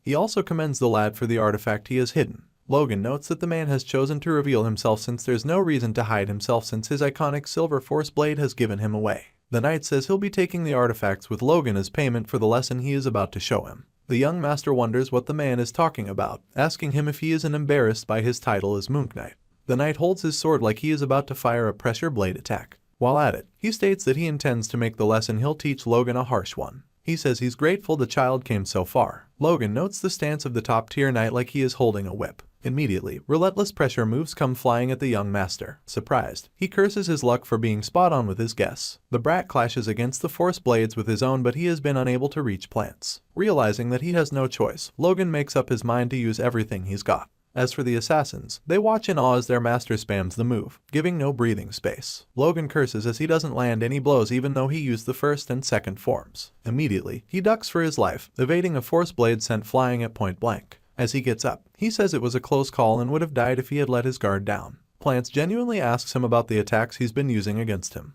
He doesn't believe it to be an artifact. He then asks Logan if they were the Duke's secret arts. Logan is frustrated since none of his attacks are connected. The lad gives a vote of thanks to his reflex and the boots of the wind god for helping him evade the attacks sent to him so far. His legs cower and he concludes that he isn't strong enough to take him yet. Despite the frustration of not being able to strike, Logan is kind of happy that he is doing so well against an advanced knight. The young master then yells at Plants, informing him that the moves he has displayed so far weren't from the Duke and he will be so kind as to give him a moment. He'll show him one of the Sword Duke's arts. The lad believes that he is still not proficient with the technique. Out of confidence, Sir Plants tells Logan to show him his skills. Young master notes that the knight's attitude will make things easier. Logan notes that he should believe in the boots. He mentions the secret art that he barely grasped a month after becoming a high-ranking knight. The redhead holds the sword tightly as he concentrates. He says that if he loses his sword and the boots, then he will ensure that he never holds a sword again. He closes his eyes as he gathers force. Immediately he opens them. Plants has closed in on him and is about to deliver a thrusting attack. He yells at Logan for trusting the enemy too easily. The knight fires off the attack, creating a huge debris. As he, waiting for the dust to clear, Plant says that such an impact won't leave Logan intact. Suddenly, he spots a golden force protruding in a large vertical format. He then sees Logan, whom he thought he had finished up, clenching a sword that is more than 2 times his height. The lad smiles as he calls out the technique name, third form of the divine sword secret. Immediately, force gather from beneath Plants, leaving him shocked. Logan gathers the huge force blade and sends the attack crashing on Sir Plants. The aftermath has the assassins worried due to the huge eruption of dust and smoke where the 2 swordsmen battled. The top-tier knight is later found lying with his back against the floor and his sword by his side. He coughs out blood as he mutters that he dodged the attack. Where he lay happens to be on the topsoil that wasn't burrowed. The old man said it would have been better to die together. As for Logan, he is on his horse dashing into the night. He notes that he let his guard down when Plants came dashing at him. That was the point he spotted a coin-sized hole pierce through the knight's chest, which must have been from the rippling divide. He believes the excited expression and the chatter made by Plants earlier was simply a bluff that he was unable to see through. Now he has confirmed that with his skills and treasures, he can defeat a high-ranked advanced knight. The dude looks super tired as he struggles to ride his horse. He eventually loses his balance and falls to the ground. The following day, Rick screams at the top of his voice as he sees Logan look tattered, nearly splitting Dwayne's head. The lad says that he dozed off while on horseback. It was noted that the young master's return caused quite a fuss in the McLean household. It was due to the heir who returned from Bifrost after 2 weeks looking unkempt. Fortunately for Bifrost, there was not enough proof to file a formal complaint against them. The incident looked like what would backfire, so it was quenched. Patrick stares through the window as he speaks to his son, who happens to be behind him. He says that he cannot bear to see his child's face. This is because Logan endured hardships, which is the fault of their family for lacking power. Logan calmly tells his dad that they'll be able to pay them back soon. For that purpose, the lad has to reorganize their forces. Ronian, who happens to be training, is splitting huge logs with a wooden sword using force. Logan tells him that there's no point in him coming since the war will end easily. The words that echo in Ronian's head are that he cannot allow his brother to keep treating him like a child, and he is also a sword of their family. The most regrettable part was that Logan had to face such humiliation in Bifrost. Logan commends his kid brother for working hard. He says the teen should take a break, then he finally introduces someone whom Ronian will be training with from that moment. The person happens to be Victor, one of the Knights of McLean. Logan asks if the armor fits the child and he affirms. As for Ronian, he studies the boy, whom he judges to be the same age as him. He wonders if the blue-haired kid is also a force user. Logan answers all the questions in little McLean's head by explaining that it hasn't been long since Victor awakened. The child has been spending time adjusting to his force. Logan calls Victor a good motivator for his brother. Confused by what the Lord of McLean refers to as training together, Ronian asks, but his brother says it's sparring. He asks if they'd like to have a go at it. Moments later, Logan signals the commencement of their training. Victor starts by thrusting a sword at Ronian's throat, but the redhead quickly evades it. Ronian notes the technique to be the Iron Blood Sword. He wonders if Victor truly has awakened the force. The child then clicks his tongue and vows to pay his opponent back. He coats his sword with force and slashes at the knight. Victor, on the other hand, evades by jumping several meters into the air. Ronian's keen senses help him out as he spots the human descending from above while readying a blow. The knight coats his sword also with force as he tries to finish off the heir's sibling. Luckily, Ronian evades it and the sword cracks the ground where it makes contact. Creating some sort of distance between them, Ronian calls Victor a monster. Logan, who had been watching the fight the whole time, couldn't help but burst into laughter. He finds it cute that his younger brother is calling the kettle black. Feeling embarrassed, Ronian takes up a stance as he vows to try his best. The bluehead smiles at his opponent, making Ronian do the same. They then continue with their showdown. As for Logan, he analyzes them and concludes they have good synergy. He notes Victor to have not only perfected the Iron Blood Sword but adjusted it to fit his style better. As for Ronian, he is a child who could outclass intermediate knights with his limited knowledge of sword styles. Now the child is moving freely. The big brother grins as he watches 2 different styles collide. The violent, free blade and the pure precise blade, noting that they'll reflect qualities they mutually impart to each other as they fight.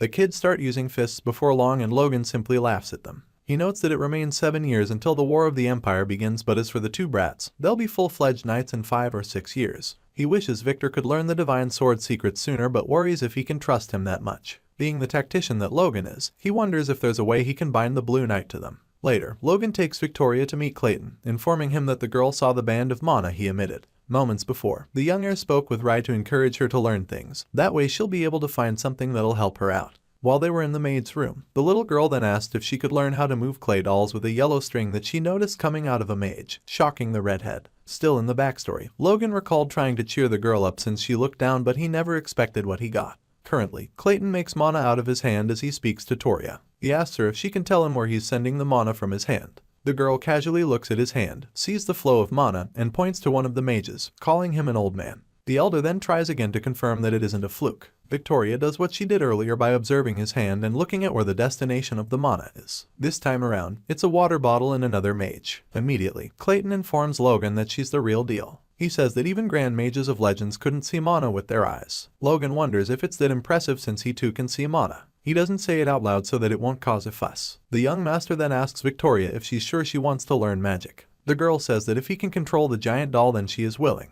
The inquisitive redhead asks her why the doll and she replies that if she has a strong doll then she'll be able to do more things. Logan doesn't push further so he commends her for having a good goal. He then asks Clayton if he'll entrust her with him. With open arms, the elder and the mages welcome Victoria into their midst. The little girl has the talent to become a grand mage. Both siblings are geniuses with different eye colors. It makes the curious noble want to know more about the blue-headed parents. As Logan smiles at the progress of their forces, he decides that it will soon be time for him to head to the capital since he made a promise to his master. He decides that he'll go by himself since having an aide follow him will slow him down. A few days later, multiple knights surround the young master to act as his bodyguards.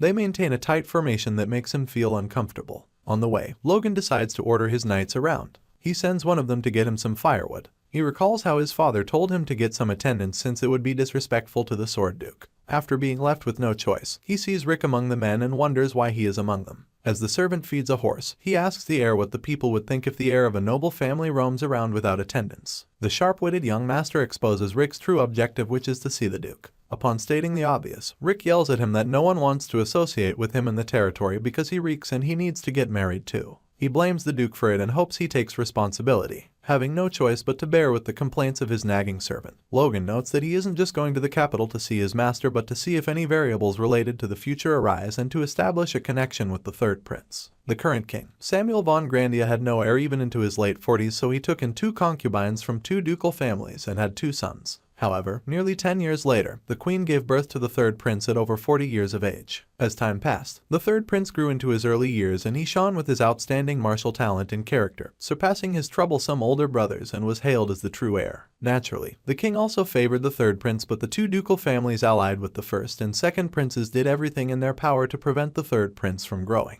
Logan notes that from this moment, it's the story of his past life and the future that will unfold. Before the third prince reaches adulthood, the king suddenly dies, and a full-scale civil war breaks out. The first prince is backed up by his maternal grandfather, a six-circle mage, Duke Juan Douglas. The second prince too is supported by his maternal grandfather, Duke Jordan Walter Mame, a young superhuman. As for the third prince, who is unable to compete with any of them, he is targeted first for elimination. Thankfully, Duke Felix stands against the execution of the third prince, stating that if the life of the prince is spared then he'll become the sword of the new king. Honoring his word, the third king is saved and the first prince gains the upper hand. But 5 years later, when the Empire invades, they ruin the country. Logan recalls the king using his younger brother as a shield and fled during the war with the Empire. He vows not to let the first prince become king. Logan notes that the second prince is no different from the first. The redhead says he needs to see if the third prince is truly fit to be king. After Logan and his attendants are verified, they are led into the Sword Duke's residence. The supposed bodyguards, who have 0 experience in being collected, start to marvel at the sight of the Duke's home. Rick, on the other hand, spots a fair maiden and asks Logan to set him up with her, believing that it will be beneficial for the house of McLean. The young master, who is vexed due to their disturbances, knocks some senses into the servant's head. As they walk towards the mansion, Logan spots a familiar face attending to the guests. He asks for the man's name and learns that he is Louis Hyon, the aide to the Sword Duke. This leaves the young master speechless as he recalls Louis to be the leader of the mercenary troop in his past life. He was a man who harbored ideals, unlike past loves Logan, who was driven by revenge. The lad notes the last day he saw him to be vivid in his memory as if it were the day before. He recalls the captain handing him another item along with the secret technique. As the young lord tries to remember what it is, Louis sees him and asks him what's wrong.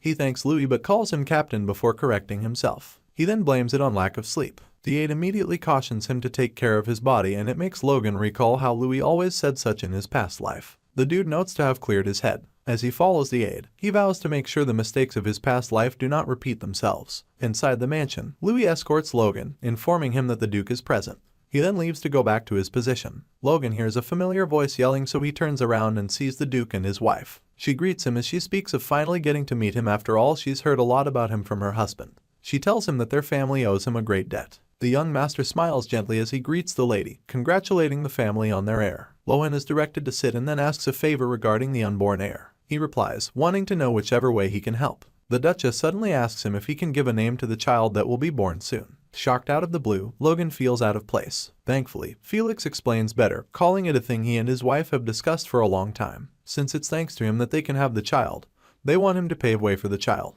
The young noble processes everything. He recalls naming ceremonies to be an old belief held by the people of Grandia Kingdom. The process involves the nobles seeking out a distinguished person to name their child as soon as they are born. Logan feels like being entrusted with such a task even though they've only met twice. They've left a deep and significant impact on each other's lives. It's overwhelming, but there's no reason for our Logie to refuse. The lad joyfully accepts the role, pleasing the couple. Immediately after, the Duke carefully takes his wife indoors as he dotes on her. They converse on the necessity of her being around when asking Logan for a favor. Felix points out that the role being a request is also beneficial to Logan. He takes a glance at the young master and sees him smiling from ear to ear. He doesn't need a genie to read Logan's thoughts and know that it's about elevating the lad's status in social circles. After finally getting his wife to rest, Felix comes out to join his student. He then confesses not to be good with words. He asks that they speak with just their actions. The teacher looks at his student's aura and smiles proudly at how much Logan has improved in a short period. He takes the lad to a sparring ground, saying he wants to see his skills first and foremost. Logan immediately sprints towards his sensei and makes a swipe with his force-coated sword, but he cuts an afterimage. He then sends a wide attack which is easily parried by his master. He notes how effortlessly the master parries any attack. He grins at the fact that sparring with the sword Duke lets him test his limits without worries. Suddenly, Felix tells him it's enough, asking him what he is currently doing. The kid doesn't get the question, so he stares in confusion. Felix asks him again, wondering if Logan is giving his best. The lad disagrees and he is told to give it his all. The redhead notes it is their first master and disciple training, so he cannot afford to disappoint the Duke. He quotes his body with aura and passes it onto his sword.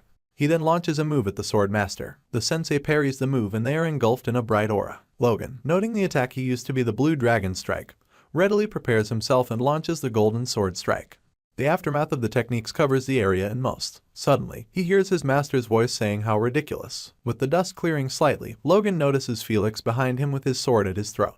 The master then asks if he planned to fall after 2 attacks. The Duke hits the redhead on the knee and orders him to get up again, saying that exerting his energy recklessly isn't the best the boy can do. Logan wonders what kind of a monster his master is, since he called a powerful move that he used to take down the Moonlit Knight a reckless one. The child grips his sword tightly as Felix speaks down on him, demanding that he shows him his skills with all his might, saying he shouldn't disappoint him further. Logan grits his teeth as he says he'll show his master how serious he is. Immediately, he leaps a couple of feet into the air with his sword and prepares to perform the golden strike. Felix in return sighs as he sees that his student doesn't understand him. He vanishes as if sidestepping up to the point that the redhead cannot sense him. As the young master wonders where the Duke went, Felix suddenly announces his presence behind the lad and strikes him with the butt of his sword handle. The match goes on for a couple of seconds, but Logan is greatly outclassed and he is dealt with up to the point that he drops his weapon. The sword Duke then asks him if what he was shown is swordsmanship and if the kid was doing it right. Annoyed while gripping his hurting arm, the lad wonders what exactly his master means. The Duke finally dumbs it down for him, saying that Logan's skill level may have improved since they first met, but his swordsmanship hasn't changed. It has gotten worse. The lad's fundamentals are completely shattered. He continues by asking Logan if he thinks that pouring all his energy into a special technique makes strong swordsmanship. For the child to improve, he needs a strong foundation, and even if he manages to overcome obstacles through talent or luck, the next will be higher. The realization finally sets in and the redhead notes that he easily reached a higher level thanks to the talent and experience he gained from his previous life. After that, his focus was only on the divine sword and it caused a baseless pride to take root in his heart. Logan picks up his sword as the monologue continues, confessing that he made a foolish mistake because things went according to plan after returning to the past. This time around, he pleads that his master should fight him once again. He determined that he would start from the basics and refine his abilities. Moments later, the young master is bundled away by knights in a stretcher after being whooped into a coma. As he is carried out, Duke Felix notes to his attendant, Louis, that the art of swordsmanship is learned through the body, and the harder it is, the more deeply ingrained it becomes in one's body. The attendant then marvels that his master liked the way he disciplined Logan. Felix immediately calls his student a waste of talent, but surprisingly, he catches Louis's attention by confessing to the redhead's perseverance. Seconds later, a voice interrupts them from their chat and it happens to be Rick, asking for permission to have a moment of the Duke's time. After formally introducing himself, he hands the Duke a letter addressed to him from Patrick McLean, and it has Felix questioning why the Count didn't use the communication device. Rick then says that Count Patrick doesn't want his son to know about it. Immediately, the Duke opens the letter and reads through it. In the paper, Patrick appreciates the Duke for his help regarding the guide that helped his knights rank higher, even overcoming a major crisis. The Count notes that Duke Felix cares deeply about his student and even teaches him the divine sword. Finally, the letter's purpose is known as the McLean head asks the Duke to help him with something. After reading the piece of paper, the Duke acknowledges Count Patrick's request. He asks Rick if the young master doesn't know of it and the servant affirms. Grinning like a devil, Felix wonders why a 20-something-year-old boy wouldn't like women. He then concludes that he'll do something about it. Immediately, Rick thanks the Duke profusely. A week later, after one of Logan's training sessions, Duke Felix tells Logan that they'll be hosting a party for him. He explains further, saying that it's a mess that an heir of the Count doesn't have a fiancée at the age of 21. The sword master breaks it to the child that he'll be finding him a partner. The confused lad wonders why his relationship life was suddenly brought up since his main goal was to focus on training. Thankfully, Felix tells him that a good mind is essential for good training, concluding that he realized that after meeting his wife. In the redhead's mind, he worries about the civil war that's about to break out in a few months and wonders what the point of his engagement is. Logan then asks why he is being told about it since it came very suddenly. In return, his sensei says that someone asked him to pair him up, gaslighting the kid that he also cares about his future. The redhead immediately asks if his family put his teacher on the task and the Duke confesses. He explains that it's natural for parents to be worried when their grown heir is unmarried. Inwardly, Logan yells that it's meaningless, but he accepts it and asks that he meet his spouse-to-be since there's no harm in wasting a day. Later that day, a gorgeous red-haired female is led into the mansion quarters with her attendant. She introduces herself formally as Eileen Floyd. Upon spotting her, Rick stands aback, acknowledging inwardly how beautiful she is. Even Logan looks very surprised. The servant notes inwardly that the lady looks too stunning for his master, referencing the indifferent Logan for reacting. Meanwhile, the lad notes that never imagined that his partner in an arranged marriage would be a power wielder. He looks at her closely and says that she's a wielder at the peak of the low level, almost reaching the mid-level. Still monitoring the 18-year-old, he recalls her name, remembering it to be one of the talented people from Grandia in his past life who tragically perished during the 3-year civil war. She was depicted to be the woman who single-handedly closed the inner gates and cut down 100 knights. She was the steel rose that bloomed from a ruined family, Eileen Floyd. While Logan is lost in his thoughts, Rick signals to the other attendant to leave the vicinity with him. The young master ponders, wondering if their case was an arranged marriage. They could use it as an excuse to tie her to the McLean family. The issue is he hasn't heard of a noble marriage happening within a few months after a single meeting. As he wonders what to do, Eileen studies him and confirms her suspicion about him not showing up voluntarily. She tells him that she's in the same boat and wouldn't like to waste time on meaningless things. As Logan apologizes to correct his weird behavior, Eileen moves closer to him, asking that they spend some productive time together. Flashback to Eileen's training being interrupted by her father. The Count informs her of a matchmaking meeting. The girl, being adamant, tells him that she isn't thinking about marriage, but her father, Roberts Floyd, mentions that it's a recommendation from none other than Duke Felix Esperanza. Upon hearing the name of the Sword Duke, Eileen seems more interested in the matter, so Floyd goes on to explain that she'll be matching with the Duke's disciple, a boy said to be a rising talent although not known by many yet. The girl awakened her force at the age of 12. Eileen's first fiancé got beaten up by her and called off the engagement. This led to her sword training being strictly forbidden, but 2 years after her engagement was broken off, she beat up a qualified knight at another matchmaking meeting, proving she was already stronger than most knights. She was known as a maiden who beat up knights. Her family, seeing a golden opportunity like the one on the ground, decides to take it, believing that the Sword Duke's disciple may be the man who can handle his daughter. Presently, Eileen clasps her hand as she asks Logan to spend some meaningful time with her. She starts by saying that she heard he is the Sword Duke's disciple, so would he like to spar with her. Her expression while saying those words seems too earnest as she looks like she's confessing to her crush. Moments later, Rick and Eileen's attendant start yelling at the turn of events. The maiden's attendant asks her mistress if she's planning to beat up another potential fiancé, as she sees her folding her hair and preparing to spar with Logan. She warns her that her father told her not to do that.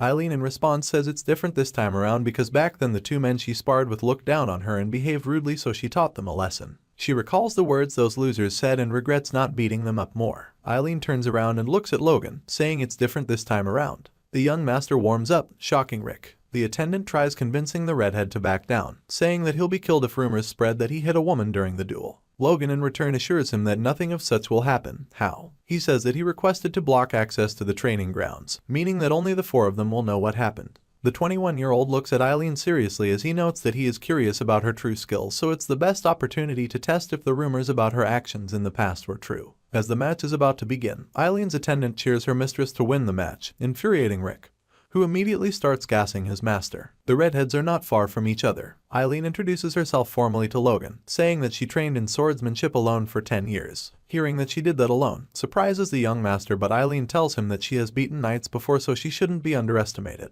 Logan immediately apologizes for being surprised and tells her that he has no intention of holding back, so she should understand if it gets a bit rough. That statement makes the lady blush, since it's the first time she's not being looked down upon. After a moment of silence, Eileen kicks off the match by dashing at Logan to take a swipe at him, which he easily parries before hitting her in her tummy with the back of his sword. The lady gasps for air as she's sent to the ground. Immediately, her maid calls out for her in concern. As she struggles to get up on her feet, Logan tells her that her sides are easy to target, so she should be careful. Fiercely gritting her teeth, Eileen vows to get back at him somehow, but moments later, she receives plenty of blows while being told what's wrong with her stance and how her grip on the sword is too loose. The young master doesn't pity her as he hits her head and encourages her to move faster. He hits her every which way till she's on the floor again, and it has her attendant sobbing for her. As for Rick, his mouth is left open at the scene. Logan, showing off concern, says that she seems very tired, so he suggests that she wipe off the blood from her forehead first. Before he can complete the sentence, Eileen launches a surprise attack straight at his face, but the lad easily dodges it. She gets up looking like a mad bull and to her surprise is complimented by Logan for her decision. While she wonders if she's being mocked because she thought she did something cowardly, Logan strikes her head very hard as he tells her to make her movements more concise. The lady holds her head with tears streaming down her face as she tries to endure the pain, calling him a jerk inwardly. From Logan's perspective, he notes that she has a lot of bad habits and they must be because she trained alone. He admits that she has talent because she's improving just from a few corrections. He tells her that she's not fully using her talent and wonders if that's how his master felt while watching him. Time passes and they reset their position again. This time around, Eileen moves in a zigzag pattern while dashing at him. He praises her footwork and goes to parry her attack. She growls because he stops her move again, but he immediately knocks her to the floor from her back. The dude acts like a teacher as he sees a huge potential in her. The adamant lady asks that they go again, proving her fighting spirit to be high, but he pulls her up while saying that he'll give her another chance next time. He drags her close to him and says she has incredible talent. The redhead asks her to come to McLean, not as a woman but as a knight, promising her freedom in training, duels, and a battlefield where she can make her name known. But for that to happen, they'll have to be engaged formally. He asks her what she thinks and she smiles happily, saying that it sounds good. Smiling back at her, Logan compares her swordsmanship to that of Ronian and confirms the rumors of her past life to be true, believing that she could very well become a superhuman in the future. Noting that using engagement as a method to bring in such talent, it's a nice bargain. While Eileen beams a smile like a child at her worried attendant despite being whooped, Logan gets suspicious as he wonders why his master specifically introduced him to the Floyd family. He meets up with the Duke later that day and the man says it's for two reasons. The first is that the Floyd family isn't aligned with any prince's faction, but it's one with a significant influence in the capital. They can represent McLean, which has no connections in the central political scene. Logan notes that Bifrost will have to endure even more. Due to being narrow-minded towards the upcoming civil war, the lad never thought of it from that point of view. The Duke puts down his pen as he is about to state the second reason, meaning it's of importance. Unfortunately, it was just his curiosity that wanted to know what would happen if a sly guy like Logan was paired with a wild maiden. He admits that he didn't expect his student to be so interested. The young master notes that his master can be eccentric at times. Thankfully, it works out for him. Back to the matter, Felix says that Logan blushed and it had him looking like his age. The Sword Duke gets up from his seat as he says the boy's expression was always so stern, as if he's carrying the world on his face. He holds the redhead's shoulder and says his expression doesn't look good and he doesn't have to bear everything on his own. He advises him to broaden his heart, trust the people around him, and relax a bit. He says it may sound foolish, but from what he has heard, Eileen might be able to give him some peace. Logan in return smiles at his master, but he notes that it is something only he can do. Felix cuts off his thoughts with something more eccentric. He tells him that it's not good to have kids too late, clearly stating from experience. The result, of course, makes the lad shout in surprise. Weeks later, Logan spars with his attendants. He yells at one of them to come to his senses. The redhead notes that so far he has been in the capital. He trained every day, sparred with his attendants, and attended meetings. He wonders why his guard's behavior has become more annoying since he arrived in the capital. The men look at him with hope in their eyes and it infuriates him. It all started when the attendants, about 6 of them, said they'd like to train with the Duke's Knights. They get their asses kicked and are informed that the Duke's Knights are of the intermediate level, and based on their standards, the low-level knights are still learning swordsmanship.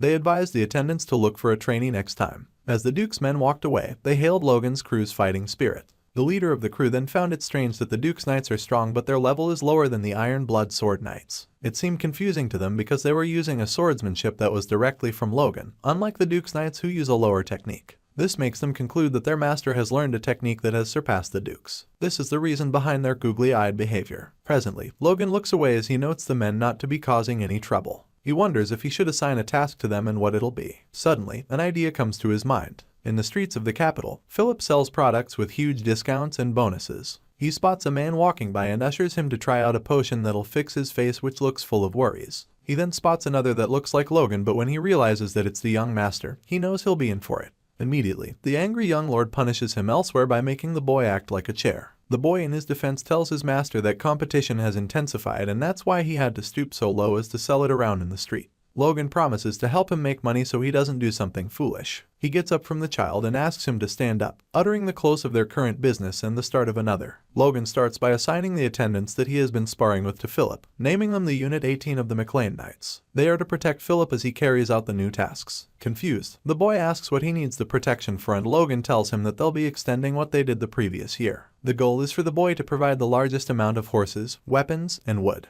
Upon hearing him, Philip yells at the young master, asking if he wants to start a new war, but Logan denies it, saying that he's merely preparing for an emergency. The lad freaks out, knowing fully well that whenever Logan mentions an emergency it'll surely come to pass. Philip then cuts to the chase and asks about the budget required. The redhead in turn tells him 30 million gold. Immediately, the boy asks to confirm if it's 30 or 40 million. As for Logan, he has an inner monologue where he concludes that after his battle with Sylvan, he needs more mounted archers, and with that, they can easily defeat lower tier knights. If they can succeed at that, it'll overturn the existing concepts in their continent. He lastly notes that if they do not reach the level of imperial archers he saw in his past life, they must build a force to match them. Philip does the math and starts by trying to discourage Logan since he doesn't understand how trading works. He explains by saying that horses do not just multiply overnight, so they'll eventually reach a point where they'll be scarce, and the marketers, upon realizing what is happening, will triple their prices. Logan then wonders if it was too late when he mentioned the task to him since he felt that they had time before the war. Upon hearing the master mentioning the war, Philip freaks out and starts pointing hands at him, saying he was indeed planning to start one. The Lord denies doing that, but Philip continues with the trade argument, saying that the prices will triple at least if he wants to continue with his plan. As the glasses kid tries to discourage his master, the redhead notes that it'll be fine for him to buy the rate twice their current price. With the child angry that his master won't back down, Logan makes a promise whereby if Philip can buy all the goods at less than twice their original rate, he'll throw him a bonus. Curiously, the child asks how much and Logan mentions 3% of the difference. The amount sounds whopping huge and the child gasps and immediately agrees to that. As for the soldiers around, they wonder if 3% is considered a big amount. The young master in turn notes that nothing is unattainable with money, since he managed to cajole the kid into doing his bidding. He notes that by fighting with the Sword Duke, he attained the key to swordsmanship and he also gained an unexpectedly talented person. Noting his progress to be going smoothly, he points out that there are still some mysteries that haven't been solved yet. First is the king, Samuel. The bad rumors about the empire haven't stopped, but there's no sign of a major war. Based on the lad's previous life, the king's death happened suddenly. Still hooked up on his thoughts, he is glad to be in his past and to gain his master's trust. What remains is meeting with the third prince, but it'll be too soon if he makes a move since it'll be suspicious. He plans to return with Eileen the day after his master's child is born. Days later, Duke Felix tells Logan that his majesty is calling for him so he should follow him. The confused lad wonders why the king would make such a request. They reach the palace gate and the Duke's identity is verified, so they are led into the castle. As they walk toward the castle doors, Logan is troubled since he can't wrap his mind around why he has been summoned. After all, he's the heir of a rural baron. Felix sees the child's countenance and asks him if he's pressured. He tells him not to worry since his majesty just wants to see his student. The king likes talented people and the audience will benefit Logan, not harm him. The redhead finally calms down. He looks at the palace known as Grandia and calls it a beautiful palace, a masterpiece that cannot be destroyed, and was even turned into the governor's residence after the Empire's war. The castle became a symbol of a kingdom that was internally suffering as much as it was beautiful. He notes he mustn't let such a future happen again. The two enter the palace and walk towards the seated king. They kneel before his majesty and Felix greets his friend formally, even though the king has always told him not to be formal with him. The Duke in response says that he must do what is needed to be done so that others must follow suit. King Samuel loves the response and tells them to raise their heads, stating that he wants to see Felix's student's face. Logan raises his head and finally sees the king face to face. Logan notes the old man seated before him to be King Samuel von Grandia, the man who will be known to upcoming generations as the incompetent king. The lad studies the king to be of good health, and if he had shown any sign of illness in his past life, a successor would have been chosen and a civil war wouldn't have broken out.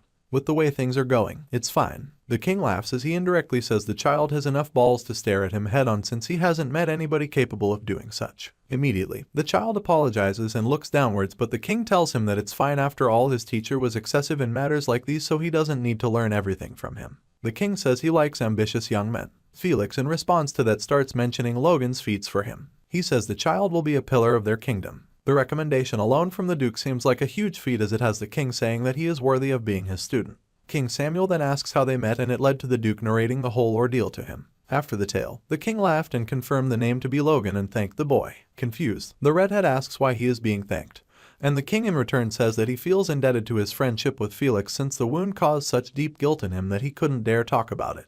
He simplifies it for the lad by saying that he lifted a great burden from his heart by relieving Duke Felix from his pain. This is why he thanks him. The next thing that happened is the Duke thanked His Majesty and the friend did the same. King Samuel calls Logan closer and offers to give him a royal bracelet. Felix couldn't help but speak up to stop the king from doing so since it was a relic. He says he'll personally reward the redhead. From where Logan stands, he can tell that the bracelet is filled with intense magic, and simply from a glance one can tell it's of the 5th level. King Samuel totally removes it and points it at the lad, beckoning him to take it before he changes his mind. Of course, our MC takes the ornament without hesitation. Immediately, Felix scolds him not to accept the gift without hesitation, but the king asks the redhead if he takes the gift as something excessive. Logan in return says that he will use the bracelet with the care it deserves. The king then laughs at the child's response, mouthing that the child is braver than his master. He hopes that the gift will lead their good relationship towards a bright future. King Samuel asks that the child continue to respect his teacher and work for their country as his teacher does. Logan quickly notes that he isn't sure if he'll be fighting for the country or for himself in the future, but one thing he is certain is that he'll definitely stop the empire. He immediately answers the king, who surely does as he wants. After the party leaves the palace, Felix suspects His Majesty to have become softer since he wasn't a man of many words. He said that the king's desire to see Logan worried him so much that he thought he had another agenda. Logan calms his teacher down by saying that if anything were to worry His Majesty,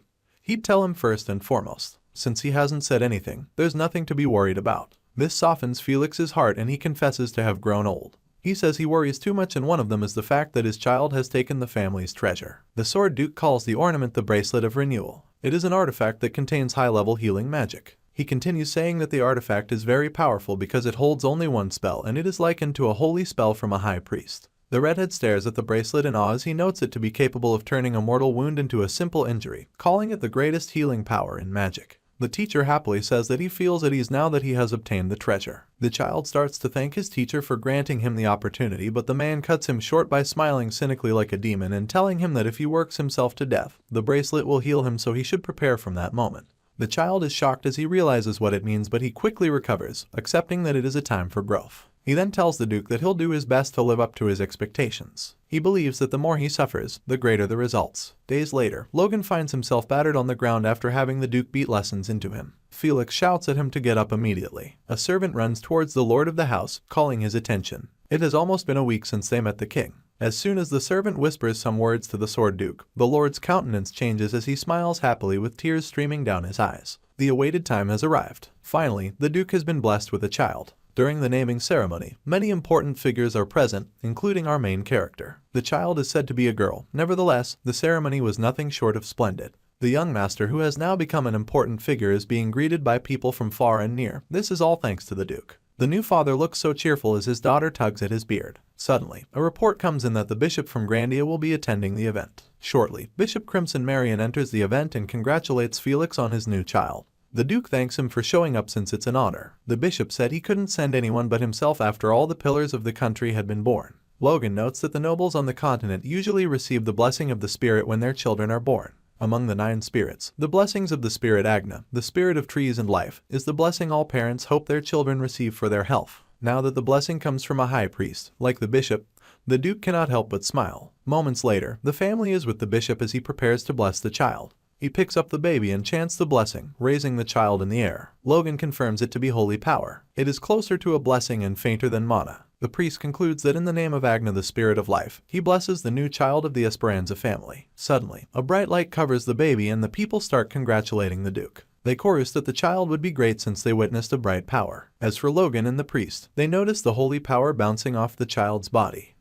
Well then, once more, we're at the end of the latest available chapter of this manhwa. If you want to see more, make sure you tune in when more chapters are available, because I'll be sure to cover them on the channel. And as always, if you're new here, please consider subscribing so you stay notified for future uploads. Until next time.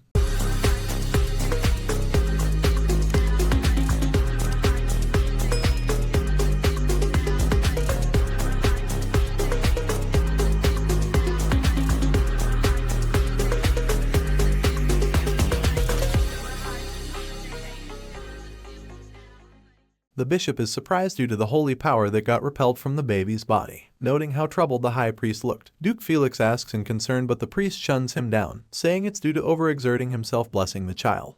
After all, it's been a while since he tried something like that. He quickly excuses himself and leaves their presence. The Esperanza couple in turn wondered what really happened, and Logan suspects the child to have a unique constitution that resists the supernatural ability. He still feels unsettled.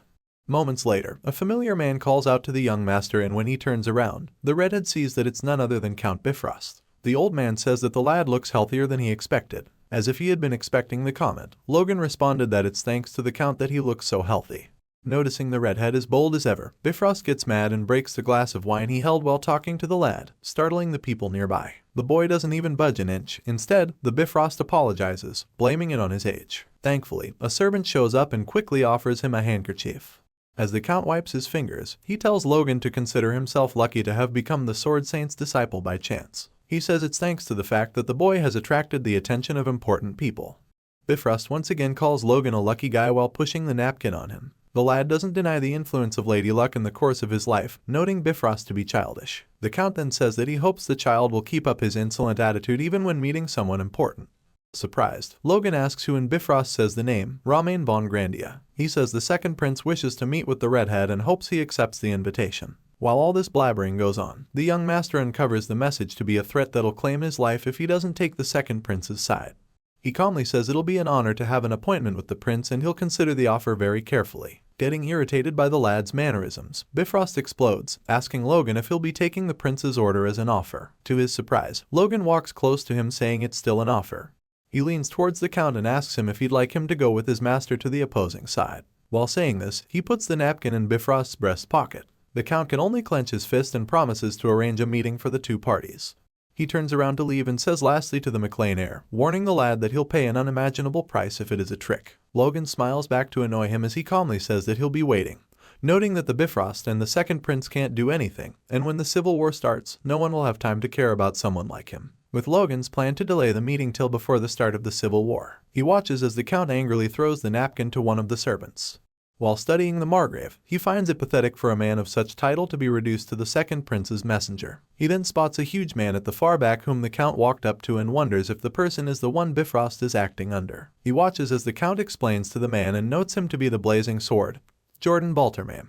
He is one of the 3 dukes in the kingdom and a superhuman aura user. The man happens to be the second prince's maternal grandfather. Duke Jordan spots Logan and immediately turns his head away, making Logan agree that he isn't important enough for the man. After all, who they want is his master. Suddenly from behind, an older man speaks to Logan, telling him that it'll be wise to make a careful decision. Turning around, he sees that it is none other than the Count of Kairos. The man smiles slyly at him, noting it to be a while and referring to Logan as his nephew. He holds the redhead's shoulder as he compliments him for growing so well and doing him proud. Immediately, Logan interjects by asking who he is, using the word family elder.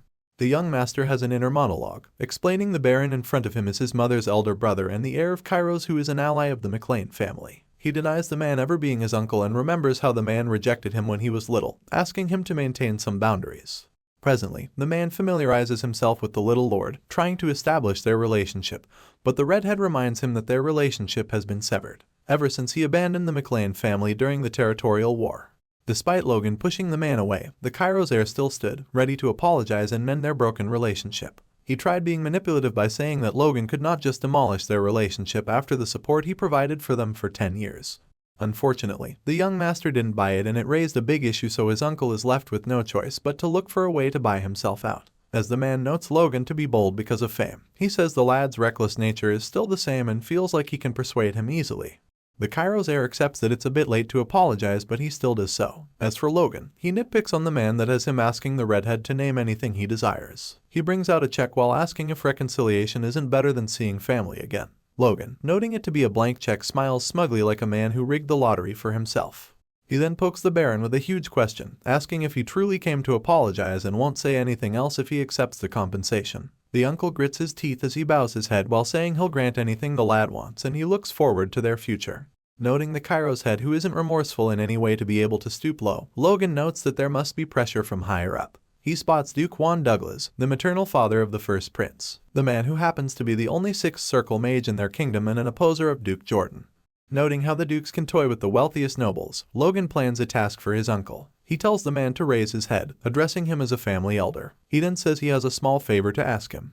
The eager uncle quietly listens to what Logan has to say, and as soon as the nephew whispers some words into his ear, the old man starts sulking. The lad laughs heartily as he says that if his uncle manages to pull it off, then meeting the first prince won't be troublesome. The man agrees sorrowfully. Suddenly, an announcement rings out, informing the people that it's time for the main event. Lefman, who happens to be the vassal of Duke Felix, reads through the paper that he'll call the person who will name the child. Seeing the name, he doesn't believe his eyes, so he glances over at the Esperanza family and gets a confirmation nod from them. Lefman calls out Logan McLean, the Sword Duke's disciple, as it is written. Seeing the redhead walk to meet the Esperanza family, Lefman worriedly looks at him, wondering why he is conducting the naming ceremony. Logan holds the new member of Esperanza and notes her to be full of vitality. The child happily wiggles in his arm, and seeing such a cute thing, the lad confesses to forgetting the names he prepared for her beforehand.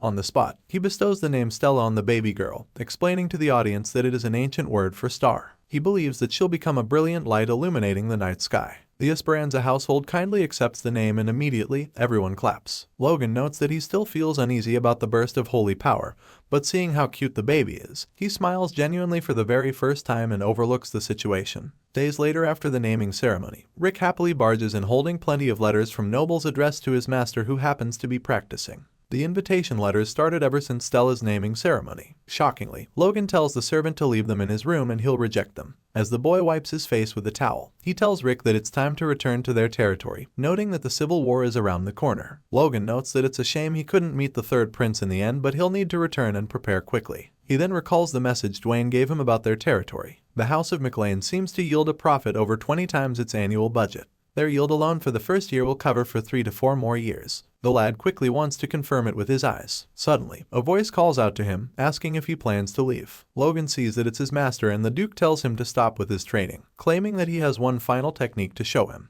Moments later, the two knights are standing, and Logan expresses his surprise at the Duke's decision to suddenly pass on a secret technique. While conversing, Logan learns that the secret technique happens to be an ancient one, and from the looks of it, it happened to be a technique Duke Felix once looked down upon. He tells Logan that once learned properly, the ancient technique might surpass his secret one. He asks the child what's more important, and Logan says the basics. Liking the good response, Felix informs him that he'll be teaching him a technique to maximize the basics. The Duke continues, saying that the technique he developed all his life was a way for him to maximize his movements and minimize his enemies. He says the crushing sword is the first technique that embodies the concept. As for what he is about to teach Logan, it is the essence of martial arts that makes him an aura user. The sensei tells the redhead to watch closely, and as if the old man teleported from his view, Logan lost sight of him instantly. Suddenly, from behind, a large hand reaches for Logan's neck and grabs him from behind, lifting him in the air. Logan immediately notes the technique to be a mysterious one that the eye cannot follow. He remembers it to be the same one used during one of their sparring sessions. Logan finds the move to be impressive, but he wonders if it's enough to make someone become an aura user. The redhead continues questioning the authenticity of the move that it has. The Sword Duke tells him that he can see what he's thinking.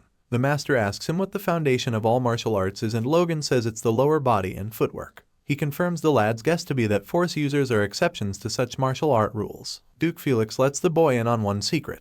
He says that the reason why he is rated higher than other aura users in their kingdom is because of the ancient skill known as Phantom's Shadow. Although still skeptical, Logan agrees that it's worth learning. Seeing his student's behavior, the Sword Duke reminds him of his struggle against the Moon Knight plants. He says that if the child had known the technique, he wouldn't have had trouble. Logan, feeling triggered by his sensei's jab, agrees to learn the technique. Hours later, commands are being yelled at the poor boy, who happens to be doing fairly well for someone just trying out the technique on the very first day. Inwardly, Felix praises Logan for his improvement and thanks the heavens for giving him a student after a couple of years he's been on the search. Outwardly, he gives Logan an earful as he strictly barks commands at the lad. Luckily, the boy didn't complain but instead tried his best to improve. The sensei notes that he doesn't want to praise the boy excessively since it's a poison to growth. He finally tells Logan to stop after a couple of while and praises him for internalizing the skill. After spotting the look on the lad's face, he asks him about it. Logan in turn speaks of the move, praising it to be a good move which has greatly enhanced his speed, but he feels like it isn't a technique made by a knight.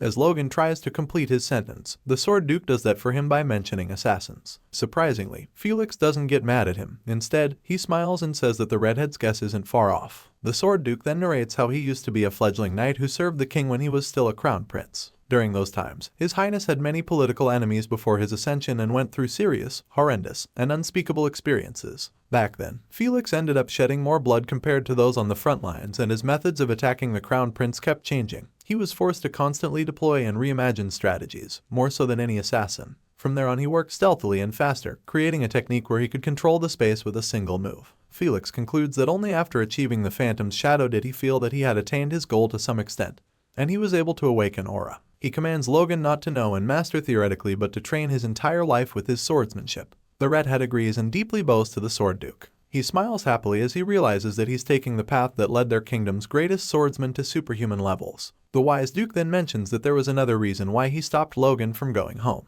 He says that the third prince wishes to meet him. The surprised McLean can only look bewildered. Later that night, two cloaked men move around the capital. They leap so high and travel at insane speeds. On motion, Logan asks his sensei if he was taught the Phantom Shadow for that exact mission, and the Duke replies haphazardly. They finally arrive at an abandoned house on the outskirts of the castle, and it is Logan worrying about the lifestyle the third prince lives. To his surprise, Felix opens up a door that leads to an underground staircase. As they descended, Logan wondered if they needed to go through all these procedures because of him, and the Sword Duke says that the prince has eyes watching him. He also mentions that it's not every day one can get to see his disciple. He then asks the redhead if he has heard anything about the prince. Truthfully, the lad says that he heard a rumor about the prince being the only true heir to the throne. Immediately, Felix laughs and warns him not to go about saying it around since it could lead to trouble. They finally arrive at a door and the Sword Duke knocks before announcing his name. Immediately, a voice tells him to come in. Felix then opens the door and he enters with Logan into the room. The Sword Duke greets His Highness, noting it to be a long while, and likewise the prince. Upon spotting the man behind Felix, the prince asks if he's the Duke's disciple. Logan immediately introduces himself as he kneels before the third prince. He notes that he can finally judge for himself whether the third prince is fit to be king.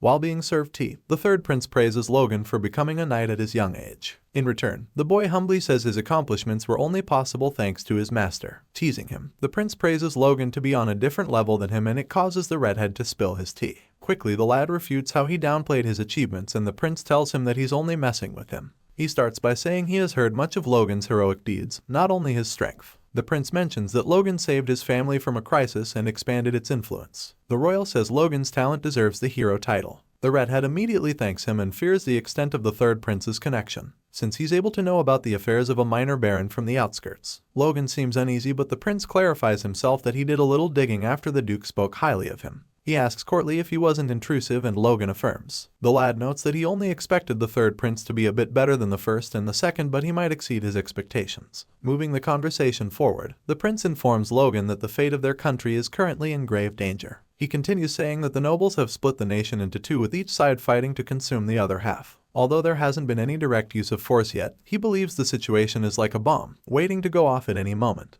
While speaking, the prince gets furious as he says the factions do not care about the lives of ordinary citizens, and they are the poison that'll ruin his country. For that reason, he needs talented individuals and allies who will grant him the power to drive out those eating away at their nation. He clasps his hands into a fist while speaking energetically. The Duke in response calls out to the prince, but His Highness mistakes the concern of the sword's master to be that of a logical person wondering how a powerless prince like him can force such a decision on his disciple. He is proven wrong, but in that instant, he calls out to Logan, calling him a once-in-a-generation genius and a treasure of the kingdom. The redhead blushes due to being praised. The blonde prince stretches forth his hand as he continues addressing Logan, saying that he hopes a man like him will support him, and when the time comes, he will stand with him. He asks Logan if he can do that for him, and the redhead agrees wholeheartedly. After all, that's what he's always hoped for. He tells the prince that he has confirmed the rumors of him being the true royal talent to be true just by looking at him, making the prince happy. He then sours His Majesty's mood by saying that it would be difficult to follow his intentions immediately. The prince then gloomily asks if he doesn't have a chance, but Logan corrects him by saying the possibility is high. He then drops a bomb by saying it is recognized that the two older princes are not setting good examples. Surprised by the child's blasphemous comments, Duke Felix scolds him, but the third prince stops the new father. He then asks the redhead to continue. Without hesitation, Logan explains his predicament to the prince. The one involving his territory is currently in conflict with Count Bifrost, who is a formidable opponent who is difficult to handle on his own.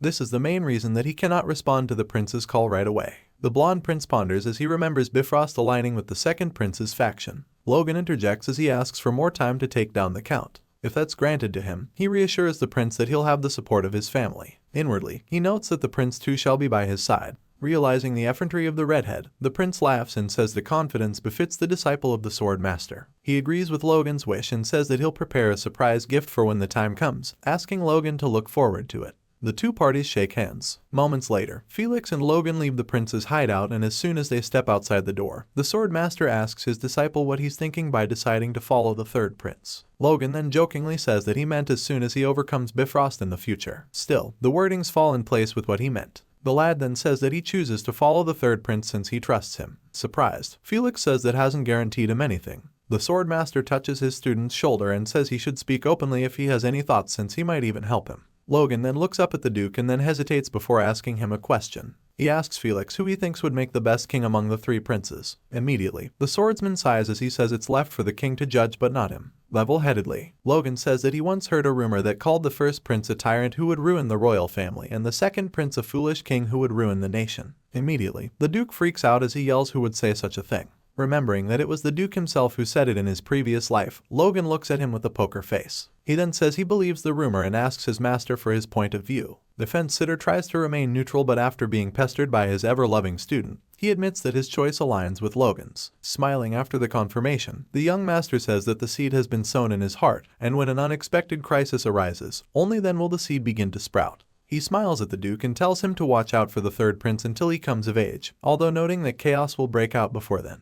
Duke Felix puts on his cloak right after Logan and says that he always thought the kid to be a crafty one, but as it stands, he cannot read the redhead's thoughts. The two then head back to base under the starry night sky. Logan notes that in just 2 months, a lot has been accomplished. He managed to meet the king, assessed his condition, established a connection with the third prince, extracted trade routes and a map through Kairos, and even secured cooperation. With all these in place, preparation for the upcoming war should go smoothly. He believes it's finally time for him to return home. As the young master's carriage heads back to his fief, his soldiers chat while they ride the horses. They speak of how they get to cross swords with the Duke's knights and train without holding back. Another of them mentions the highlight of their trip to the capital to be their young master securing a bride-to-be. It seems so unnatural for the redhead to find a woman since he happens to be a war fanatic. Fortunately, one of them clears the air as he does like a narrator, explaining the reason why he secured the woman was because of her combat prowess. Meanwhile, Logan listens to them and takes a peek at his fiancée. He remembers the extra effort needed to persuade her father since he said he wanted her to act as a knight and didn't give proper time before getting ready to whisk her away. Suddenly, Eileen calls out to him, reminding him to keep his promise to her. She remembers her father advising her to stay healthy and mentions that she has already gone so far. She earnestly begs him to keep his promise. Reasoning from her perspective, Logan realizes that what she's going through is what it means for someone to leave the home they've spent all their life in. He agrees to her wish and she smiles cheekily at him, wishing to quickly arrive at his residence. He too feels the same. Finally getting to the house of McLean, Logan greets his family while standing with Eileen, and they are shocked that the lad has brought a woman with him. Surprised, Patrick sees his son with a woman and then asks him who the lady with him is. The young master then responds that she is his fiancée, Lady Aileen Floyd. Upon hearing this, the household is amazed that their young master is ready to level up as a man. From the bottom of Patrick's heart, he smiles so brightly as he's happy that his son has gone an extra step than what he had in mind. He notes that it was worth asking the sword master. As soon as the McLean head starts greeting the lady and gets ready to introduce himself, Logan washes away the man's smile by informing them all that she'll be joining them as a new knight recruit. Aileen introduces herself to the head as his daughter-in-law and a knight who will do her best from that moment. She refers to him as father. Logan's brother marvels while his dad is shocked. The news caused mixed reactions among the people of the territory. Patrick especially couldn't stand his son's decision, hence he yells at him as if to pounce on him. Thankfully, Dwayne holds him back. The captain of the knights, who has already accepted Logan's way of doing things, simply smiles bitterly as he asks who can stop the young master if he puts his mind into things. Meanwhile, the youngest redhead tries welcoming his sister-in-law, but his mom pinches him by the cheek, shushing him and dragging him away. From the corner of Aileen's eyes, Hammer shows up and tells her to run away. He says that he doesn't know what she's been told, but she has definitely been deceived. The news spread like wildfire among the household members. Some workers inform each other and they do not take their young master's decision lightly. Later, Aileen puts on the McLean knight armor and shows up for training. Upon spotting her, Patrick can only sigh as he confirms what she said the time before to be true. With a stern face, Logan says he wouldn't joke about a situation like that to him. Patrick feels concerned since it hasn't happened in their kingdom's history for a woman to be a knight. Logan tells him that she has awakened force and he feels that if anybody is talented, they should be recruited as soon as possible based on the situation they are in. The McLean head then speaks of the harsh training their household gives its knights compared to other places. He asks if the new girl can keep up with it, especially since she's a noblewoman. Yelling from the top of her lungs, Aileen says she can. She plans to eradicate the thought of a woman not being able to be a knight from the McLean household. She says so while smiling with determination.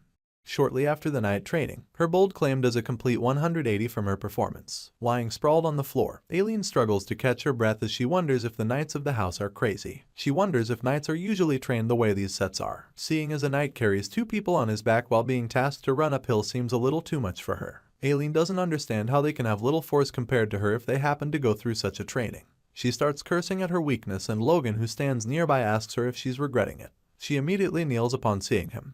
The young master notes that it remains 2 months for them to start and prepare for war with the Bifrost. He intends to include Aileen in the battle, but if she doesn't want to adapt then he can't wait any longer. Aileen then answers that she regrets it. This is because she hasn't trained properly until now and that's what she regrets. While getting up she reminds him that he promised her a battlefield to make her name known, and if she stays still without improving then he won't be able to keep his promise. They both look up and spot an apple on a nearby tree. Aileen says that she'll earn her reputation as a knight with her hands. Logan in turn smiles at her and hits the tree with the side of his fist. He says he'll do his part to prepare a battle for her where she can shine. The action he did cause the apple to fall into his fiance's hands. She then smiles as she looks at the apple. He gives her a command and asks her to push through the finish line.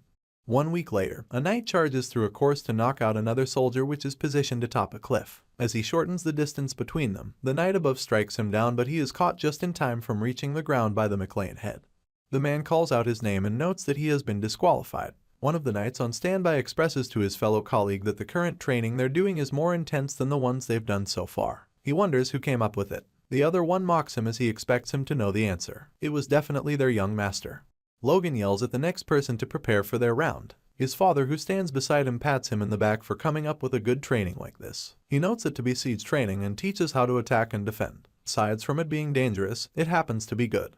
The next person happens to be the redhead's fiancée. She is ordered to go for it and immediately leaps to action. She climbs the cliff and charges right at the soldier above her. The soldiers watching her note her speed to be top-notch, but they conclude that it's of no value, especially when the advantageous person is the knight on top of the cliff. They feel that the way to overcome such a disadvantage is to move in numbers. As soon as Aileen gets close to the knight above her, she does the legendary Hawk 2 on his face, blinding his vision, and quickly gets atop the cliff. She then strikes him by the plate, causing him to surrender. Logan happily announces his bride-to-be has passed the challenge. Aileen rejoices immediately. Patrick looks at his son awkwardly as he asks to confirm if his fiancée was a daughter of a noble due to her underhanded means of winning. He then acknowledges her to be impressive. Logan, who wants to hear more, asks to confirm if his father is praising her, and the man admits it. After all, she has been keeping up with their intense training and her swordsmanship sense is remarkable. The other knights wonder if it's allowed, and some of them plan on deploying the girl's tactic. She needs to be told not to deploy such tactics since it's a bad influence on the others. Logan, who happens to be smiling at his father, notes inwardly of their progress with the training and the supply preparation through his uncle to be going smoothly. Currently, there's only one thing left. The redhead calls his father's name. Looking sternly at him, he says he has something to discuss. Days later, Philip is called into the McLean estate and starts doing his job. He calls out to a fellow admin called Rugel and tells him that he just checked the warehouse, discovering there's a lot of unused space. The fellow admin could only scratch his head as he is being advised by the boy that the unused space can be used to cut costs and extend storage time. Embarrassed, Rugel sincerely thanks the boy in glasses. As for Dwayne, who seemed to be carrying a pile of papers, he is called by the nerd and told that there's a slight issue relating to the town maintenance costs and paying the employees their wages. He is then called by Four Eyes to look at the calculations done on the paper being held. Without wasting time, Philip moves to meet a certain lord named Farron who is in charge of the weapon maintenance. He commends the man for making sure the weapons are in good condition, but then informs him that the oil used for the maintenance can be gotten at half the price in Scalia compared to Kyle where he usually gets them. That way, they can save costs. The lord in turn praises the merchant for knowing his stuff and educating him. Rugel and Dwayne can only watch in admiration as the boy who was brought to them the day before performed his work diligently. The man in charge of the estate's finance, Dwayne, says he heard that Philip was entrusted with administrative work and his skills were exceptional. He notes that even the lumber and weapons which have recently been coming into their estate were arranged by the merchant. The inquisitive financial officer then wonders what their young master is planning to do with all the resources. He notes that whatever it is, it can only mean one thing. As if the two adults were in sync, Patrick, who was called to a separate place by his son, yelled once he found out that they were preparing for war. The man can only his head in agony as he wonders the kind of son he brought into their world. The son, who is taken aback by his father's behavior, can only watch in silence as his dad asks him if he is saying that Bifrost plans to invade them. He quickly refutes the argument by saying that they are the ones who will start the war. Shocked, Patrick's exasperated expression changes from having his mouth wide agape to his veins popping out on his forehead. He clenches his fist very tightly as he tries to speak calmly to his son, asking him to first tell him the reason they'll be attacking Bifrost. His already terrified son is surprised that the McLean head is letting the matter slide and he hasn't been hit. Logan explains to his father, reminding him that the reason Bifrost hasn't invaded them so far is because of their master, Felix. He then asks the old man how long he thinks their patience will last. Looking stern, the McLean head says that they can strengthen themselves until then since they are still weaker than Bifrost.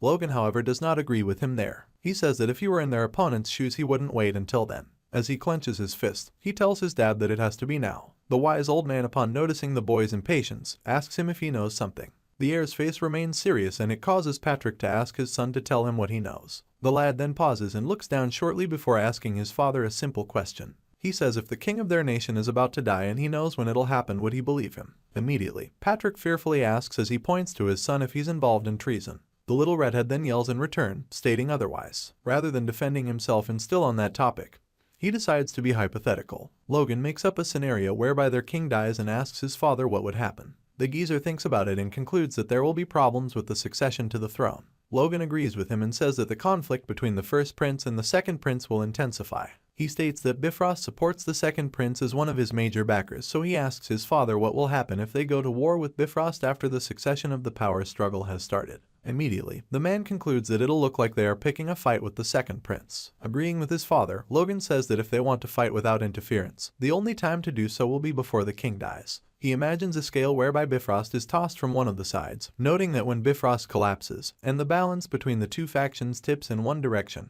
he'll place the third prince at the center of the civil war. His father brings him back by saying he understands his reasoning.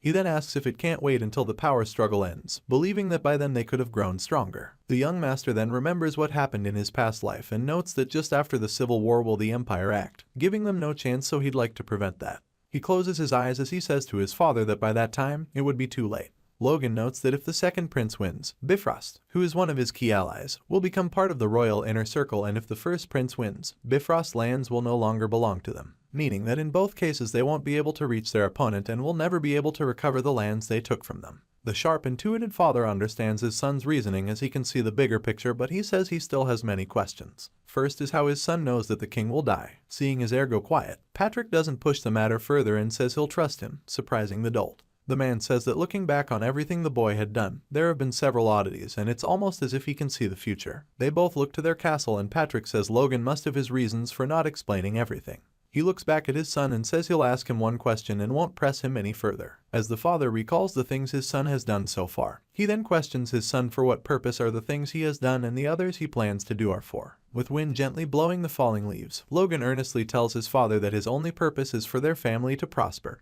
And that would be all. This makes the old man smile at him as he says he'll trust him. He then tells his son to leave the persuasion to him regarding the retainers. The confused boy wonders if the man will be alright on his own and offers to help, but his father cuts him off, calling him a fool. The man asks if he's already treating his father like some useless old man, even though that's not what Logie meant. Patrick then reassures his son while beaming a smile to leave things to him. He says it's what he can do as his father. A few days later, the McLean had summoned all the retainers of the family. In the table discussion, the oldest redhead slams his palm on the table as he says that on the last day of the year, they'll start a war. Logan stands behind his father formally and watches as the retainers start yelling in complaints to the shocking news. As for Darwin, he has his hands on his head after realizing his guess to be accurate. Their reaction was only natural since the estate had just begun to recover. However, Patrick did not yield to their worries and complaints. Instead, he reminds them of the humiliation of losing their lands and status, then he finally informs them of the assassination attempts directed at him and his son. All the knights present can only grit their teeth as they try to control their anger towards the count. Some of the vassals look at the picture of their dearest as they accept the inevitable. Their blood boiled and cooled repeatedly as they began to feel the necessity of war. The young master, who keenly observes his father, notes that since he can't tell them of the king's death, which will happen soon, the household head persuades the vassals emotionally. Looking very stern, Logan notes that the message must be forced through. 2 weeks later, 3 days before the end of the year, the horses leave the estates. They are ridden by 152 knights, including knight trainees, also 1,000 crossbow cavalry and 1,532 infantry. Patrick signals at them through yelling that they set out. Immediately, all the men obey his order and they dash alongside.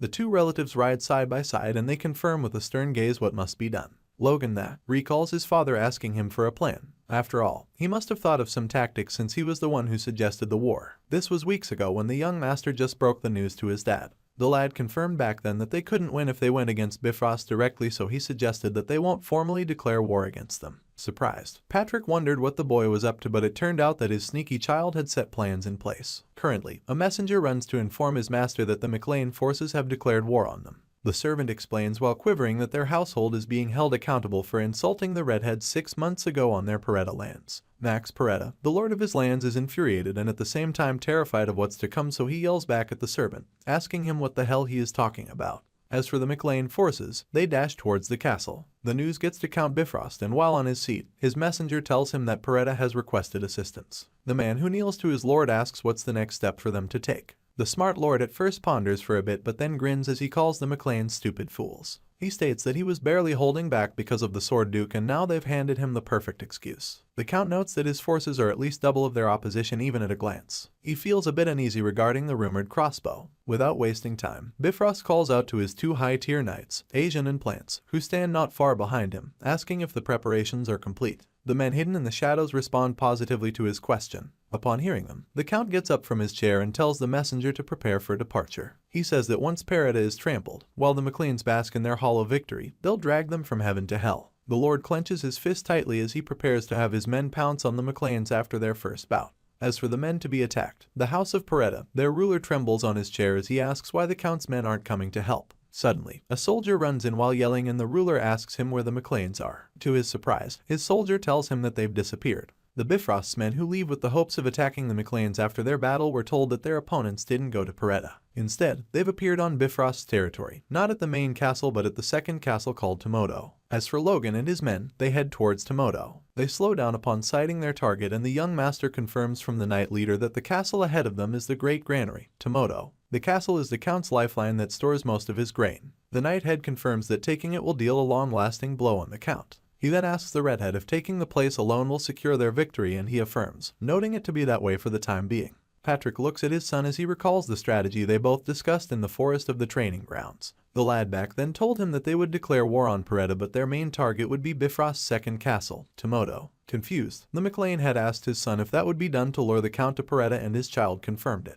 The heir noted that they must avoid the Count's main forces as much as possible and for the meantime, they would seize Tomodo Castle. The uneasy father then states that they would eventually clash in less than 2 days, so he wonders why his son wants them to go for the Granary Castle. Logan then explains that they only need to hold out until His Majesty passes away. That statement alone nearly knocks the air out of McLean's head as he is surprised to know that far. The younger redhead continues, saying that when the king dies, the nobles of the kingdom are required to prioritize attending the state funeral. Since it's a royal decree with strong enforcement, even wars are halted for it. Patrick agrees with his logic, noting that even Bifrost wouldn't dare defy the order and if they do they would be instantly labeled as traitors. Patrick sighs as he says that he didn't think like his son. He then asks Logan if he's absolutely sure about the date and RMC confirms, noting that it's a date that can't be possibly mistaken. The king's death would be announced at midnight on New Year's Day. Currently, the young lord notes that they have only 2 days left so they'll capture Tomodo Castle by then. On the castle walls, Jerome, the captain of the guards, yells as he spots the McLean troops heading towards them. He is instantly chided to be calmed by Jerix, his deputy. The man assured his senior that communications have already been sent to the main castle so they just need to hold out for a day. Jerome, who is a senior knight, looks at his vice and then at the incoming troops, analyzing them to be 3,000 men and roughly 200 knights at least. He then asks his vice how they can hold out against such foes. He believes that if they had the main force surely it wouldn't be a problem, but with just their castle troops it'd be a problem. Jerix cuts him shut as he seems awfully composed despite their situation. The deputy tells Jerome that they should hold the walls for now and if they work together they can manage a day. He lists out 3 senior knights who are with them and says they'll pull their weight. The calm deputy did all that to calm his leader. To their surprise, Patrick yells at his men to charge ahead. His followers do as they are told and the castle archers too are told to prepare to aim. The McLean head then tells his men to aim their crossbows and fire. The men do as they are told and release their arrows coated with force at the archers. Jerome notices the speed of the arrows to be unreal but he calms down for a bit when he sees that the arrows are not breaching the walls. He smirks and yells at his archers to counterattack. The men suddenly rain down their arrows at the McLean forces, but it doesn't reach them. As the arrows land in front of their horses, Kyle voices his thoughts that they are out of the range of longbows. Logan too says it's the same for their crossbows because using force only allowed the arrows to touch the walls. Eyepatch then asks if they should cease fire since it's a waste of arrows, but the young master declines the offer. He says it's enough to keep their opponents in check. He then grins like a devil while giving a thumbs up to his assistant, telling him that Hanner supplied them with more than enough arrows. Kyle can only imagine the condition the poor dwarf was left in and pleads on his behalf that the master gives him a proper vacation. The light mood then becomes serious as the young master speaks to the mage leader, Clayton, who stands by his side, saying he leaves it to him. The wise man with a scar across his nose looks away as he says that he wouldn't think he and his disciples would end up participating in a war. He looks at his inexperienced students and beckons on them to follow him. Meanwhile, Jerome and Jerix wonder what the McLeans are doing since they do not move closer and are simply releasing multiple crossbows at their walls. It seems idiotic since they are just wasting their arrows that cannot reach them. The Tomoto Knight leader wonders what his opponents are scheming. Suddenly, they feel a tremor and they ask what's causing the sound. The men instinctively squat so as to not be thrown off balance. They suddenly spot a humongous clump of rock, moving and hitting the ground beneath it, and conclude it's a golem. Jerome continues with his rhetorical question, asking the heir if their opponents also have mages. As for Jerix, his attention is driven elsewhere as he looks at what the golem is doing and wonders what the hell his opponents are up to. Before the commencement of the war, Logan met with Clayton to discuss the possibility of using golems to act as shield from incoming arrows and participate in the forefront by cutting through enemy soldiers with ease in the upcoming war. The lad quickly told the leader of the mages that the resources which he said were hard to get long ago are available for him to use and he would supply him generously. The message shocked Clayton as he asked the young master if the war was that critical. He then informed the redhead that using the golems in the pattern he discussed earlier would be impossible. Surprised, the boy asked the head mage what the issue was. After all, if it were magic stones he would provide as much as possible without holding back. Clayton quickly stops him in his tracks, saying it's not a matter of resources. He educates him by saying that their lives are at stake. Surprised, Logan asks him what he means and the veteran mage breaks it down to him, informing him that it isn't widely known that if golems sustain too much damage then the backlash transfers to the mage controlling it. The man tries to calm the boy down by saying they've been trying to look for ways to improvise, but so far it has been a dangerous flaw. The mage holds out a paper which contains the experimental results and points it to the lad to see, but our boy already has his head bowed in despair. He sheds tears because his dream of getting a golem battalion has been shattered. Clayton tries to bring him back, but considering the shock the boy must have been through, he sighs and introduces a different approach which the moving stones could be used. To that, Logan raises his head and listens to the sage. Currently, the golems continue digging the ground, creating a tunnel. Jerix notes the rocky monsters and the mages have gone underground. As for the leader, he is agitated now that his enemies no longer fire their crossbows at them, so he wonders what they are up to. He then asks if they are digging a tunnel all the way to the base of the wall, but his brother calms him down and tells him to look at the sky. He says that the McLeans have been digging since morning and it's already dusk, so going at that rate the main army will arrive before the golems. The worried leader then asks his brother if he's sure, but his statement gets cut off by a violent tremor. All the soldiers and knights on the castle wall try to take cover due to the impact of the shaky ground. The moment the leader notices the wall to have been affected, he starts sweating profusely and trembles, calling his brother's name and asking for the odds that the walls could collapse. Jerix tells him that it's impossible for it to happen, but Jerome yells at his attitude, asking him if he can't feel the walls currently shaking. The deputy still adamantly tells his brother that they can't act rashly. Instead, Jerome yells at him, asking if the walls do collapse. He tells his brother to think, because the McLeans haven't attacked them yet, so he believes that they must have some kind of plan. Looking so uncomposed as ever, Jerome curses under his breath as he clenches his fist. He says they'll need to send a small elite group to take out the mages in secret and he'll go himself. Left with no choice, Jerix sighs as he tells his brother that he's the commander, so he should be the one to handle it. He asks that he be assigned a few knights. Surprised, Jerome looks at him and then agrees with him. The deputy beside him notes that his leader is finally thinking clearly. He tells him straight to the face that he panics too easily and Jerome apologizes. Moments later, in the setting sun, Jerix moves with a couple of knights outside the castle walls. He notes that it can't be helped that they circle around the southern woods since the southern and western sides are covered by forest. That way, they won't be easily spotted by their opposition as they try to assassinate the mages. They finally get close to the entrance of the tunnel from the woods and spot 5 common knights. Jerix looks at one of the men with the knights and notes that he feels different. He states that the man is on the level of a great knight. Recalling that there aren't many knights in the McLean ranks, Jerix draws his sword as he notes that if he can take down such a powerful person then it'll tip the entire battle in their favor. The knight behind him, who noticed his action, asks if he's not planning to attack. He says that it's an obvious trap, but the deputy who knew beforehand asks him if they'll turn back after getting this far. He tells them that they need to take out the men guarding the tunnel and return to the western wall. Even his knights signal to themselves that it's a bad idea, but they cannot refute an order. One of them notes that Jerick is worried about his brother, who has been in a panic ever since the attack began. With his guess right on the mark, Jerick thinks about his brother, noting them to be special. He recalled their training sessions and how it was so rare for two common brothers to both become knights. Because of that, they earned the prestigious posts of guarding the second castle. He then wondered maybe it's because of their humble background that Jerome always seemed terrified that his position would be taken from him. That level of anxiety has led him to making many mistakes, and he being a fragile psyche that crumbled under even minor crises, his reputation among other knights has already fallen. Jerick notes that even with his support there's a limit to what he can do, so he believes that this battle might be his brother's last chance to redeem himself. Noting that they must win no matter what, he charges with his knights at the enemies guarding the tunnel. To their surprise, as soon as the McLean men spot the enemies, they alert the rest of them and run into the tunnel. Spotting his foes retreating into the hole, Jerick logically analyzes the situation, noting that they have a senior knight on their side, so for them to run without fighting back must mean it's a trap. The knight grits his teeth and tightens his grip on his sword while yelling at his men to keep pursuing their enemies. Like robots, the men do as they are told and they all head towards the tunnel. Suddenly an arrow flies at Jerick's direction, but he evades it just in time, causing it to graze his cheek. He asks himself if the reason why they were led into the tunnel was to be riddled with arrows by his enemies while hiding in darkness. He coats his body with aura and asks rhetorically if the McLeans think that the arrows can kill great knights. Some arrows bounce off his body as he charges and notes that he and his men will press on and deflect their arrows as they go on.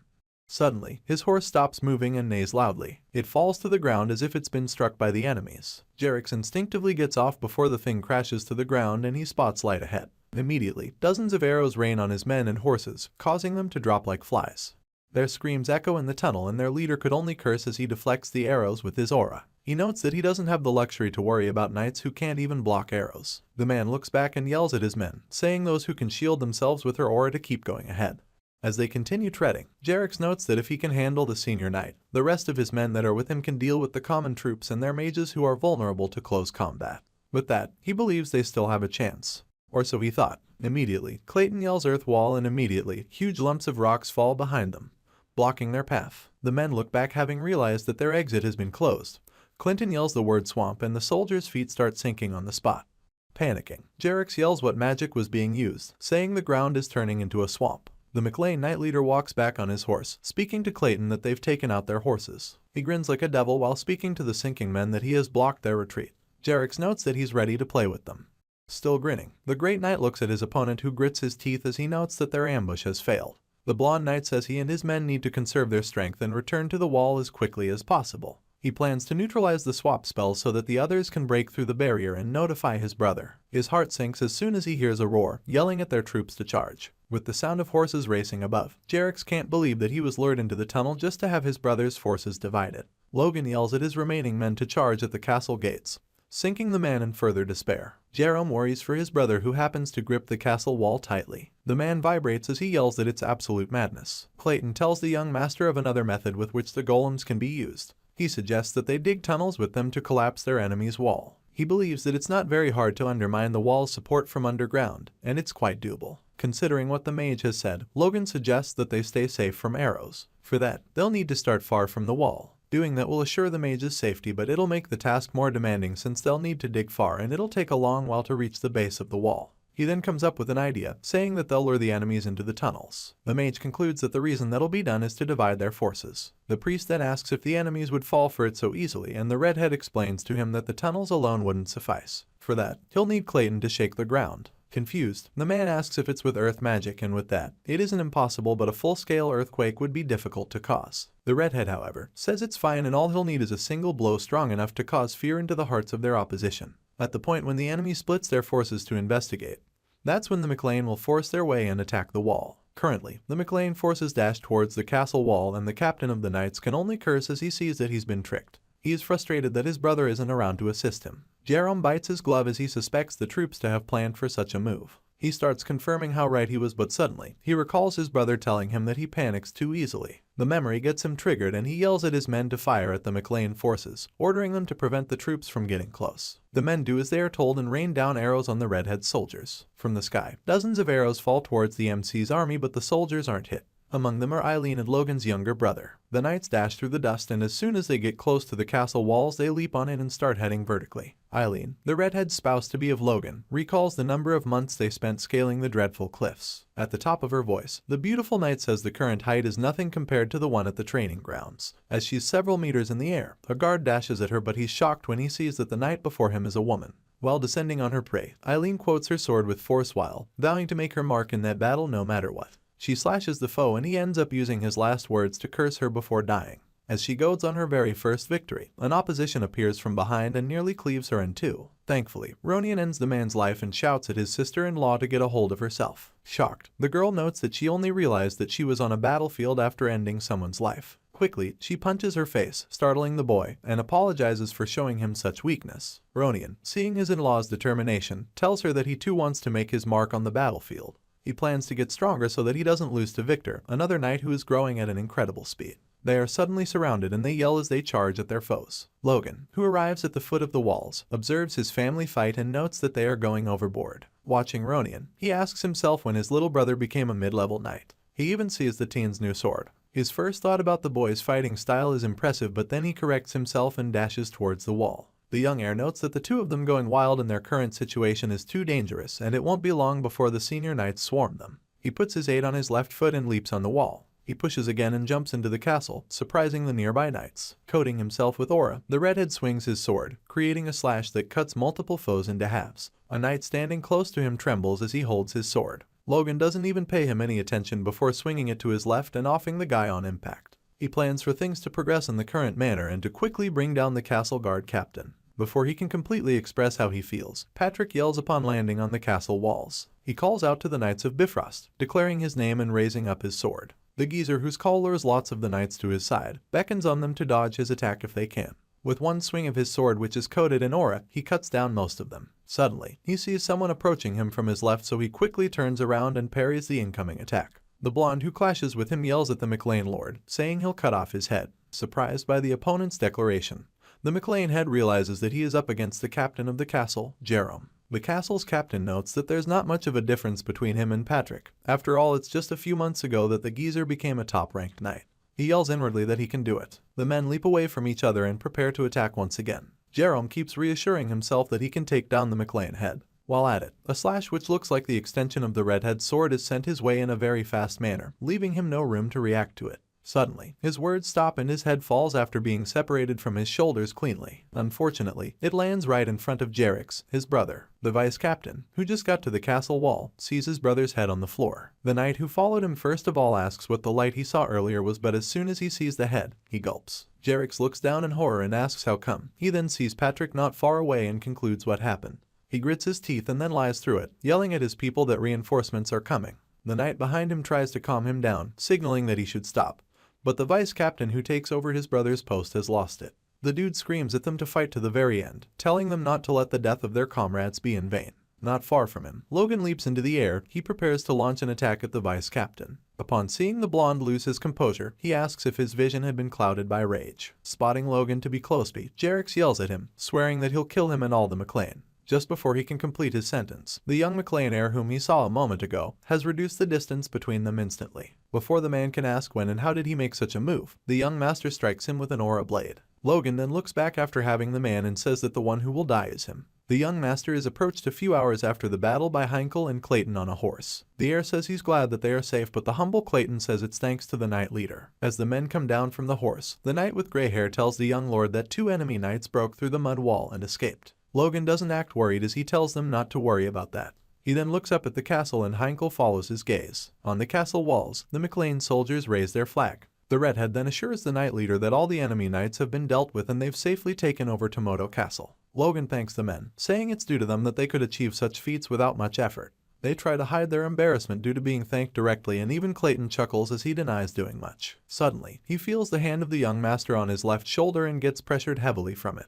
He quietly calls for the lord, asking why he's patting his shoulder, and the heir tells him that he has one more favor to ask. The man looks shocked. The dude asks the mage to create a large moat around the castle. He grins like a pervert as he begs the mage to do so before the enemies arrive. A couple of hours later, the mage did exactly as the redheads instructed and they all tried their best to cling to life. Logan goes to meet them and thanks them for repairing the castle walls and creating the moat overnight. He claps his hands and says it's normal for earth magic to be incomparable to other types. Clayton, who kneels on the floor, trying to get himself together, replies to the man that he's too kind. He looks down and sheds tears as he feels like his school is becoming specialized in construction and hopes it's just his imagination. The redhead then leaves him and walks to the edge of the walls. He looks down and notes the moat to be at least 5 meters deep and wide. With that, he believes that if someone in heavy armor falls in, even a knight won't be able to climb out easily. He then looks at 2 other knights whom he had instructed earlier to pour oil on the walls, and quickly corrects them to pour it generously. They shouldn't be stingy with it and should just apply enough to make it slippery with just a toe touch. After that, he believes that defense preparations are complete. By the time his people are ready for the main force of Bifrost to arrive, it is around noon.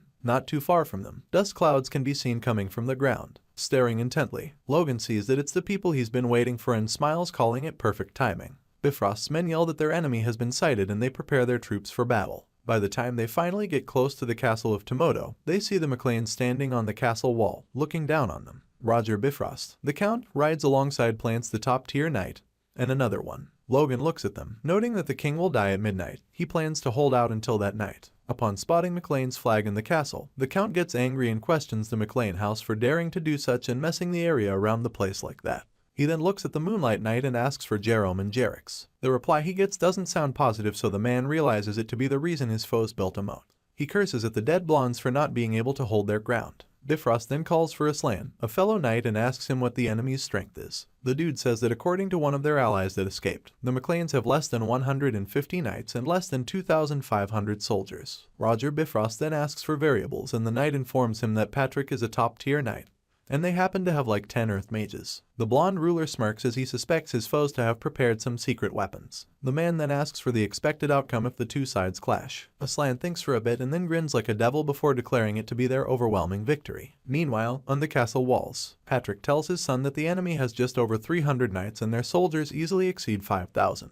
Logan agrees with him, mentioning their opponents to have Wind Tower mages, including the Count himself. The Count, who is publicly known as a 4th Circle mage, in reality is a 5th Circle mage. He tells his father that they must be cautious. The old man then looks at Aslan Liar, the Swift Knight, and then Plants, the Moonlight Knight. Logan observes his father's countenance and concludes that he'd be worried with the difference in their opposition's power. Suddenly, a very loud voice breaks their conversation, saying that the land that should be rightfully loyal to its lord has been invaded by trash who do not know their place. The voice is so loud that the soldiers and knights on the walls cover their ears. The young heir notes it to be done by amplification magic. He tells his men to prepare to fire. As for Bifrost, he declares that he will personally uproot the foundation of the people's lineage. The Count then commands his troops to charge at the castle. Logan notices that they are charging without shields, and Heinkel seems worried that the enemies are that confident in their skills. The redhead replies to the man's question by telling him that they'll soon find out. Immediately, arrows are fired after a cry, and they are sent towards Bifrost's men. Almost at the point of impact, the arrows bounce off as if there's a barrier separating them from the targets. Shocked by the turn of events, the McLeans watch the knights get closer to the castle. Not too far from the knights are mages who use their voodoo to create magical shields around the men.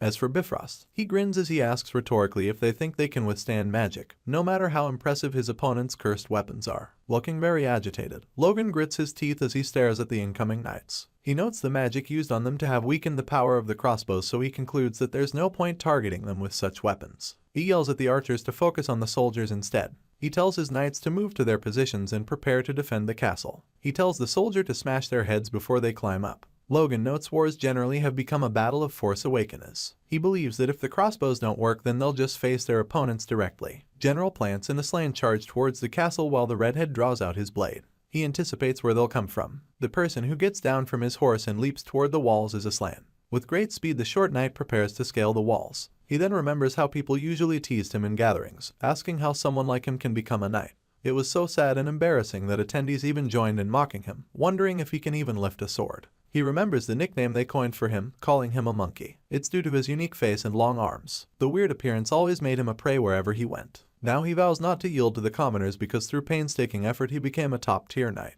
Currently he sees the general people as the prey. The knight looks at the slippery castle walls and notes that they've done something ridiculous to it. Still, he leaps and heads for the top, noting that it won't be an obstacle for him. As he gets closer, he sees a female knight with long red hair looking down at him. Surprisingly, she asks if he's a monkey and he loses his stance, stepping on the oil. Due to that, he slips and lands inside the moat. A fellow Bifrost knight announces that Aslan has fallen. Eileen can only watch in shock as she sees the man struggling to get out of the moat. The announcer continues, warning the knights to be careful of the walls. He says that even a top-tier knight was defeated by it. Pissed, Aslan gets out of the moat, looking all flustered, and yells at them to shut up, calling them useless fools. He gets on his feet and looks at Eileen, glaring at her. He says he'll give her special attention. In another place, the Moonlight Knight stands in a face-off against another person on his level. The man speaks to him, saying he has heard so much about him. Clenching up to his red-hilted sword, the man asks to confirm the gray-haired knight that his son was indebted to him. Staring at the Moonlight Knight is Patrick McLean, who looks the least happy among the two. On the top of the walls of the castle, the knights of the two parties clash. A sword attack is sent at the McLean heir's fiancée. She struggles as she is sent back by the top-tier knight.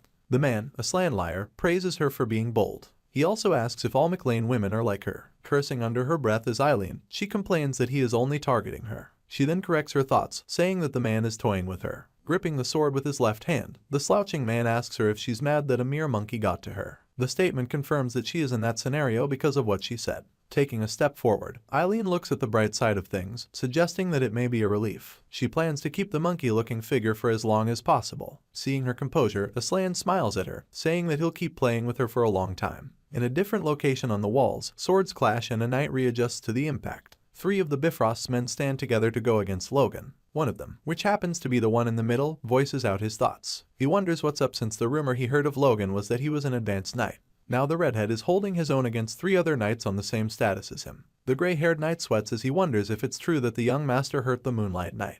Logi asks the talkative why he keeps on yapping. He then turns the question to all of them, wondering if the Count's men fight with their mouths. Passing the gray older-looking man, the dude calls the lad arrogant, saying he'll like to see how long he can hold out. With that, the men dash towards the redhead, who simply takes a stance with one arm holding his sword. He fixes his gaze at them and then does the unthinkable. Logan closes his eyes, despite the approaching enemies.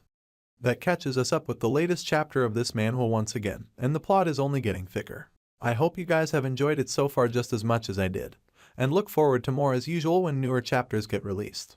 Let me know your thoughts in the comments down below, and I'll catch you guys in the next upload. Until next time.